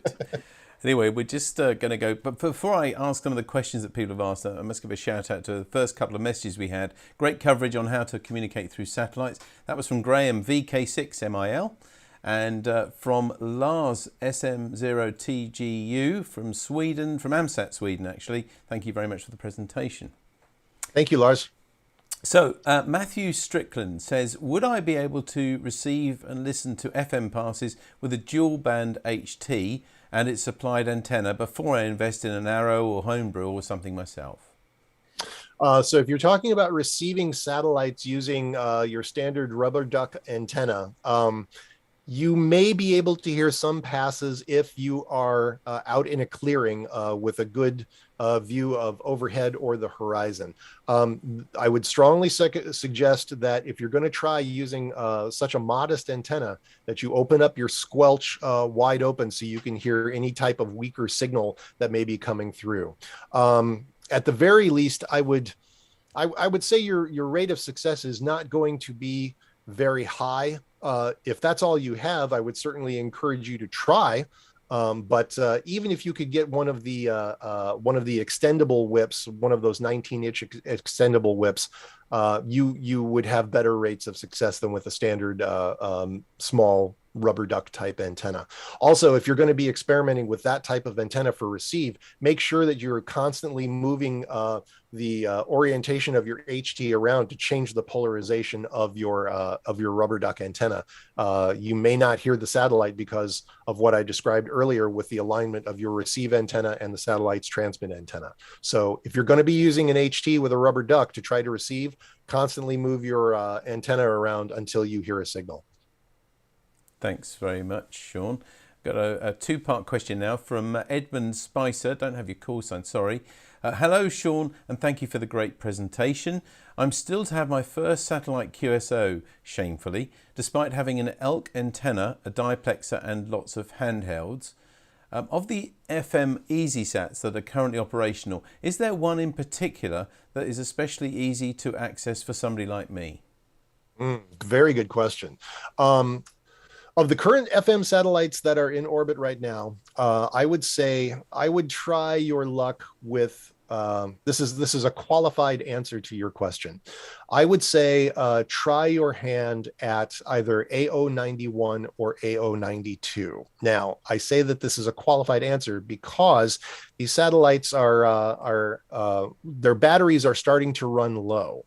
And they've been up in orbit for a little while now, and they're starting to run a little bit low on juice. So they're only going to be active when they are in what is known as outside of eclipse. So the best time to listen for those satellites is during your local daylight hours. Don't try to listen to them during the evening hours when it's dark outside. They're trying to conserve batteries on those two particular satellites. And so they're discouraging operation on those FM satellites during nighttime hours. Having said that, both of those satellites, when they're up and running during the day, have a wonderfully loud signal on 2 meters for a 2-meter downlink. So I would steer you in that direction during daylight hours. Just as a slight aside from me now, a question, because I'm curious. Those satellites then, battery problems, presumably it's just the batteries have got old and are aging. Is there a way of replacing them or changing them? I don't claim to be an expert on the mechanics of the battery operations on satellites, but the basic answer is no. You know, the environment that they are in is extremely harsh. Solar radiation batters satellites on a regular basis. And so the batteries are going to take some abuse over time. And they are doing what they can to make them as available as possible. But over the course of time, the life of the batteries are going to deteriorate. So there are new satellites that are being scheduled for launch on a regular basis, and FM satellites are some of the easier satellites to launch. So over the course of time, you will find newer satellites that will replace some of the ones that are aging out. Okay, that's great. Thank you. Peter Goodall comes back as well to try and help Edmund. He mentions, like you, the AO91 and 92. You have to be careful when you use them. He also mentions SO50, which he said I won't call easy, but if you run duplex, you should be able to work them fine with the ELK. Yes, that's true. So the reason why I suggested AO91 and AO92 is because they have a downlink on 2 meters. SO50 has a downlink on 70 centimeters, and it transmits with slightly less power than some of the other FM satellites. So it's a bit trickier to receive. However, it has proven a solid performer. It's been in orbit for like 20 years. So if you have 70 centimeter receive capability and a good shot at the horizon, it's worth listening to SO50 as well. Excellent, thank you. Paul Graham says tracking software, Windows and Mac were mentioned, but there's also gpredict for Linux, which will also run on Windows. That is true. That is an omission on my part. Thank you for bringing that to everybody's attention. We must look after our Linux users. Now this from Paul G0VKT. Any software that shows multiple satellites on a real-time map that I could use to monitor and check for passes? Yes, the GoSat Watch app for iOS allows you to show locations of multiple satellites in real time. The Sat PC32 software for Windows allows that. I have not used the Mac Doppler software, but I would be very surprised if that did not offer that capability. Thanks. Dave Delahaye says, is the technique of contacting low orbit satellites the same as you'd use to contact the ISS? And am I right in thinking there's a repeater on the ISS? There is a repeater on the ISS. There's also a digipeater on the ISS, and you need to, they don't have them both functioning at the same time. There is a feed on Twitter that will give you up-to-date information on the status of the ISS whether it's a satellite, a voice repeater, or the digipeater, which one of those is active. You can also follow the status of the ISS on the AMSAT status page, the link that I provided in my presentation earlier. You'll get a feedback on which of the repeater capability is functioning on the ISS. Communicating satellite pass, trying to work a satellite pass that's lower in the horizon as opposed to higher in the horizon. There is a definite challenge to working satellites lower in the horizon than directly overhead. But the bottom line is, if you have a clear shot to the horizon, you should be able to hear the satellites as soon as they pop up over the horizon. I live here in the Midwest of the United States, which is extremely flat and is very agrarian. So there aren't a lot of trees in my particular area. If I drive 10 minutes outside of town to one of the local farmers' fields, I have a wonderful view of the horizon in every direction. And I can hear satellites almost immediately when they pop up over the horizon. The advantage of working a satellite pass out close to the horizon is that is going to have the longest reach of your satellite's footprint. So if you're interested in working DX, the closer to the edge of the closer to the horizon you communicate through the satellite, the farther reach across the opposite side of that footprint you're going to be able to communicate. So if you want to work DX, you need to get very skilled at working satellite passes that are near the edge of the horizon. Right, very full answer. Thank you for that. Peter Goodall actually adds as well that the ISS detector program on the app on iOS and Android gives multi-sat overview on mobile devices too. I'd like to give a shout out to Peter. Peter's one of the great satellite operators in on that side of the ocean, and I've worked Peter several times on satellite. It's good to have you on board, Peter. Thank you. Andrew Wright says you can hear a satellite quite well with a base station vertical, but not as good as a Yagi, but better than an HT Ducky, one of those sort of cheap little aerials that you get basically as standard, don't you? Also, RAM VU2 GRM says the good old Orbitron must still be good to track. Oh goodness, that's another omission on my part. Thank you for bringing that up. Orbitron is still doing its thing. If you have access to Orbitron, it certainly will function well. And I must say, as a non-satellite user, at least so far, I love the name Orbitron. It does sound a bit cooler than some of these other VU50s and things like that. But anyway, thank you very much to everybody at home for answering those questions. And most of all, of course, thank you very much to you, Sean, for a wonderful presentation. I'm sure that you're going to get a lot more people looking at satellite now, especially as you can start, as you said, just by listening, which is a great one, and a directional antenna. So we want to thank you very much indeed for your presentation today and for joining us on the RSGB online convention. Thanks very much, Sean. It was a tremendous honor. Thank you for having me. And if I can help any of you get started in satellites, by all means, reach out to me. I would be happy to help. Oh, well, and as you said, we'll be putting up your contact details and slides and things when we get the tidied up versions of these talks put up on YouTube in the next few weeks. Great. Thank you very much, Sean. Have a great day. Thank you. 73. 73. And there we are. And that's Sean's presentation was actually the last from this introduction to stream today. And I hope that you, like me, hopefully have you enjoyed all of the presentations today. Let's be honest and say that it's not as good as meeting in person as we usually do, but hopefully it's been the next best thing. And it means also that many more people have been able to join us. Remember, we'd love to have your feedback about today, as it will help us plan other online events in the future. So please spare us a few minutes filling in our online form and tell us what you enjoyed about the day. Go to rsgb.org/feedback. So thank you very much indeed for your company today, both from me, Davey G7URP, and also my XYL Tammy M0TC, who's just to my left of me off camera, but she's been sitting there by my side all day controlling the streaming, video, audio and graphics and making all the connections on the introduction to stream.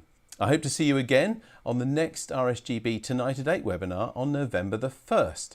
But now, for the final time today, let's go back live to the National Radio Centre at Bletchley Park. From Tammy and me, bye-bye. Romeo Sierra calling CQ and bye.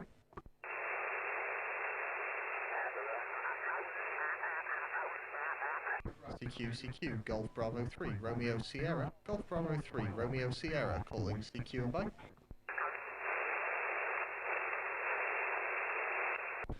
CQ, Golf Bravo 3, Romeo Sierra, Golf Bravo 3, Romeo Sierra, calling CQ and bye.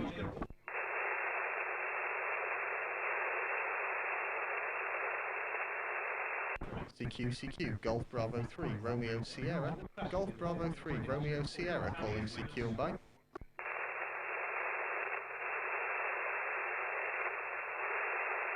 CQ, Golf Bravo 3, Romeo Sierra, Golf Bravo 3, Romeo Sierra, calling CQ and bye.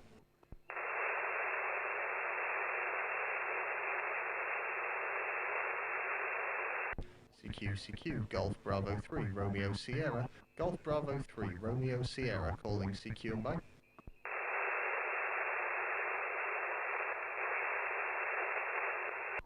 CQ, Golf Bravo 3, Romeo Sierra, Golf Bravo 3, Romeo Sierra, calling CQ and bye.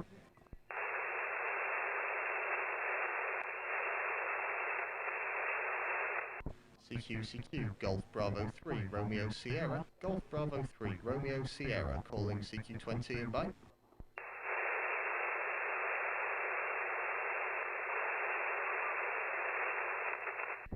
CQ, Golf Bravo 3, Romeo Sierra, Golf Bravo 3, Romeo Sierra, calling CQ and bye.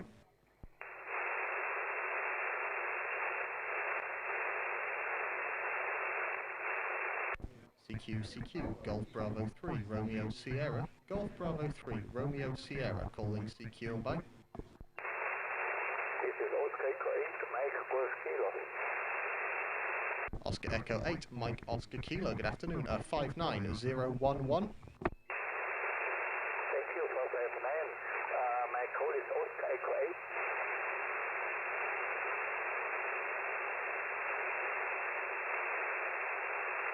Yeah, Oscar Echo 8, Mike Oscar Kilo, 59011.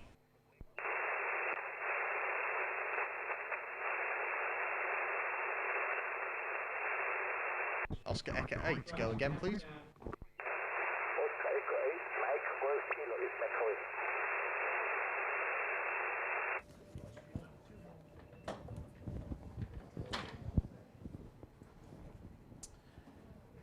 Good evening. So it falls upon me to draw the proceedings today to a close. This is the close of the RSGB 2021, its second virtual online convention, and I hope that you have all enjoyed the talks and the activities that we have put on today. Some statistics. So far there have been at least 3,500 views online of our activities. That is as many as we had last year, and hopefully when the final numbers come in we will do even better. So thank you to everyone who has watched. I know that we've had radio amateurs from Los Angeles, Louisiana, Malaga, South Africa, India, Slovenia, New Zealand, the Australia, and of course all parts of the United Kingdom join us today. So thank you very much for joining us, and I hope you've had a good time. Certainly if you have suggestions for future talks, then we would be really interested to hear them. We have of course also been incorporating on-air activity with the convention. So GB4RS, its first outing for quite some time, the President's call sign, has had about 190 contacts today. Of these, roughly 9 were on QO100, and these are genuine first unique contacts. This is the first time that it would have been possible for that call sign to operate on that satellite. So thank you very much to the 9 people who taught this beginner how to use QO100, the first time I've ever used it myself. GB3RS, the normal call sign for the convention centre, the National Radio Centre, has been busy also with several hundred contacts to hear.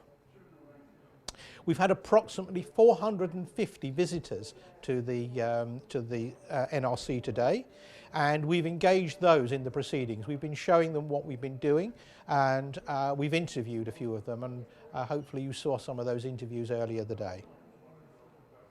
It falls upon me to give many, many thanks to the presenters, to the technical teams in Cambridge, in Norwich and here, who put a huge amount of effort to making this work behind the scenes. The staff of the RSGB have been busy moderating and spent hours and hours putting this presentation together and putting this, this convention together. So thank them, and also thank the volunteers at the NRC, not only for their normal day-to-day work, but for the extra work they put in this weekend to make this so successful. Lots of people have told me on air that they enjoyed the talks. So as I was working the 190 contacts, many people said that they had popped away from looking at the technical lectures and the other lectures to come and work the NRC.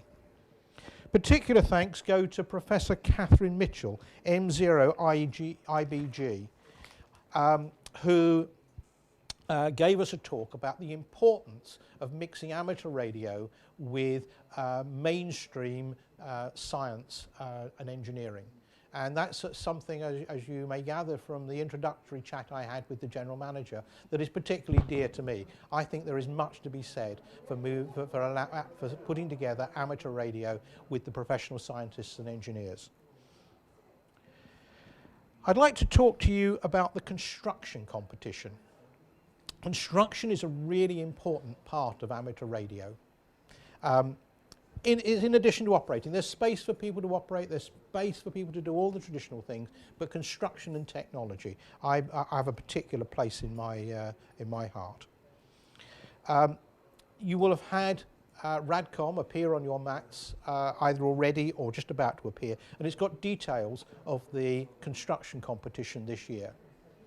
It's going to be an online event like it was last year, and that's really important because it allows many, many people to engage in it. So please, as you go over, as you get into the cold winter months, think about building something and submitting it to the construction competition.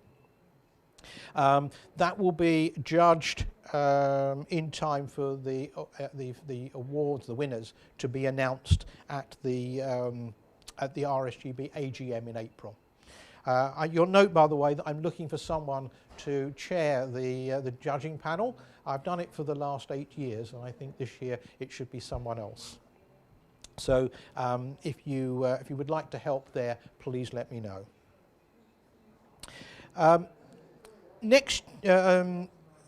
So it now falls upon me to announce the winner of an important RSGB trophy. This is the ROTAB trophy, and it is awarded each year for outstanding DX work. And this year, the winner is Chris Tran, GM3WOJ, who I had the pleasure of working earlier today on 40 metres under my president's call sign. So Chris, congratulations, and I look forward to shaking your hand when we meet face to face at some DX conventions soon. Finally, we need to talk about next year. So next year we hope will be a hybrid event, a mixed event of people present at the convention wherever we manage to hold it face to face, so that we can meet each other and say hello to old friends and new friends as we have in previous years. But it's important, 3,500 people watching online, we cannot possibly ignore. And so next year we hope to stream most of the events out so that people can join us remotely if that is where they're able to, only way they're able to watch it, or join us face to face for all of the really lively convention activities. So that really brings it to an end. I will say one more thing, that if you want your fix of watching RSGB streamed video, then the Tonight at 8 series continues to run. We are planning it for the next season, and we're always interested in suggestions as to what we might put into the proceedings. So that's it for this year. I've really enjoyed it. I hope you've enjoyed it as much as I have enjoyed it. Many, many thanks to all who put it together.